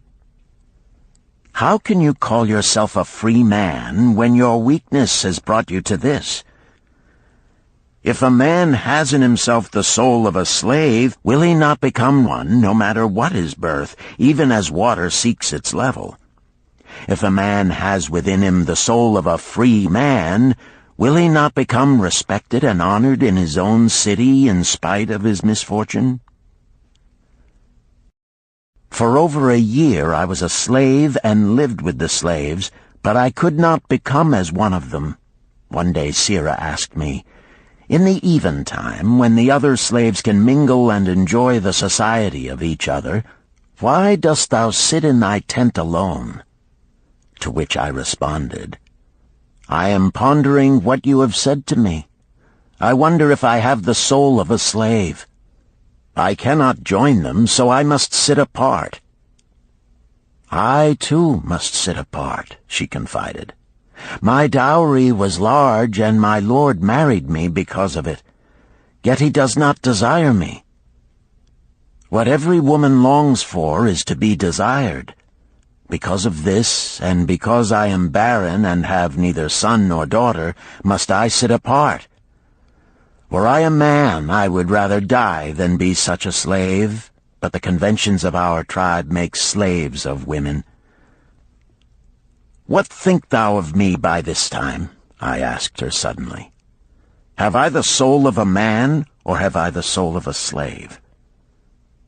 "Have you a desire to repay the just debts you owe in Babalon?" she parried. "Yes, I have the desire, but I see no way." "If thou contentedly let the years slip by and make no effort to repay, then thou hast but the contemptible soul of a slave. No man is otherwise who cannot respect himself, and no man can respect himself who does not repay honest debts." "But what can I do who am a slave in Syria?" "Stay a slave in Syria, thou weakling." "I am not a weakling," I denied hotly. "Then prove it." "How?" "Does not thy great king fight his enemies in every way he can and with every force he has? Thy debts are thy enemies. They ran thee out of Babalon. You left them alone, and they grew too strong for thee. Hadst fought them as a man, thou couldst have conquered them and been one honored among the townspeople. But thou had not the soul to fight them, and behold, thy pride hast gone down until thou art a slave in Syria." Much I thought over her unkind accusations, and many defensive phrases I worded to prove myself not a slave at heart. But I was not to have the chance to use them. 3 days later, the maid of Sira took me to her mistress. "My mother is again very sick," she said. "Saddle the 2 best camels in my husband's herd. Tie on waterskins and saddlebags for a long journey. The maid will give thee food at the kitchen tent." I packed the camels, wondering much at the quantity of provisions the maid provided, for the mother dwelt less than a day's journey away. The maid rode the rear camel which followed, and I led the camel of my mistress. When we reached her mother's house, it was just dark. Sira dismissed the maid and said to me, "Tabasir, hast thou the soul of a free man, or the soul of a slave?" "The soul of a free man," I insisted. "Now is thy chance to prove it. Thy master hath imbibed deeply, and his chiefs are in a stupor. Take then these camels and make thy escape. Here in this bag is raiment of thy master's to disguise thee. I will say thou stole the camels and ran away while I visited my sick mother." "Thou hast the soul of a queen," I told her. "Much do I wish that I might lead thee to happiness." "Happiness," she responded, "awaits not the runaway wife who seeks it in far lands among strange people. Go thy own way, and may the gods of the desert protect thee, for the way is far and barren of food or water." I needed no further urging, but thanked her warmly and was away into the night. I knew not this strange country, and had only a dim idea of the direction in which lay Babalon, but struck out bravely across the desert toward the hills. One camel I rode, and the other I led. All that night I traveled, and all the next day, urged on by the knowledge of the terrible fate that was meted out to slaves who stole their master's property and tried to escape. Late that afternoon I reached a rough country as uninhabitable as the desert. The sharp rocks bruised the feet of my faithful camels, and soon they were picking their way slowly and painfully along. I met neither man nor beast, and could well understand why they shunned this inhospitable land. It was such a journey from then on as few men lived to tell of. Day after day we plodded along. Food and water gave out. The heat of the sun was merciless. At the end of the 9th day I slid from the back of my mount with the feeling that I was too weak to ever remount, and I would surely die, lost in this abandoned country. I stretched out upon the ground and slept, not waking until the first gleam of daylight. I sat up and looked about me. There was a coolness in the morning air. My camels lay dejected not far away. About me was a vast waste of broken country covered with rock and sand and thorny things. No sign of water, not to eat for man or camel. Could it be that in this peaceful quiet I faced my end? My mind was clearer than it had ever been before. My body now seemed of little importance. My parched and bleeding lips, my dry and swollen tongue, my empty stomach, all had lost their supreme agonies of the day before. I looked across into the uninviting distance, and once again came to me the question, have I the soul of a slave or the soul of a free man? Then, with clearness, I realized that if I had the soul of a slave, I should give up, lie down in the desert and die, a fitting end for a runaway slave. But if I had the soul of a free man, what then? Surely I would force my way back to Babalon, repay the people who had trusted me, bring happiness to my wife who truly loved me, and bring peace and contentment to my parents. Thy debts are thine enemies who have run thee out of Babalon, Sirrah had said. Yes, it was so. Why had I refused to stand my ground like a man? Why had I permitted my wife to go back to her father? Then a strange thing happened. All the world seemed to be of a different color, as though I had been looking at it through a colored stone which had suddenly been removed.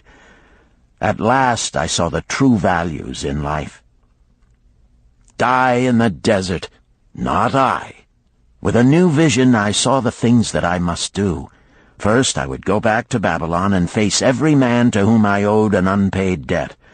I should tell them that after years of wandering and misfortune, I had come back to pay my debts as fast as the gods would permit.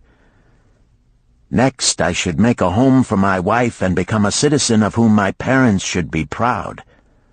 My debts were my enemies, but the men I owed were my friends, for they had trusted me and believed in me. I staggered weakly to my feet. What mattered hunger? What mattered thirst? They were but incidents on the road to Babalon. Within me surged the soul of a free man going back to conquer his enemies and reward his friends. I thrilled with the great resolve. The glazed eyes of my camels brightened at the new note in my husky voice. With great effort, after many attempts, they gained their feet. With pitiful perseverance, they pushed on toward the north, where something within me said we would find Babalon. We found water. We passed into a more fertile country where were grass and fruit. We found the trail to Babalon because the soul of a free man looks at life as a series of problems to be solved, and solves them. while the soul of a slave whines, "What can I do who am but a slave?" How about thee, Arkad? Does thy empty stomach make thy head exceedingly clear? Art ready to take the road that leads back to self-respect? Canst thou see the world in its true color? Hast thou the desire to pay thy honest debts, however many they may be, and once again be a man respected in Babalon? Moisture came to the eyes of the youth. He rose eagerly to his knees. "Thou hast shown me a vision. Already I feel the soul of a free man surge within me." "But how fared you upon your return?" questioned an interested listener. "Where the determination is, the way can be found," Dabasir replied. "I now had the determination, so I set out to find a way. First I visited every man to whom I was indebted, and begged his indulgence until I could earn that with which to repay. Most of them met me gladly. Several reviled me, but others offered to help me. One indeed did give me the very help I needed. It was Mathon, the gold lender. Learning that I had been a camel tender in Syria, he sent me to old Nebator, the camel trader, just commissioned by our good king to purchase many herds of sound camels for the great expedition. With him, my knowledge of camels I put to good use. Gradually, I was able to repay every copper and every piece of silver. Then at last I could hold up my head and feel that I was an honorable man among men." Again Dabasir turned to his food. "Kaskor, thou snail," he called loudly to be heard in the kitchen. "The food is cold. Bring me more meat fresh from the roasting. Bring thou also a very large portion for Arkad, the son of my old friend, who is hungry and shall eat with me."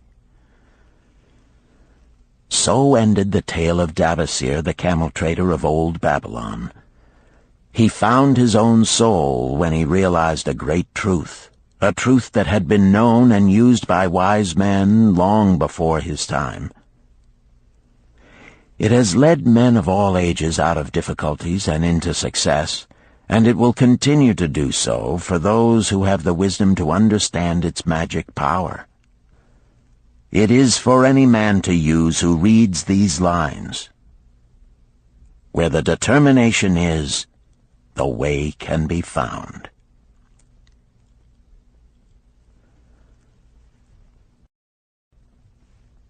Chapter 9. The Clay Tablets from Babalon. St. Swithin's College, Nottingham University, Newark-on-Trent, Nottingham. October 21st, 1934. Professor Franklin Caldwell, care of British Scientific Expedition, Hilla, Mesopotamia. My dear Professor, the 5 clay tablets from your recent excavation in the ruins of Babalon arrived on the same boat with your letter. I have been fascinated no end and have spent many pleasant hours translating their inscriptions. I should have answered your letter at once, but delayed until I could complete the translations which are attached. The tablets arrived without damage thanks to your careful use of preservatives and excellent packing. You will be as astonished as we in the laboratory at the story they relate. One expects the dim and distant past to speak of romance and adventure. Arabian Nights sort of things, you know. When instead it discloses the problem of a person named Dabasir to pay off his debts, one realizes that conditions upon this old world have not changed as much in 5,000 years as one might expect. It's odd, you know, but these old inscriptions rather rag me, as the students say. Being a college professor, I am supposed to be a thinking human being possessing a working knowledge of most subjects. Yet here comes this old chap out of the dust-covered ruins of Babalon to offer a way I had never heard of to pay off my debts and at the same time acquire gold to jingle in my wallet. Pleasant thought, I say, and interesting to prove whether it will work as well nowadays as it did in old Babalon. Mrs. Shrewsbury and myself are planning to try out his plan upon our own affairs, which could be much improved. Wishing you the best of luck in your worthy undertaking, and waiting eagerly another opportunity to assist, I am, yours sincerely, Alfred H. Shrewsbury, Department of Archaeology. Tablet 1. Now, when the moon becometh full, I, Dabasir, who am but recently returned from slavery in Syria, with the determination to pay my many just debts and become a man of means worthy of respect in my native city of Babalon, do here engrave upon the clay a permanent record of my affairs to guide and assist me in carrying through my high desires. Under the wise advice of my good friend Mathon, the gold lender, I am determined to follow an exact plan that he doth say will lead any honorable man out of debt into means and self-respect. This plan includeth 3 purposes which are my hope and desire. First, the plan doth provide for my future prosperity. Therefore, 1/10 of all I earn shall be set aside as my own to keep. For Mathon speaketh wisely when he saith, "That man who keepeth in his purse both gold and silver that he need not spend is good to his family and loyal to his king. The man who hath but a few coppers in his purse is indifferent to his family and indifferent to his king. But the man who hath naught in his purse is unkind to his family and disloyal to his king, for his own heart is bitter. Therefore the man who wisheth to achieve must have coin that he may keep to jingle in his purse, that he have in his heart love for his family and loyalty to his king. Second, the plan doth provide that I shall support and clothe my good wife who hath returned to me with loyalty from the house of her father.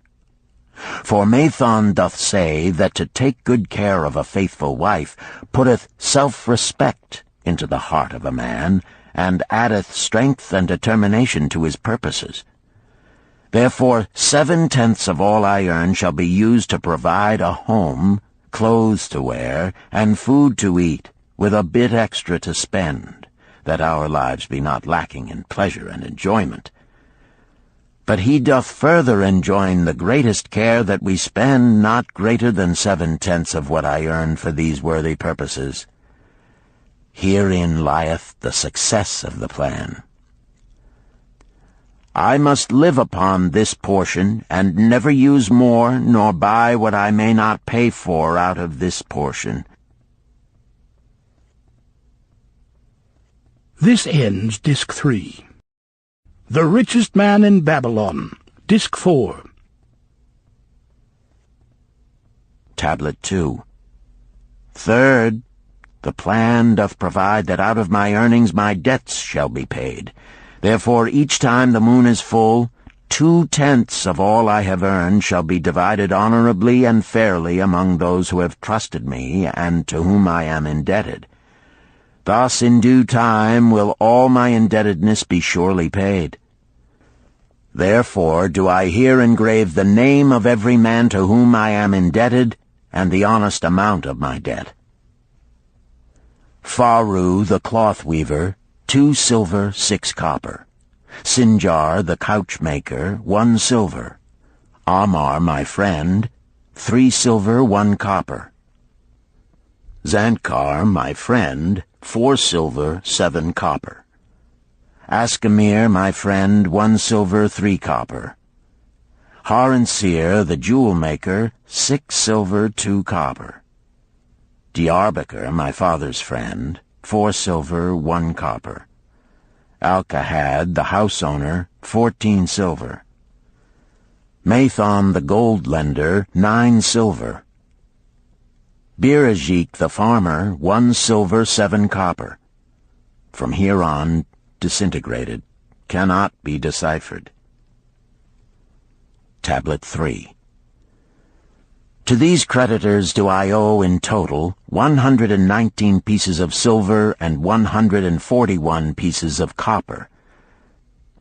Because I did owe these sums and saw no way to repay, in my folly I did permit my wife to return to her father, and didst leave my native city and seek easy wealth elsewhere, only to find disaster and to see myself sold into the degradation of slavery.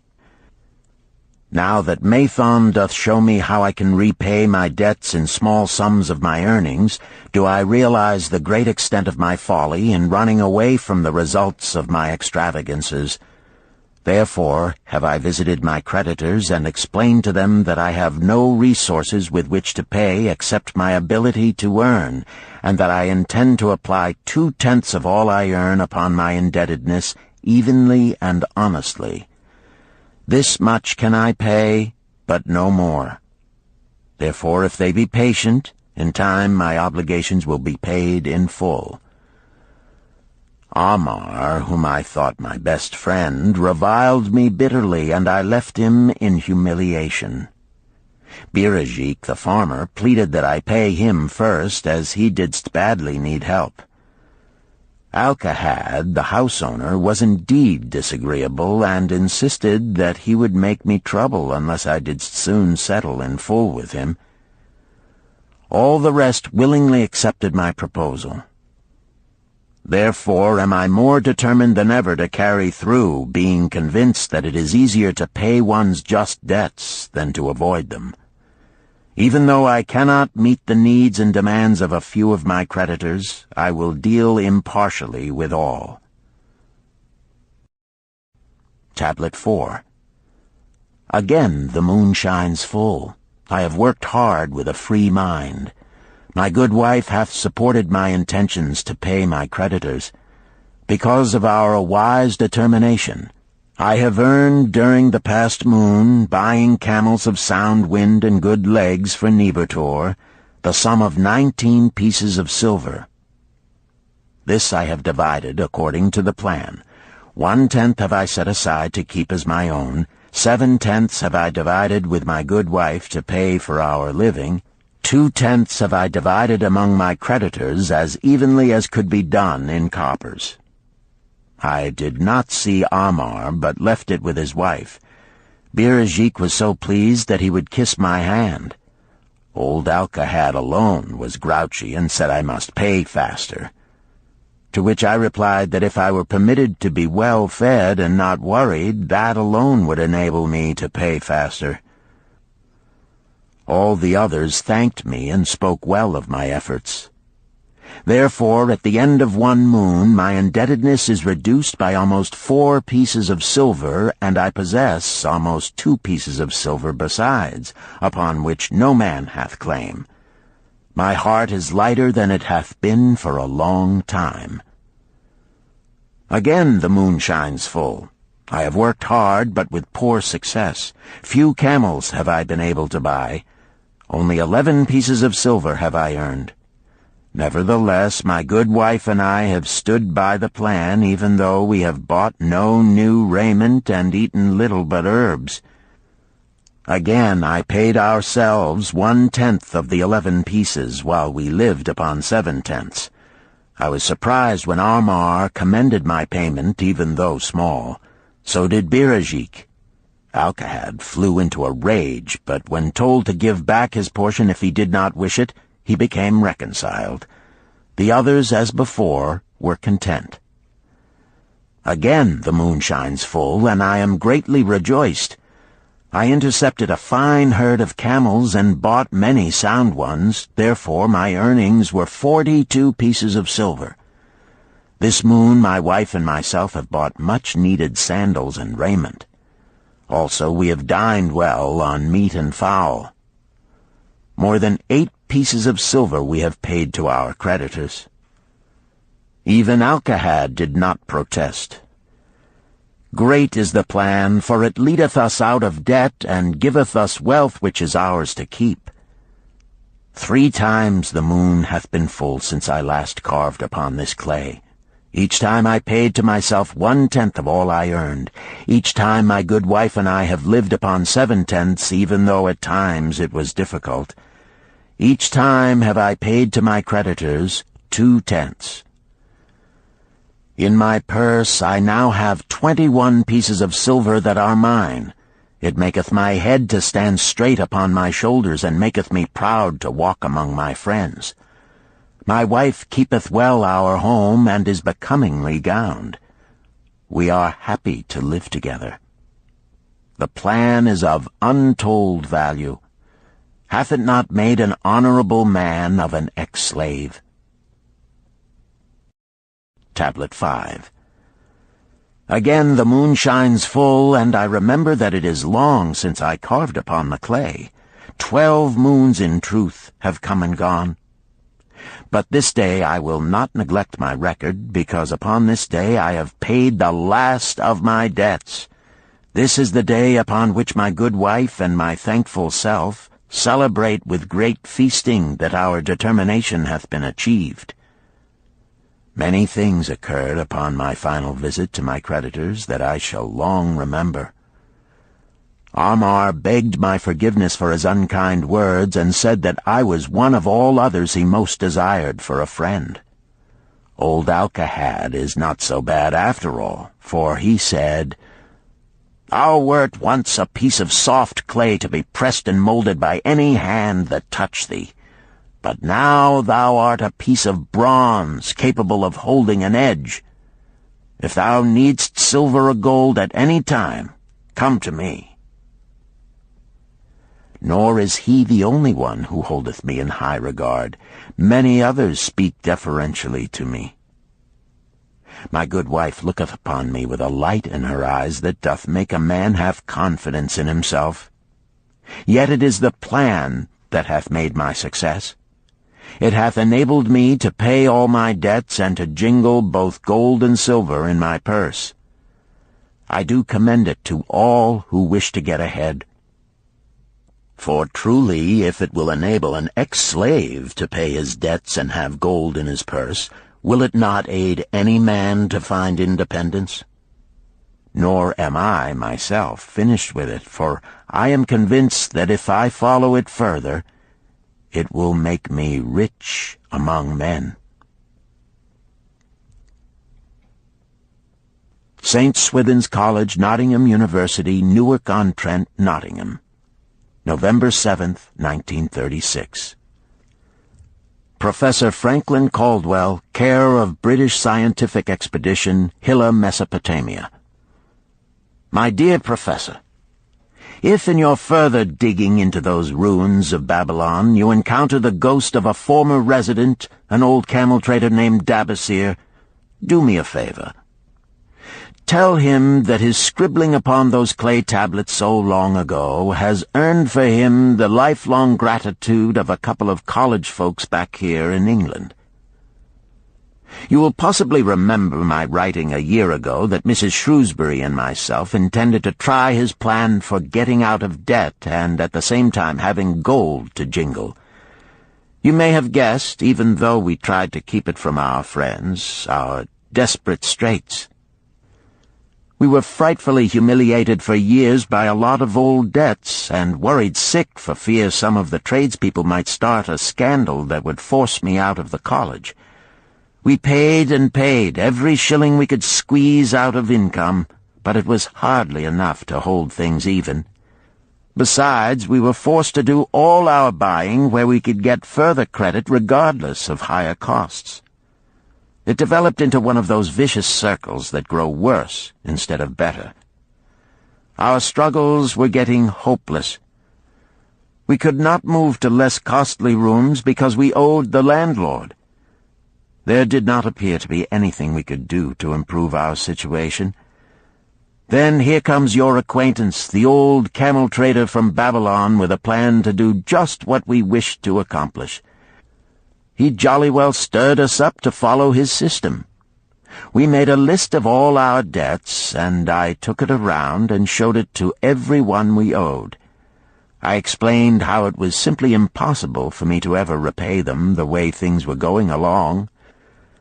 They could readily see this themselves from the figures.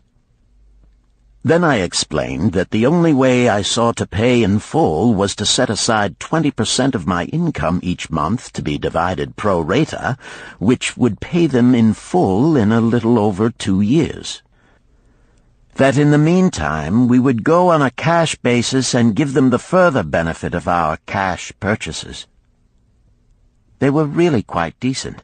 Our greengrocer, a wise old chap, put it in a way that helped to bring around the rest. If you pay for all you buy and then pay some on what you owe, that is better than you have done, for you ain't paid down the account none in 3 years.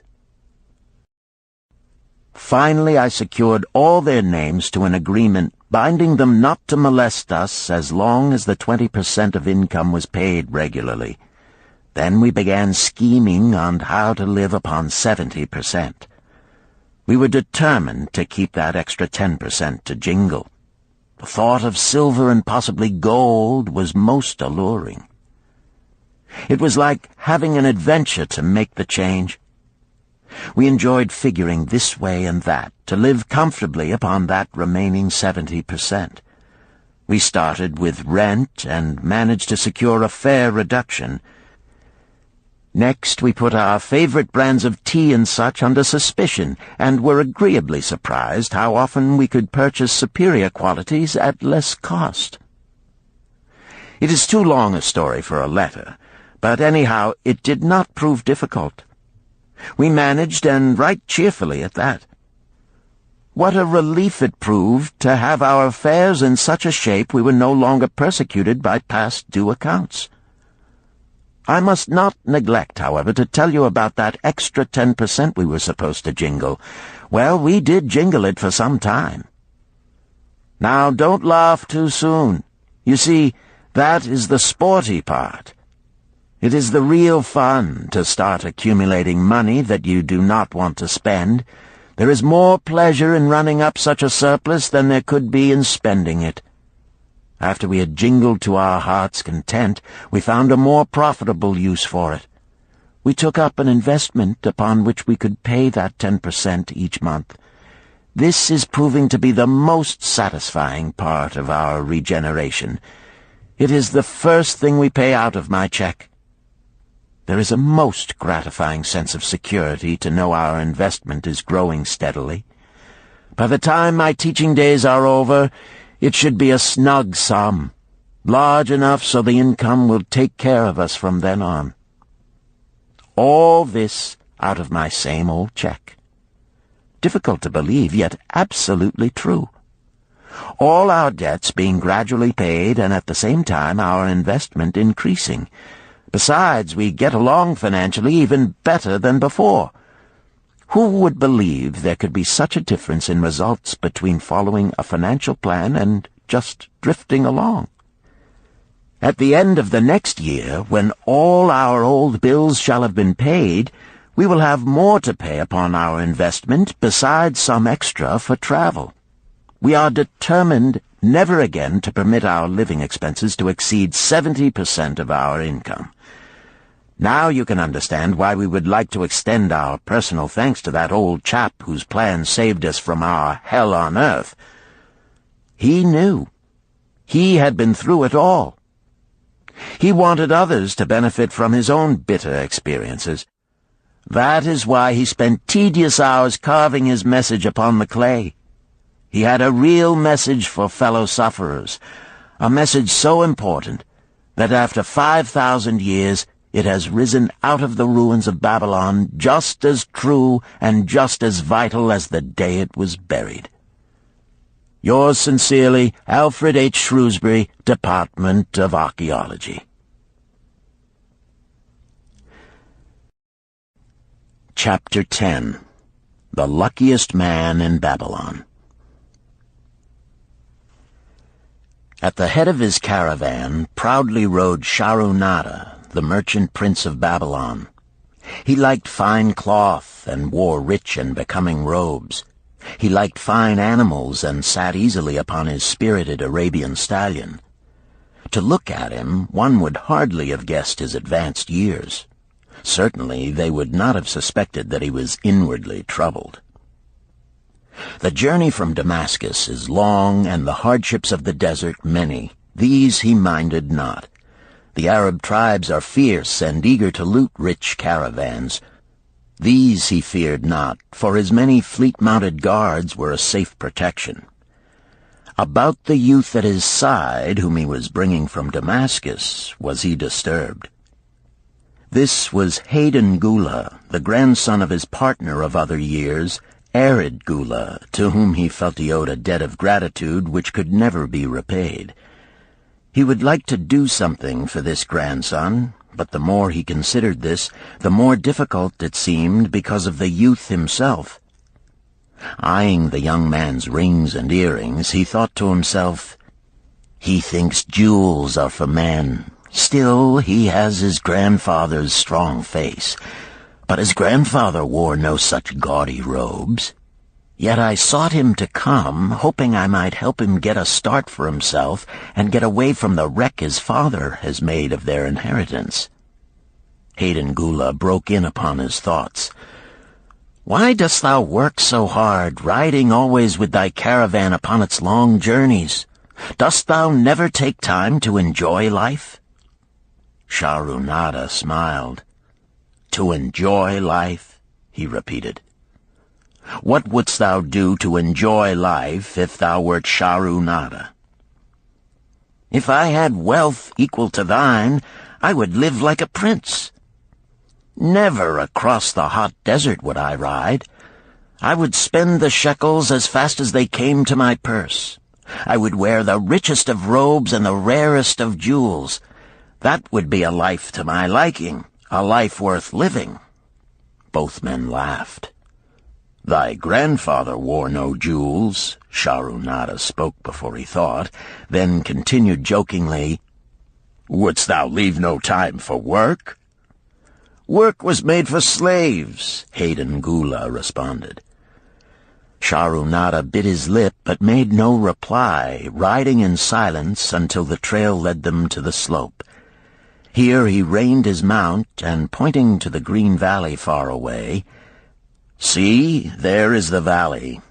Look far down, and thou canst faintly see the walls of Babalon. The tower is the temple of Bel. If thine eyes are sharp, thou mayest even see the smoke from the eternal fire upon its crest." "So that is Babalon? Always have I longed to see the wealthiest city in all the world," Hayden Gula commented. "Babalon, where my grandfather started his fortune. Would he were still alive, we would not be so sorely pressed. Why wish his spirit to linger on earth beyond its allotted time? Thou and thy father can well carry on his good work. Alas, of us neither has his gift. Father and myself know not his secret for attracting the golden shekels." Sharunada did not reply, but gave rein to his mount and rode thoughtfully down the trail to the valley. Behind them followed the caravan in a cloud of reddish dust. Some time later they reached the King's Highway and turned south through the irrigated farms. 3 old men plowing a field caught Sharunada's attention. They seemed strangely familiar. How ridiculous! One does not pass a field after 40 years and find the same men plowing there. Yet something within him said they were the same. One, with an uncertain grip, held the plow. The others laboriously plodded beside the oxen, ineffectually beating them with their barrel staves to keep them pulling. 40 years ago, he had envied these men. How gladly he would have exchanged places. But what a difference now! With pride he looked back at his trailing caravan, well-chosen camels and donkeys loaded high with valuable goods from Damascus. All this was but one of his possessions. He pointed to the plowers, saying, "Still plowing the same field where they were 40 years ago. They look it, but why thinkest thou they are the same?" "I saw them there," Sharunada replied. Recollections were racing rapidly through his mind. Why could he not bury the past and live in the present? Then he saw, as in a picture, the smiling face of Arkad. The barrier between himself and the cynical youth beside him dissolved. But how could he help such a superior youth with his spendthrift ideas and bejeweled hands? Work he could offer in plenty to willing workers, but not for men who considered themselves too good for work. Yet he owed it to Arkad to do something, not a half-hearted attempt. He and Arkad had never done things that way. They were not that sort of men. A plan came almost in a flash. There were objections. He must consider his own family and his own standing. It would be cruel. It would hurt. Being a man of quick decisions, he waived objections and decided to act. "Wouldst thou be interested in hearing how thy worthy grandfather and myself joined in the partnership which proved so profitable?" he questioned. "Why not just tell me how thou madest the golden shekels? That is all I need to know," the young man parried. Sharunada ignored the reply and continued, "We start with those men plowing. I was no older than thou. As the column of men in which I marched approached, good old Megiddo, the farmer, scoffed at the slipshod way in which they plowed. Megiddo was chained next to me. 'Look at the lazy fellows,' he protested. 'The plow holder makes no effort to plow deep, nor do the beaters keep the oxen in the furrow. How can they expect to raise a good crop with poor plowing?'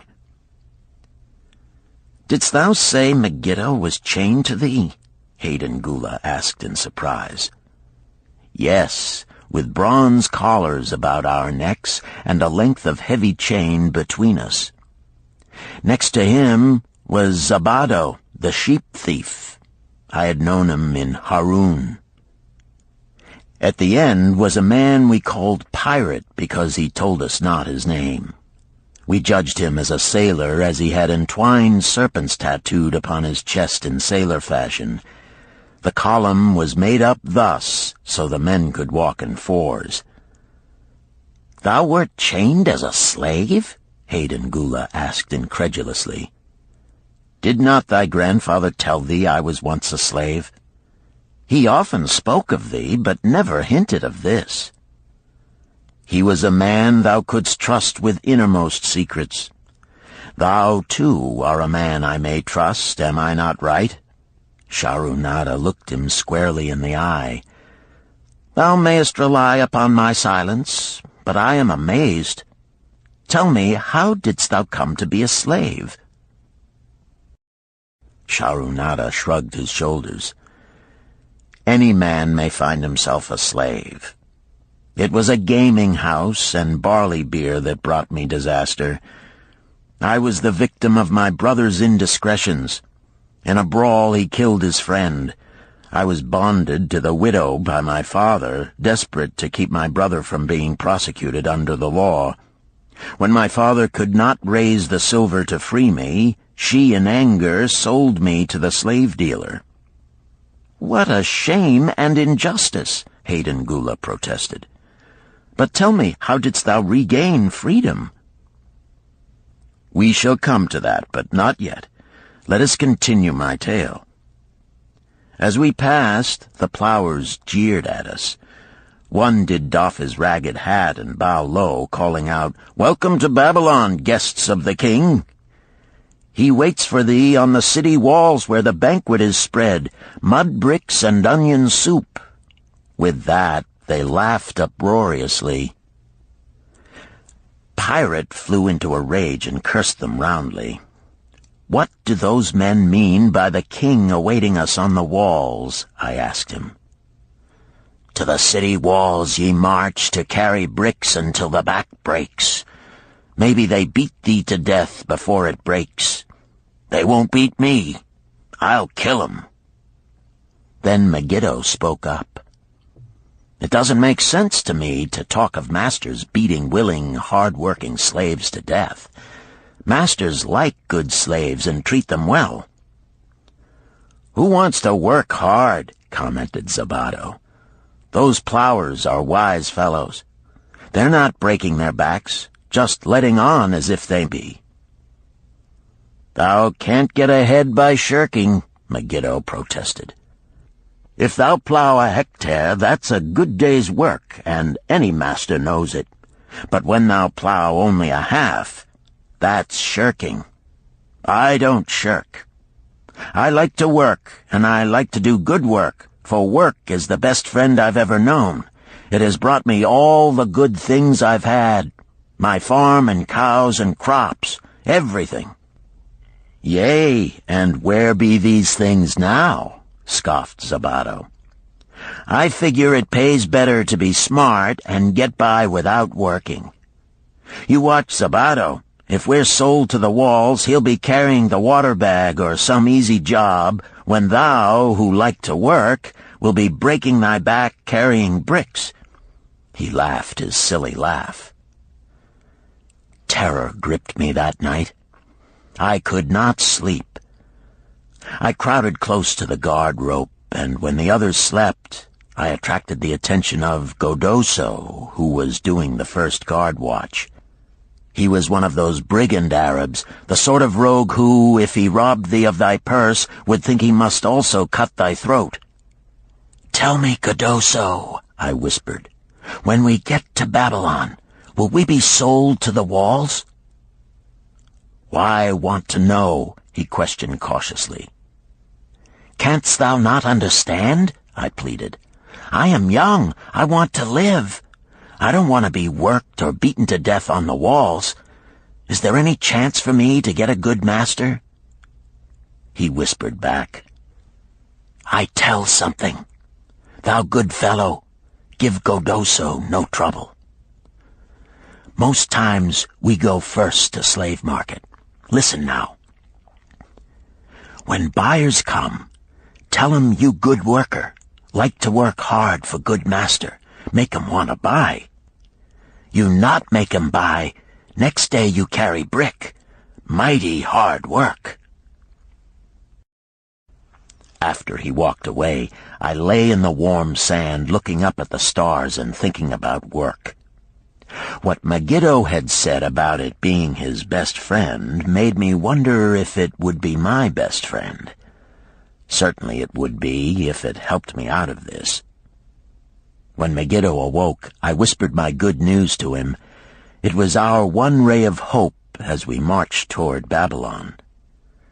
Late in the afternoon, we approached the walls and could see the lines of men, like black ants, climbing up and down the steep diagonal paths. As we drew closer, we were amazed at the thousands of men working.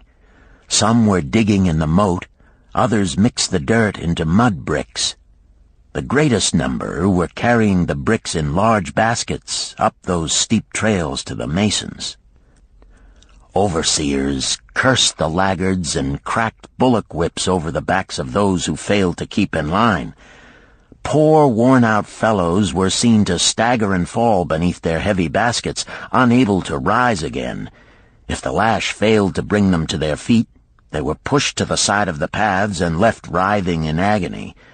Soon they would be dragged down to join other craven bodies beside the roadway to await unsanctified graves. As I beheld the ghastly sight, I shuddered. So this was what awaited my father's son if he failed at the slave market. Godoso had been right. We were taken through the gates of the city to the slave prison, and next morning marched to the pens in the market. Here the rest of the men huddled in fear, and only the whips of our guard could keep them moving so the buyers could examine them. Megiddo and myself eagerly talked to every man who permitted us to address him. The slave dealer brought soldiers from the king's guard who shackled Pirate and brutally beat him when he protested. As they led him away, I felt sorry for him. Megiddo felt that we would soon part. When no buyers were near, he talked to me earnestly to impress upon me how valuable work would be to me in the future. Some men hate it. They make it their enemy.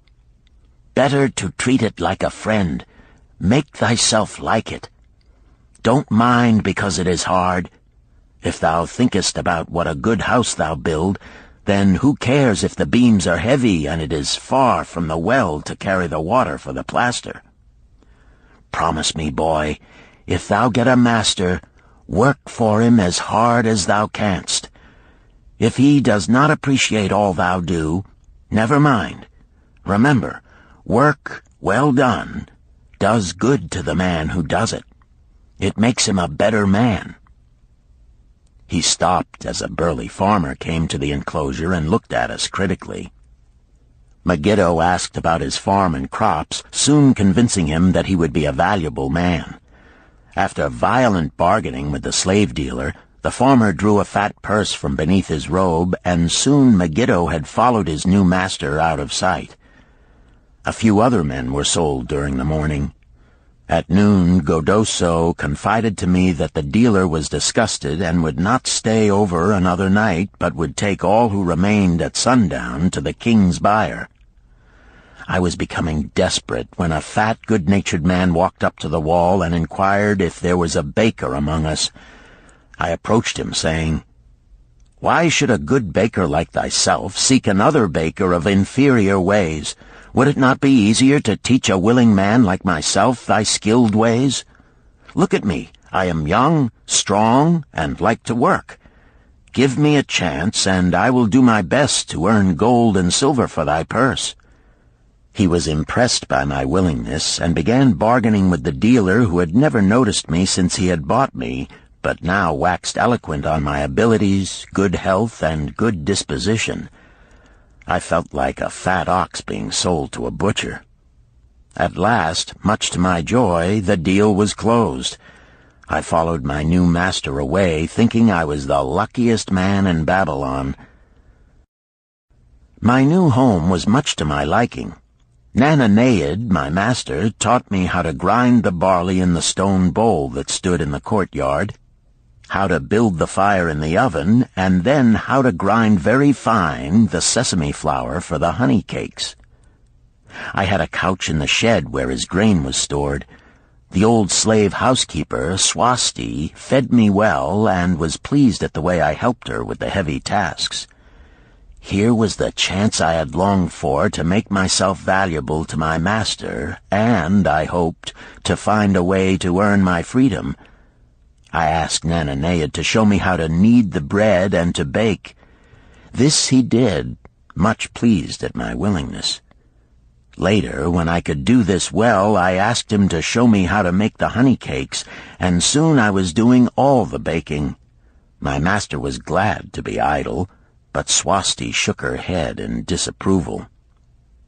"No work to do is bad for any man," she declared. I felt it was time for me to think of a way by which I might start to earn coins to buy my freedom. As the baking was finished at noon, I thought Nananeid would approve if I found profitable employment for the afternoons and might share my earnings with me. Then the thought came to me, why not bake more of the honey cakes and peddle them to hungry men upon the streets of the city? I presented my plan to Nananeid this way. If I can use my afternoons after the baking is finished to earn for thee coins, would it be only fair for thee to share my earnings with me, that I might have money of my own to spend for those things which every man desires and needs?" Fair enough, he admitted. When I told him of my plan to peddle our honey cakes, he was well pleased. "Here is what we will do," he suggested. "Thou sellest them at 2 for a penny, then half of the pennies will be mine to pay for the flour and the honey and the wood to bake them. Of the rest I shall take half, and thou shalt keep half." I was much pleased by this generous offer that I might keep for myself 1/4 of my sales. That night I worked late to make a tray upon which to display them. Nananeid gave me one of his worn robes that I might look well, and Swasti helped me patch it and wash it clean. The next day I baked an extra supply of honey cakes. They looked brown and tempting upon the tray as I went along the street, loudly calling my wares. At first no one seemed interested, and I became discouraged. I kept on, and later in the afternoon, as men became hungry, the cakes began to sell, and soon my tray was empty. Nananeid was well pleased with my success and gladly paid me my share. I was delighted to own pennies. Megiddo had been right when he said a master appreciated good work from his slaves. That night I was so excited over my success I could hardly sleep, and tried to figure how much I could earn in a year and how many years would be required to buy my freedom. As I went forth with my tray of cakes every day, I soon found regular customers. One of these was none other than thy grandfather, Arkad. He was a rug merchant and sold to the housewives, going from one end of the city to the other, accompanied by a donkey loaded high with rugs and a black slave to tend it. He would buy 2 cakes for himself and 2 for his slave, always tarrying to talk with me while they ate them. Thy grandfather said something to me one day that I shall always remember. "I like thy cakes, boy. But better still, I like the fine enterprise with which thou offerest them. Such spirit can carry thee far on the road to success." But how canst thou understand, Arkad, what such words of encouragement could mean to a slave boy, lonesome in a great city, struggling with all he had in him to find a way out of his humiliation? As the months went by, I continued to add pennies to my purse. It began to have a comforting weight upon my belt. Work was proving to be my best friend, just as Megiddo had said. I was happy, but Swasti was worried. "Thy master, I fear to have him spend so much time at the gaming houses," she protested. I was overjoyed one day to meet my friend Megiddo upon the street. He was leading 3 donkeys loaded with vegetables to the market. "I am doing mighty well," he said. "My master does appreciate my good work, for now I am a foreman. See, he does trust the marketing to me. And also he is sending for my family. Work is helping me to recover from my great trouble. Someday it will help me to buy my freedom and once more own a farm of my own." Time went on, and Nananeid became more and more anxious for me to return from selling. He would be waiting when I returned, and would eagerly count and divide our money. He would also urge me to seek further markets and increase my sales. Often I went outside the city gates to solicit the overseers of the slaves building the walls. I hated to return to the disagreeable sights, but found the overseers liberal buyers. One day I was surprised to see Zabado waiting in line to fill his basket with bricks. He was gaunt and bent, and his back was covered with welts and sores from the whips of the overseers. I was sorry for him, and handed him a cake which he crushed into his mouth like a hungry animal. Seeing the greedy look in his eyes, I ran before he could grab my tray. "Why dost thou work so hard?" Arkad said to me one day. "Almost the same question thou asked of me today, dost thou remember?" I told him what Megiddo had said about work and how it was proving to be my best friend. I showed him with pride my wallet of pennies and explained how I was saving them to buy my freedom. "When thou art free, what wilt thou do?" he inquired. "Then," I answered, "I intend to become a merchant." At that he confided in me, something I had never suspected. "Thou knowest not that I also am a slave. I am in partnership with my master." "Stop," demanded Arkad. "I will not listen to lies defaming my grandfather. He was no slave." His eyes blazed in anger. Sharunada remained calm.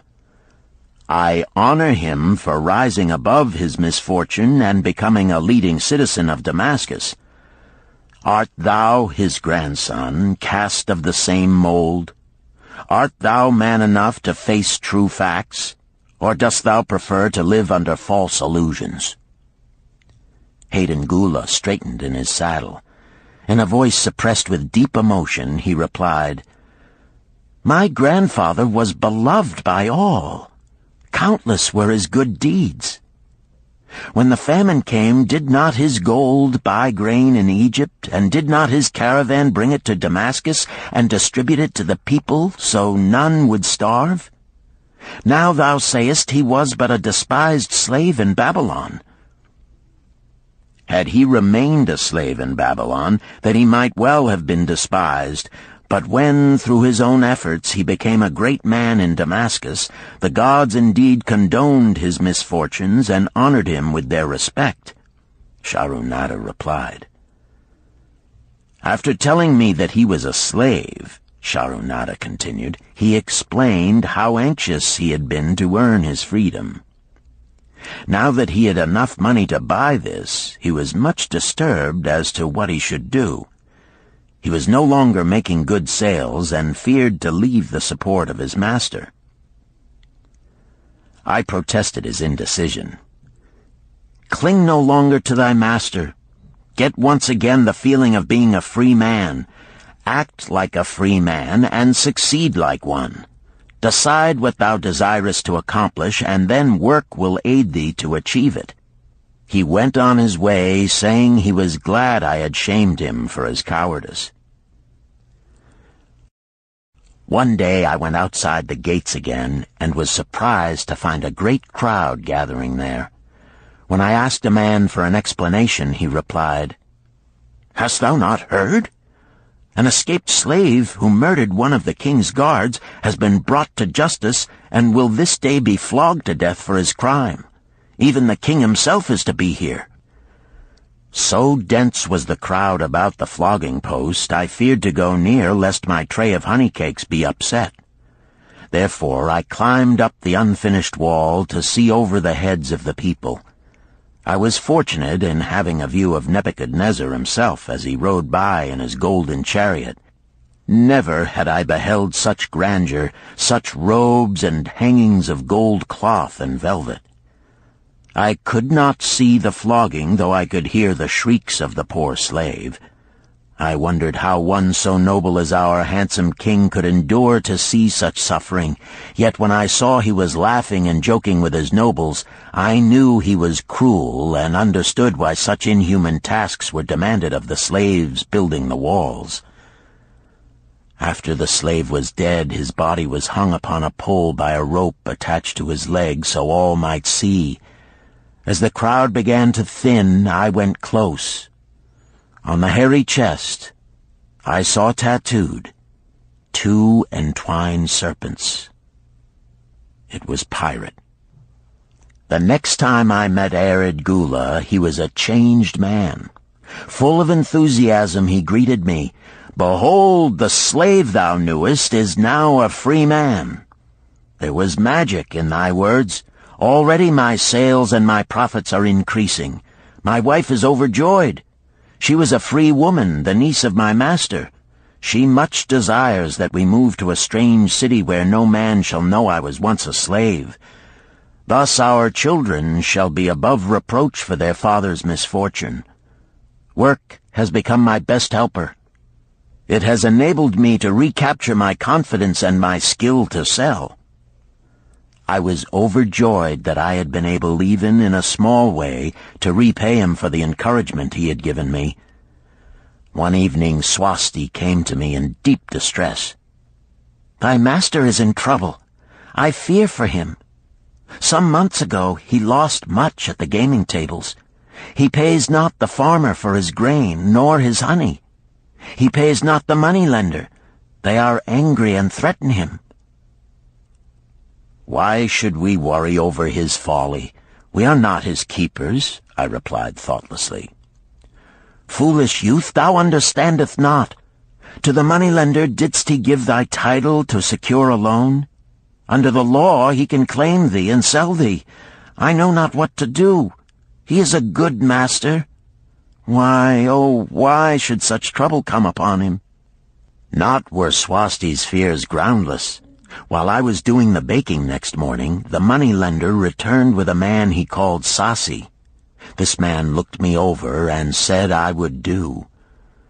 The moneylender waited not for my master to return, but told Swasti to tell him he had taken me. With only the robe on my back and the purse of pennies hanging safely from my belt, I was hurried away from the unfinished baking. I was whirled away from my dearest hopes as the hurricane snatches the tree from the forest and casts it into the surging sea. Again a gaming house and barley beer had caused me disaster. Sasi was a blunt, gruff man. As he led me across the city, I told him of the good work I had been doing for Nananeid, and said I hoped to do good work for him. His reply offered no encouragement. I like not this work. My master likes it not. The king has told him to send me to build a section of the Grand Canal. Master tells Sasi to buy more slaves, work hard, and finish quick. Bah! How can any man finish a big job quick? Picture a desert with not a tree, just low shrubs and a sun burning with such fury the water in our barrels became so hot we could scarcely drink it. Then picture rows of men going down into the deep excavation and lugging heavy baskets of dirt up soft, dusty trails from daylight until dark. Picture food served in open troughs from which we helped ourselves like swine. We had no tents, no straw for beds. That was the situation in which I found myself. I buried my wallet in a marked spot, wondering if I would ever dig it up again. At first I worked with good will, but as the months dragged on I felt my spirit breaking. Then the heat fever took hold of my weary body. I lost my appetite and could scarcely eat the mutton and vegetables. At night I would toss in unhappy wakefulness. In my misery I wondered if Zabado had not the best plan, to shirk and keep his back from being broken in work. Then I recalled my last sight of him and knew his plan was not good. I thought of Pirate with his bitterness and wondered if it might be just as well to fight and kill. The memory of his bleeding body reminded me that his plan was also useless. Then I remembered my last sight of Megiddo. His hands were deeply calloused from hard work, but his heart was light and there was happiness on his face. His was the best plan. Yet I was just as willing to work as Megiddo. He could not have worked harder than I. Why did not my work bring me happiness and success?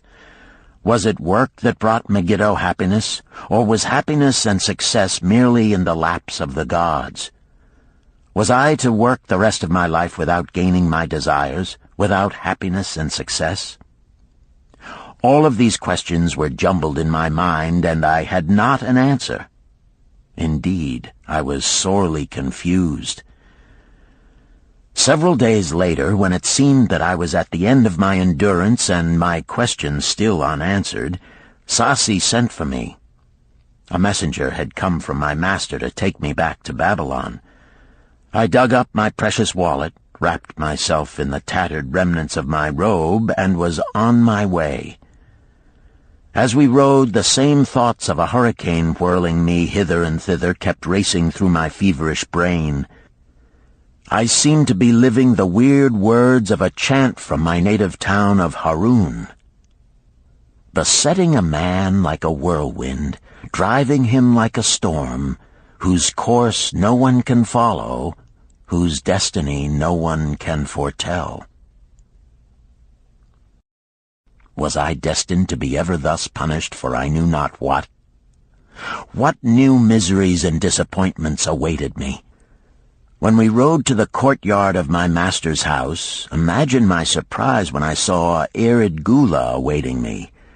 He helped me down and hugged me like a long-lost brother. As we went our way, I would have followed him as a slave should follow his master, but he would not permit me. He put his arm about me, saying, "I hunted everywhere for thee. When I had almost given up hope, I did meet Swasti, who told me of the money-lender who directed me to thy noble owner. A hard bargain he did drive, and made me pay an outrageous price. But thou art worth it. Thy philosophy and thy enterprise have been my inspiration to this new success."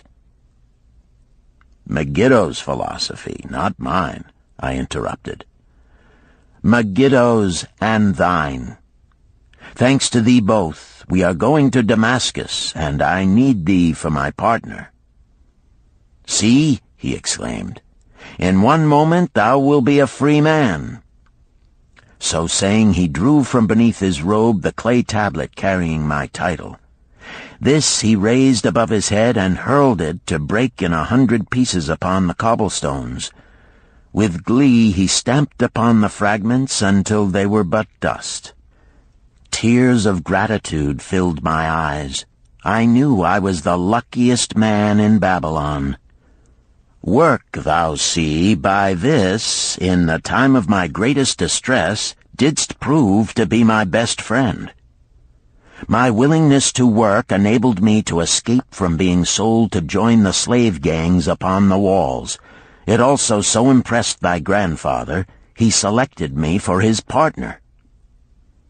Then Hayden Gula questioned, "Was work my grandfather's secret key to the golden shekels?" "It was the only key he had when I first knew him," Sharunada replied. "Thy grandfather enjoyed working. The gods appreciated his efforts and rewarded him liberally." "I begin to see," Hayden Gula was speaking thoughtfully. "Work attracted his many friends who admired his industry and the success it brought. Work brought him the honors he enjoyed so much in Damascus. Work brought him all those things I have approved. And I thought work was fit only for slaves." "Life is rich with many pleasures for men to enjoy," Sharunada commented. "Each has its place. I am glad that work is not reserved for slaves. Were that the case, I would be deprived of my greatest pleasure. Many things do I enjoy, but nothing takes the place of work." Sharunada and Hayden Gula rode in the shadows of the towering walls up to the massive bronze gates of Babalon. At their approach, the gate guards jumped to attention and respectfully saluted an honored citizen. With head held high, Sharunada led the long caravan through the gates and up the streets of the city. "I have always hoped to be a man like my grandfather," Hayden Gula confided to him. "Never before did I realize just what kind of man he was. This thou hast shown me. Now that I understand, I do admire him all the more and feel more determined to be like him.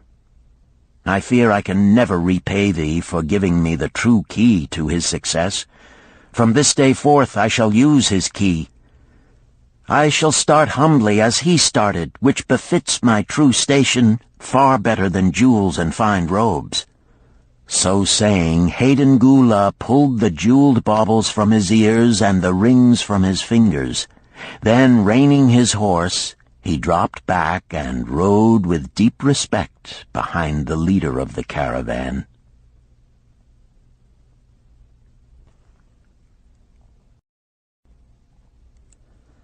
Chapter 11. An Historical Sketch of Babalon. In the pages of history there lives no city more glamorous than Babalon. Its very name conjures visions of wealth and splendor. Its treasures of gold and jewels were fabulous.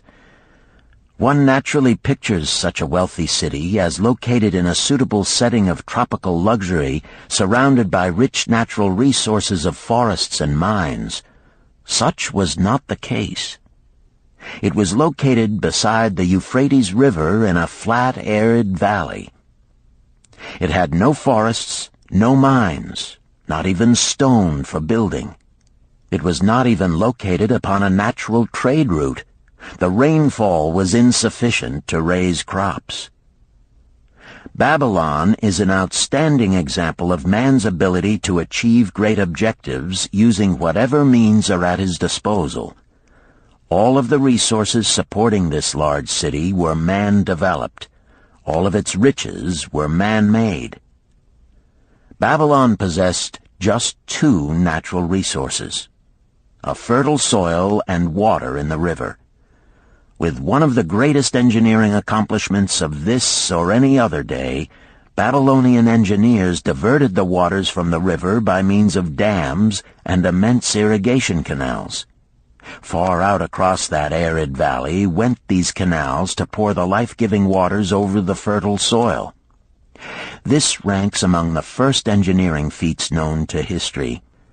Such abundant crops as were the reward of this irrigation system the world had never seen before. Fortunately, during its long existence, Babylon was ruled by successive lines of kings to whom conquest and plunder were but incidental. While it engaged in many wars, most of these were local or defensive against ambitious conquerors from other countries who coveted the fabulous treasures of Babylon. The outstanding rulers of Babylon live in history because of their wisdom, enterprise, and justice. Babylon produced no strutting monarchs who sought to conquer the known world that all nations might pay homage to their egotism. As a city, Babylon exists no more. When those energizing human forces that built and maintained the city for thousands of years were withdrawn, it soon became a deserted ruin. The site of the city is in Asia, about 600 miles east of the Suez Canal, just north of the Persian Gulf. The latitude is about 30 degrees above the equator, practically the same as that of Yuma, Arizona. It possessed a climate similar to that of this American city, hot and dry. Today, this valley of the Euphrates, once a populous irrigated farming district, is again a windswept arid waste. Scant grass and desert shrubs strive for existence against the wind-blown sands. Gone are the fertile fields, the mammoth cities, and the long caravans of rich merchandise. Nomadic bands of Arabs, securing a scant living by tending small herds, are the only inhabitants. Such it has been since about the beginning of the Christian era. Dotting this valley are earthen hills. For centuries they were considered by travelers to be nothing else. The attention of archaeologists were finally attracted to them because of broken pieces of pottery and brick washed down by the occasional rainstorms. Expeditions, financed by European and American museums, were sent here to excavate and see what could be found. Picks and shovels soon proved these hills to be ancient cities. City graves, they might well be called. Babylon was one of these. Over it for something like 20 centuries, the winds had scattered the desert dust. Built originally of brick, all exposed walls had disintegrated and gone back to earth once more. Such is Babylon, the wealthy city, today. A heap of dirt, so long abandoned that no living person even knew its name until it was discovered by carefully removing the refuse of centuries from the streets and the fallen wreckage of its noble temples and palaces. Many scientists considered the civilization of Babylon and other cities in this valley to be the oldest of which there is a definite record. Positive dates have been proved reaching back 8,000 years. An interesting fact in this connection is the means used to determine these dates. Uncovered in the ruins of Babylon were descriptions of an eclipse of the sun. Modern astronomers readily computed the time when such an eclipse, visible in Babylon, occurred, and thus established a known relationship between their calendar and our own.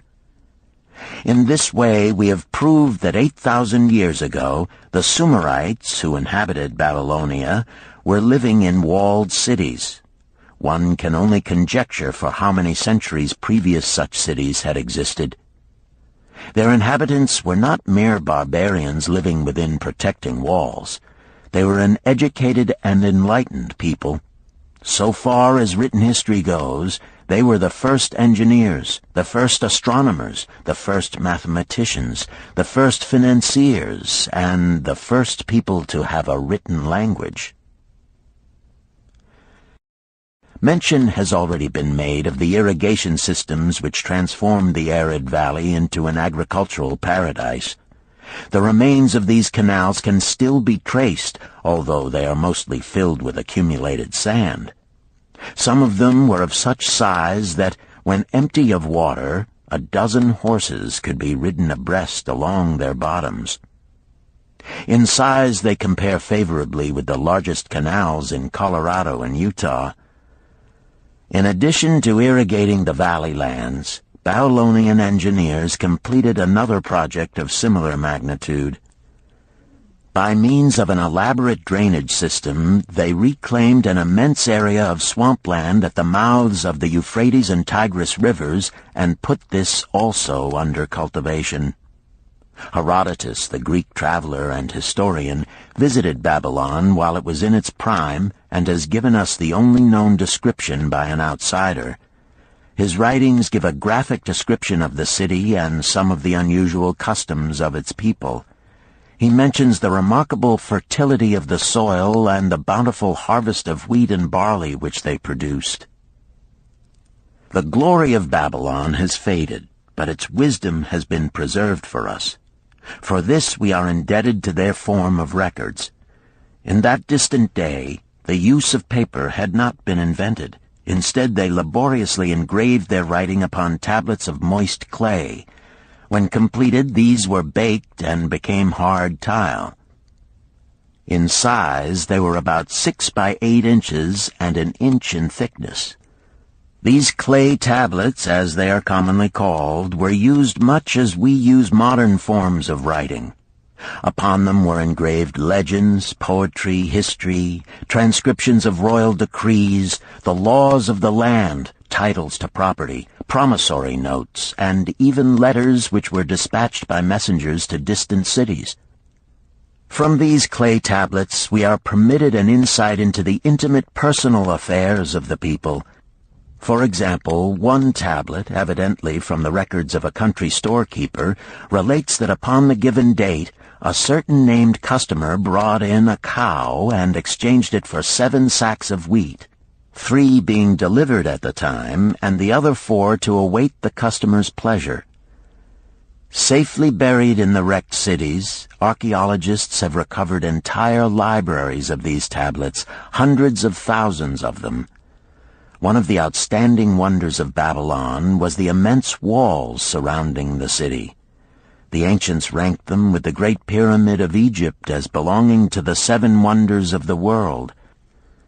Queen Semiramis is credited with having erected the first walls during the early history of the city. Modern excavators have been unable to find any trace of the original walls, nor is their exact height known. From mention made by early writers, it is estimated they were about 50 to 60 feet high, faced on the outer side with burnt brick, and further protected by a deep moat of water. The later and more famous walls were started about 600 years before the time of Christ by King Nabopolassar. Upon such a gigantic scale did he plan the rebuilding, he did not live to see the work finished. This was left to his son Nebuchadnezzar, whose name is familiar in biblical history. The height and length of these later walls staggers belief. They are reported upon reliable authority to have been about 160 feet high, the equivalent of the height of a modern 15-story office building. The total length is estimated as between 9 and 11 miles. So wide was the top that a 6-horse chariot could be driven around them. Of this tremendous structure, little now remains except portions of the foundations and the moat. In addition to the ravages of the elements, the Arabs completed the destruction by quarrying the brick for building purposes elsewhere. Against the walls of Babylon marched, in turn, the victorious armies of almost every conqueror of that age of wars of conquest.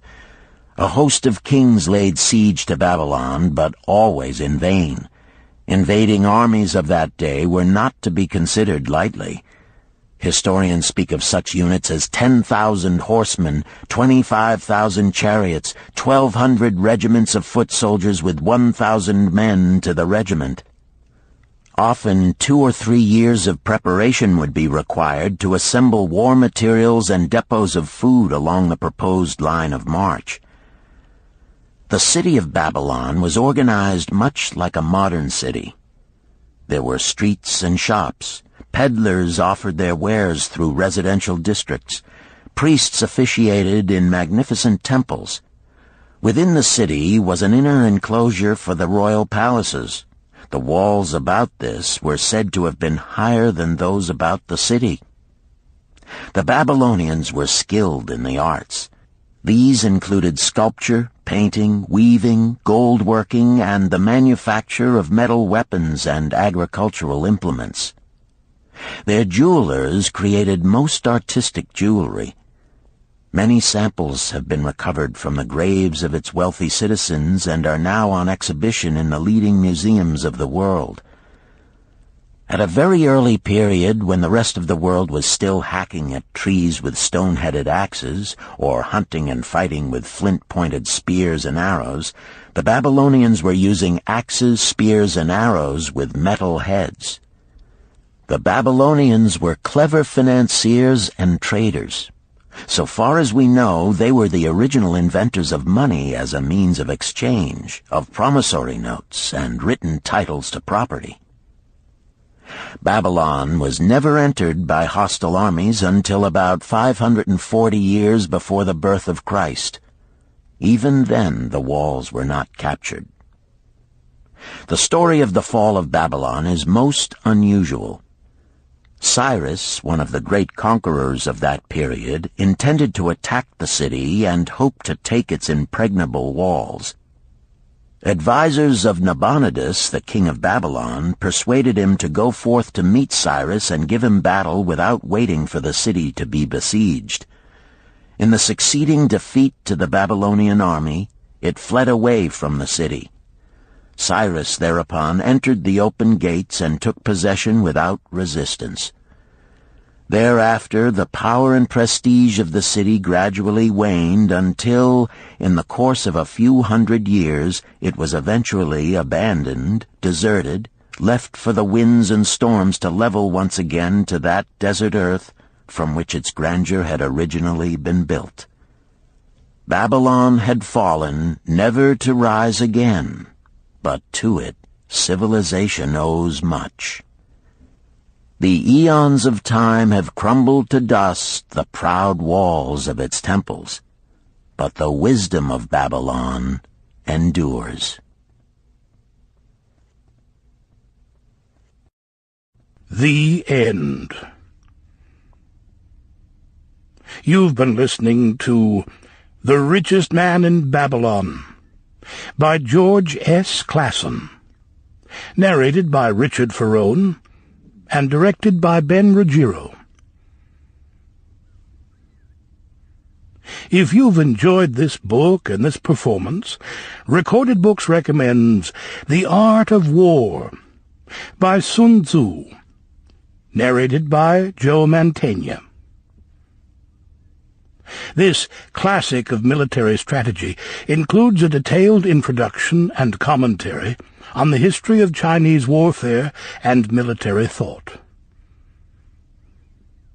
We also recommend Nickel and Dimed by Barbara Ehrenreich, narrated by Christine McMurdo Wallace. Nickel and Dimed reveals low-wage America in all its tenacity, anxiety, and surprising generosity. A land of big boxes, fast food, and 1,000 desperate stratagems for survival. You'll find a wide selection of titles in the Recorded Books catalog, including bestsellers, mysteries, classics, histories, and more. So to order another recorded book, or for a copy of our latest listing, please call the toll-free number found on the back of this book. Don't forget to ask about easy 30-day rentals by mail. On our website, you can browse our catalog, place orders, hear about our latest releases, or tune into narrator profiles and author interviews. So visit us there at www.recordedbooks.com. And thank you for being a Recorded Books reader.